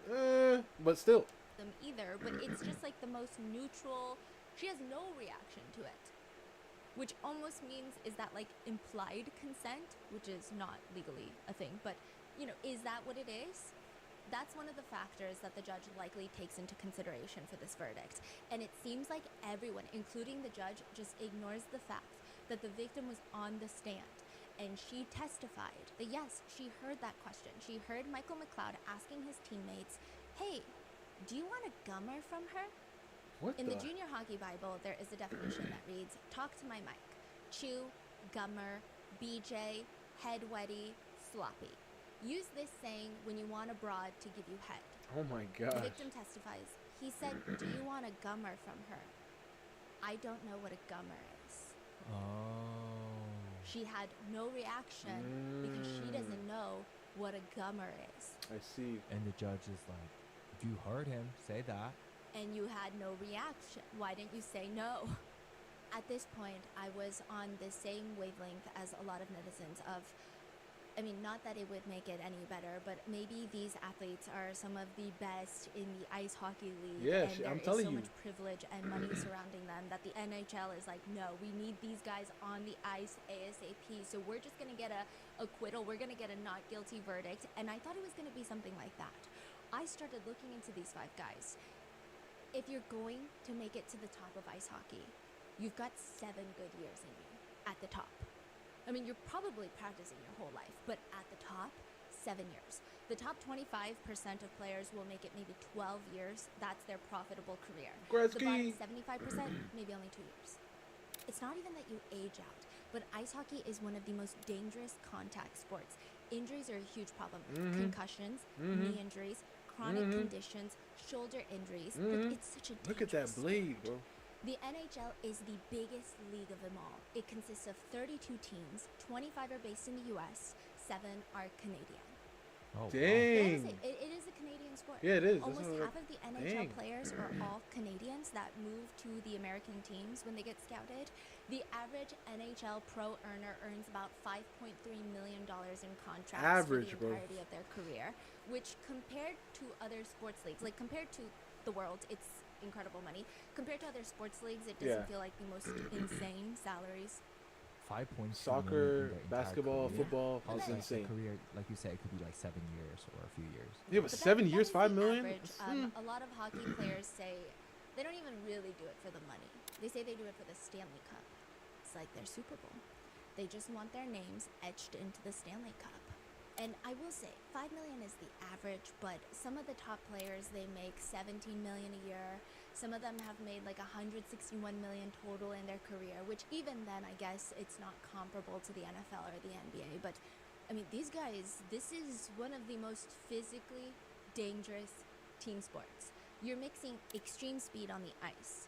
You're going like 20, 30 miles per hour in that little ice rink, and you are allowed to have full body collisions. Heavy equipment gets weaponized. The surface of the environment is just like rock solid Yep, ice in yep. terms of just colliding with fellow players. Ice hockey is typically even more dangerous than football. American football, which we know CTE is like a big problem, but for ice hockey, if these two guys collide into each other, they fall onto the ice. Yeah. Football players at least get some give with the grass or the turf. It's a lot more forgiving. It's a little bit more cushy. Solid Ice is- ice, the head-to-ice collision is probably some of the worst recorded in sports history. The impact of it. It's bad. I mean, to give you a visual, it's like if you were to jump off of your diving board at home, if you have one, and belly flop into the pool water, it's going to hurt. And I say at home because, like, you know, don't picture like the Olympic diving pool. It's going to hurt, but the water is going to give you a little give. That's like turf. That's grass. But imagine you're just doing it to straight concrete. That's what ice hockey feels like. You're lucky if you don't end up with a concussion. Then, you know, the boards surrounding the entire rink that keeps the spectators safe in the stands. It keeps the pucks from going outside the ring.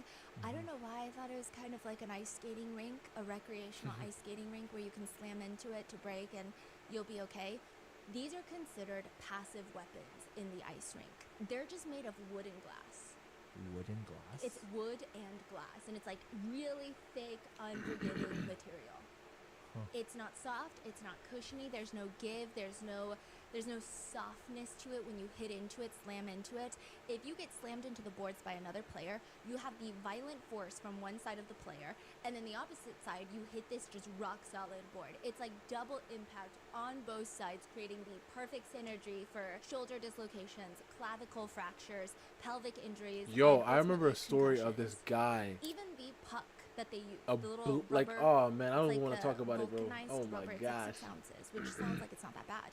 But the speed at which it goes on the ice, it's flying around at 100 miles per hour. Just getting hit by the puck, you can suffer lacerations, fractures, dental injuries. Even the hockey sticks are just giant weapons, just giant mean sticks. If you're smacking someone, you could break someone's finger. You could hit someone on the shoulder and they could dislocate their shoulder. Probably the most dangerous are the skates. They're razor sharp. They can easily slice through protective equipment, clothes, skin, flesh. They're the world's scariest razor blades, and they're really thin. They're about the width of about 2 credit cards stacked together. So it's a very dangerous sport, and not a lot of people make it to the NHL. But a lot of the accused did. Where's she going with this? This is the one that Anne goes to the hotel room with. He is known as one of the fastest skaters of the 2016 draft class. I will say he's good. People say that he's a very natural leader, and he was with the New Jersey Devils for a very long time. In 2016, Michael McLeod is ranked the 13 in the North American skater category. A lot of sports commentators state that he was one of the most polarizing picks in the NHL during that year. Why is it polarizing? He is high risk, high reward, or high risk, no reward. He could place in the top 10 if drafted. He could place in the top 20 if drafted. He's big, he's skilled, he's fast. That's how people describe him. I tried to look into his career highlights, and don't get me wrong, I think a normal Good person question. has a lot more control Yeah, I'm just and waiting. finesse over their I'm just waiting for her to physical body land, you know. with more stamina and discipline than I do with my body. So this is not me trying to like downplay any of anyone's capabilities on the ice or their ability to play sports that I could never even dream of playing. I don't think that would even serve any purpose. But as somebody who doesn't know ice hockey, I'm just telling you what I saw. Looking for career highlights, I found a few compilation videos of him scoring goals. And I don't know if it's the recent trial in the algorithm. I, interestingly, only got videos of him getting into full-on fistfights on the ice. There's a video of him slip sliding through the ice, trying to deck this Braden Schneider, another opposing team member, in the face. If you're watching the video episode, he is the one wearing red. They're just punching each other on the ice. Punching each other. They're literally punching each other's helmets off.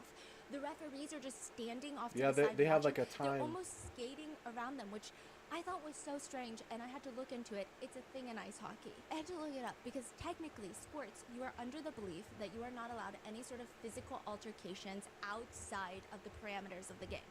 Like football, you can tackle people, but you can't punch them in the face. The You were judge got so paid off. confused about this, I right? don't I know. was so confused. That results don't know in if she's immediate applying penalty. that. So I'm like, oh my gosh, like this was Yeah. his career highlight. He got into a fight and then he probably got suspended for a little bit.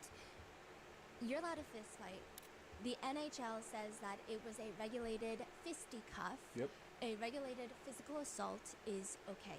There's another clip of Michael where one of his teammates gets thrown down by the other team. Like it almost seems like he gets slammed and he falls to his knees and his hands support him when he falls to the ice. I don't think that he made strong impact with his head on the ice, but I'm not entirely sure. Instantly, you can see Michael in the corner, gloves are off in like 0.2 seconds. I mean, these players, their reflexes are fast. Gloves are off, and I had to rewatch it multiple times to be like, when did he take off his gloves? It was so instant. Gloves are off. He skates to the person that he thought did his teammate dirty and just starts fist fighting him Punching his head. in mid-game. Just like was that guy ready to receive, or yeah, and he's then he also starts fighting punching back. Yeah, How long did the fight last? like a minute. This one was particularly confusing for me because Michael was fighting another guy, and then I think another guy was trying to fight another guy from Michael's team. It was just Oh, so you can do multiple fights going on at the same time? yes, but you cannot have a group fight and you cannot jump someone. Yeah, it's a Oh, 1v1, man. 1v1. It has to be a fair fight. Was it chaotic? It was so chaotic. And then at one point I was watching another hockey clip where I was watching the goal. I'm like, I gotta see if they get the goal in, like the puck in the goal. And then I just see like 5 people fighting in the back, and I'm like, what's happening right now? Oh, the game still goes on while they fighting? Yeah, I think they eventually stop and pause. Oh, but like while it's happened so quickly, Yes. other people are still playing. Yeah. There's Okay. another one where Michael and another guy, both of their heads get slammed into the wall. They like bump into each other and both of them simultaneously bonk their heads into the barrier. It was like a clean shot. That's what a lot of comments were saying. Like this was a very clean, nobody f***ed up type of situation. It was just like Yeah, everybody that's happened to be in the wrong place at interesting. once. Wow. But Michael's gloves are off in a second. Fighting the guy, Yeah, the other guy. and then they're Yeah. just fighting. And I'm like, hi. Wow. Okay, okay, okay. And then in another one, it's titled Travis Sanheim drops the gloves with Michael McLeod in his first ever career fight. So it's just 2 of them decking each other in the face, and then the camera pans to all of Travis's teammates because this is his first ever career fight, and they're all banging their sticks on the barrier. 'Cause Come they're on, like, come on, come on. "Woo!" Chanting. Like first fight ever, basically. Interesting. Yeah. Fascinating sport. I mean, and I have so much respect for ice hockey, considering, well, I don't know about the violence part. I just don't like watching physical violence, but I think it's you have to be very tenacious and agile to play. Like, I could never last. Michael stayed signed with the New Jersey Devils from 2016 to 2023, so he was there for a really long time. It's estimated that he made $4.61 million with the New Jersey Devils. He's actually still going strong with the Devils up until January of 2024. That is when he was granted an indefinite leave of absence Oh, because of this trial. Because he Dang. is the alleged ringleader of one of the biggest SA cases in ice hockey history of recent years. There have been a lot more previously, but in like the recent past few years. It's alleged that he is the one that facilitates the entire SA for 2 hours long. So he's charged with not just the SA, but he's also charged with instigating it, essentially. Then you have Alex Formenton. He is also known as one of the fastest skaters during his draft pick. He ends up signing with the Ottawa Senators. He signed a 3-year contract for $2.2 million. It's about $750,000 a season. Then he goes on to sign with Switzerland, a Swiss-based team, until he takes a leave of absence for personal reasons. That being, he is also charged with SA against M. He is the one that is accused of having allegedly R-wording M in the bathroom. Carter Hart is probably one of the more successful of the 2018 Goalie. junior group. He's estimated to have made around $14 million in his career thus far. He was originally signed with the Philadelphia Flyers, and the last contract he signed with the Flyers, it was a 3-year Flyers. contract I was for wondering what the team was. $11.9 million. He's probably the most well-known as well. They say that he has very strong mental training regimen. He says, I'd probably say about 90% of hockey is mental. Confidence is everything. Everything is between your ears. He's the goaltender, like the goalkeeper. He's worked intensely with a sports psychologist to make him an overall more mature player. People have said about him previously, his mental game is in order. He's the type of kid who bounces back from a bad game. He has all the makings. This is what people said before all of this came to light. He is also charged with committing SA against M. He is being named as the one that allegedly made M perform oral on him in front of the other teammates. So he's one of the 3 players that received oral. Then you have Dylan Dubé. He was the team captain at the time. Afterwards, he gets signed with the Calgary Flames for 3 years, coming in at a $2.3 million contract, about $770,000 3 years, a year. $2.3 million. Okay. Then his second contract, he signs a 3-year deal for $6.9 million, making $2.3 million a year. It's estimated that he's probably made a good $10 million in his career so far, until he gets arrested for SA against M. He is also accused as being one of the 3 that received oral from M, and also for being the one that was smacking her. Callan Foot is the last one. They call him Cal Foot. He was one of the top picks in 2017, the draft. His first contract was nearly $1 million a year for 3 years. Then he signs with Tampa Bay Lightning for $1.7 million for 2 years, which is $850,000 a year. Then to the New Jersey Devils, but that was cut short. He was making around $800,000 a year at the Devils, but he takes the indefinite leave for being arrested for SA. Cal is the interesting one in this one, that he was not one of the 3 that received oral. So the one of the 3 that received oral, right, is Michael McLeod, the original guy. And then you have Carter Hart, the goalkeeper. And then you have Dylan Dubé, the team captain. And then you have Alex Formanton, who is the roommate, who is accused of full R-wording her in the bathroom. And then Cal Foot is accused of placing his genitals on her face without her consent by doing the splits. There's a whole argument. What? Oh, heck nah. What? This guy is, I mean, if he actually did it. And then Cal Foot is accused of placing his genitals on her face without her consent by doing the splits. Listen. Everything else, I'm like, huh? He had to have done that. He had to have done that, bro. Listen, because that's too specific, bro. He had to have done that. Because ain't no way, bro. What? Oh my gosh, bro. Yeah, but it's so crazy to me. Like, she was, like, she's on 10, like, with everything. Like, she's thinking of everything. I mean, I don't know. I don't know, bro. Let me just press play. There's a whole argument in the trial of, was he clothed, was he unclothed? People still cannot agree on if he had clothes on or not. And then people cannot agree if this is sexual assault or not. But it is alleged by the victim that he took off his pants, took off his underwear, and then did the splits on top of her face to touch his genitals and private areas on top of her face without her consent. Bro, this man had to have done that, bro. I believe that. Everything else, that right there, he gotta get locked up for something. Okay? That is some weirdo behavior. They all say Like a it was party a trick? Yeah, that's exactly what they call it. They all say it's a party trick. Look what I And can he do. just does splits as a party trick. Yeah, then that's SA. Yeah. Yeah. They're saying that he was clothed. She's saying he wasn't clothed, and there's a whole debate. It gets really bad, and there's like a clip of him doing the splits. It's a lot. What the We're frick? getting into it. This guy. So these are the 5 this guy accused. is so weird. Bro, you see him? Hold up. Let me make this bigger for you guys to see. What? That's him right there. You guys see he's in red. She's saying he wasn't clothed, and there's a whole debate. It gets really bad, and there's like a clip of him doing the splits. It's a lot. Yeah, we're gonna get into Oh it. my So gosh, these are bro. the 5 accused, and they're really, I mean, they're great ice hockey players, but I just, their stories don't make sense. And I don't know, nobody's story really makes sense, okay? Like, when Michael first goes to the police because he's called during the investigation, he tells them he has no idea why all of his teammates showed up to his room. Like, they just kept showing up in the droves. Like, about maybe 10 to 16 people are inside of his little hotel room. He doesn't know. He's not the team captain. I thought he was the captain. How guys kept showing up.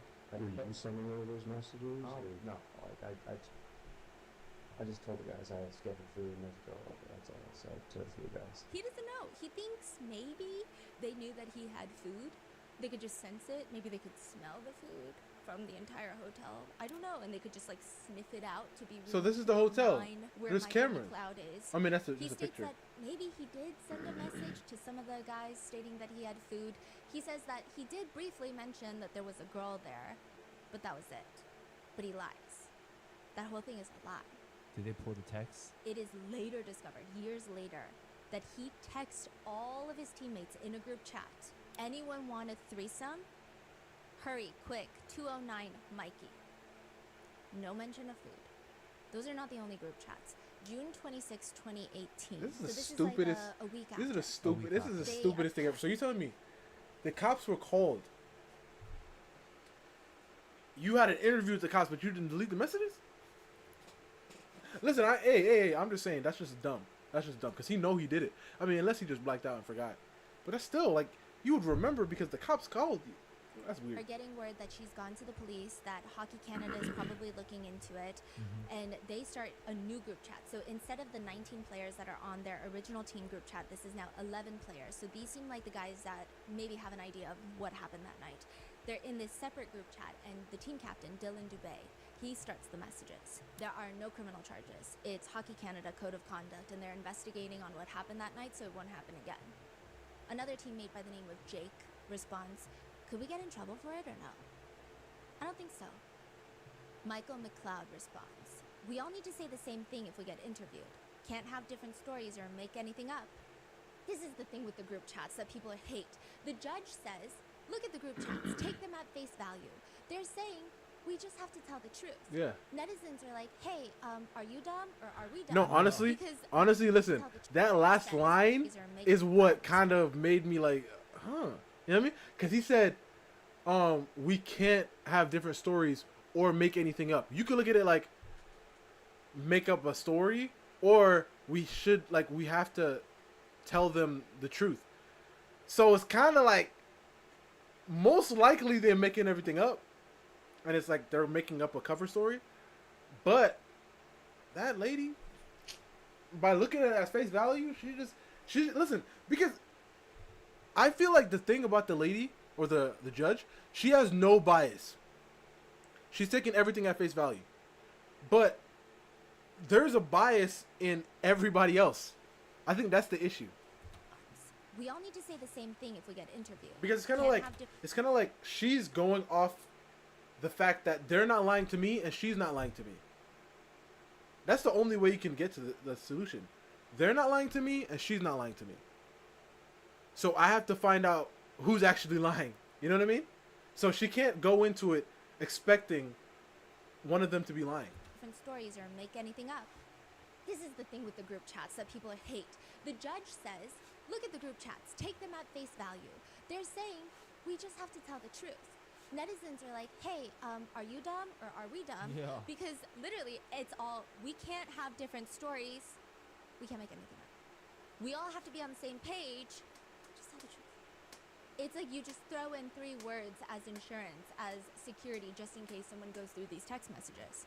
Yeah, but that's Another weird. player, Why do they the same have the Jake text guy, he messages still? responds, no boys, like, we didn't need to make anything up. No one did anything wrong. We went to that room to eat. The girl came, It's sus. which already that timeline is not correct. Yep. She wanted to have sex with all of us. No one did. She gave a few guys head, and then we got out of the room when things So- got too crazy. Does just because of timeline difference on this guy's statement, he's already lying. Yeah. You didn't go eat and then the girl show up. You already started the whole thing lying. But the most annoying thing about this case is I I don't know if I am in a position to say whether or not I agree or disagree with the verdict. I think that legally speaking, it's very complicated because, well, first of all, I don't want to get sued. And then second of all, what we think is moral and what we think is the right verdict versus what is actually viable in a criminal justice system varies vastly. Immoral is sleeping like one night stand, right? We agree? So everybody here is some degenerate, especially the man who did the splits. That's some weirdo stuff. And that is a separate conversation because then we got to change the criminal justice system. But it's just, they might not be aligned because there has to be no reasonable doubt. And the problem with a lot of SA cases is not everything is photographed and logged and evidenced. And Exactly. a lot of people have trauma and they don't come forward right away, or they have gaps in their memory. But one thing I will say is this judge's verdict, what she talks about and what she points out is so infuriating. Like, she's getting pick me because all of Ain't no way Stephanie just said that. Stephanie! Ain't no way you said that, Stephanie. being the victim and all of the accused have gaps in their memory. But when the guys have gaps in their memory, she says it's very reasonable because they were under the influence, they were intoxicated, and it's been a very long time since 2018. It's 2025 now. But when that applies to the victim, she's like, why are you lying? You're lying. You're uncredible. You're not reliable. Oh, so their mix-up of timeline, she excuses by Gaps of memory and the Concussions. What's Oh, her name? the concussions because they hit their head so much. yeah. Do you know her information? Yeah, I'm scared, but Justice Maria, she was a defense attorney for a very long time. I will say that I looked into it, and she has a relatively, like, she's very well respected. And then this verdict, everyone was like, what? Jake then texts again, and Mikey literally has a video of her giving consent. Dylan Dubé, the team leader, is very happy about that, texting back, okay, yeah, we are fine. The boys who did things got consent, so just tell them that, and it's fine. Another guy by the name of Brett, he responds, all we have to say is someone brought the girl back to the room. We were all in there ordering food, and then this girl started begging everyone to have sex with her.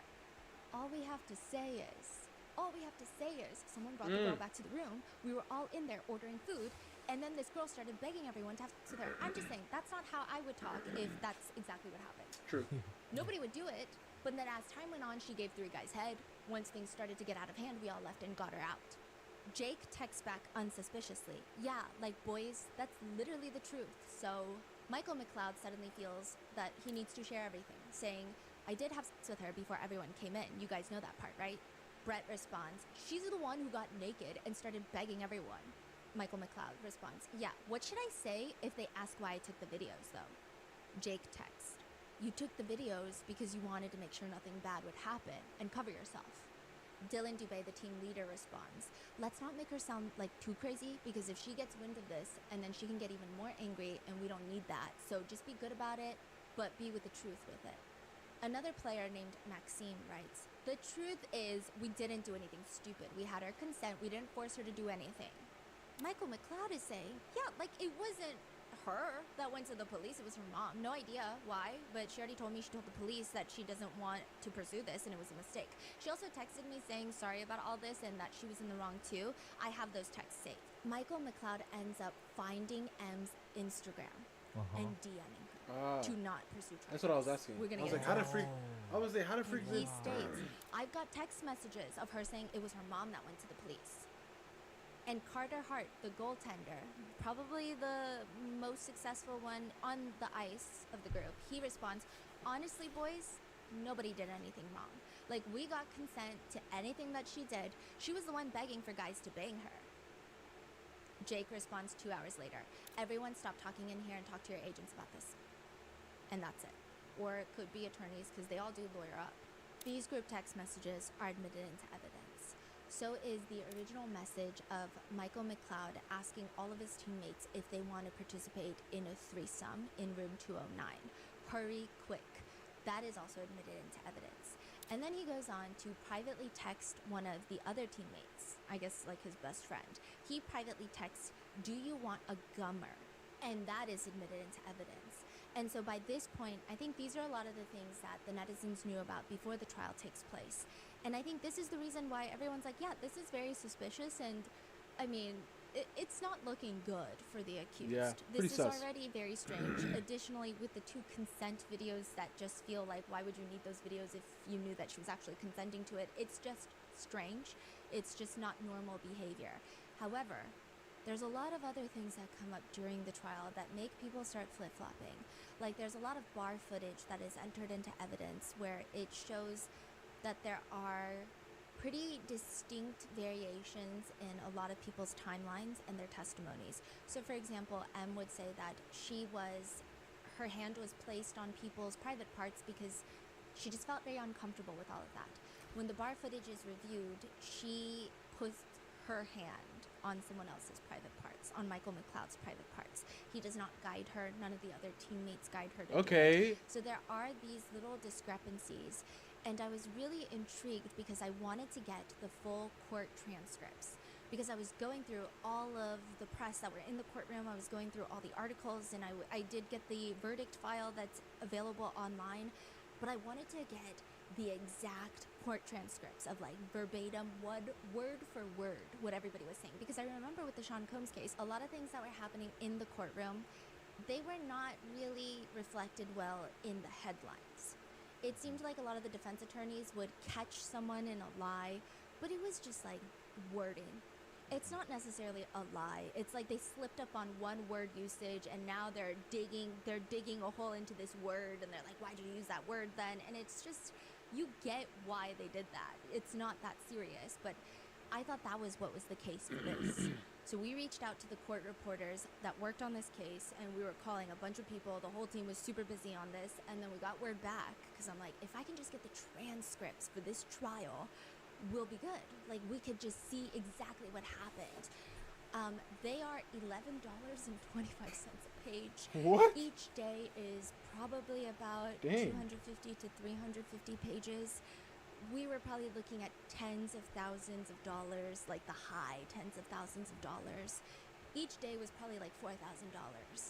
That has also been a huge conversation, because victims will even have to pay for their own transcripts, for their own case. Really? Yeah, so I did hear some people talking about that in forums that were talking about this case.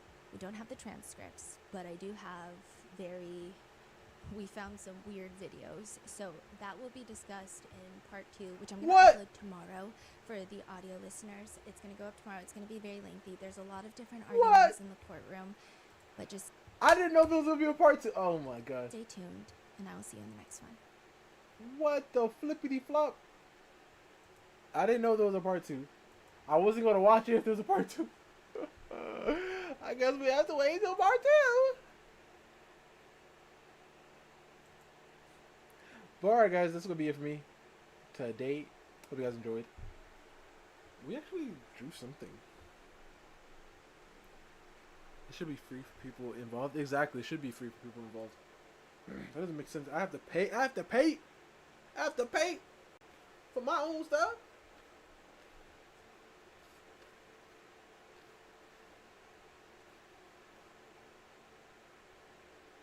But yeah, guys, that's will be it for me today. I hope you guys enjoyed, and I'll see you guys. What's today? Today's Saturday. Yeah, I'll see you guys Sunday. So technically tomorrow. Have a great night. Have a great night, everyone. Oyasumi. Oyasumi. Oyasumi.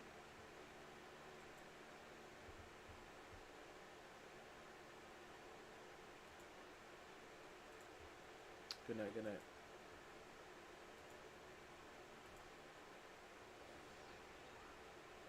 Peace, love, and hair grease. Peace. Peace.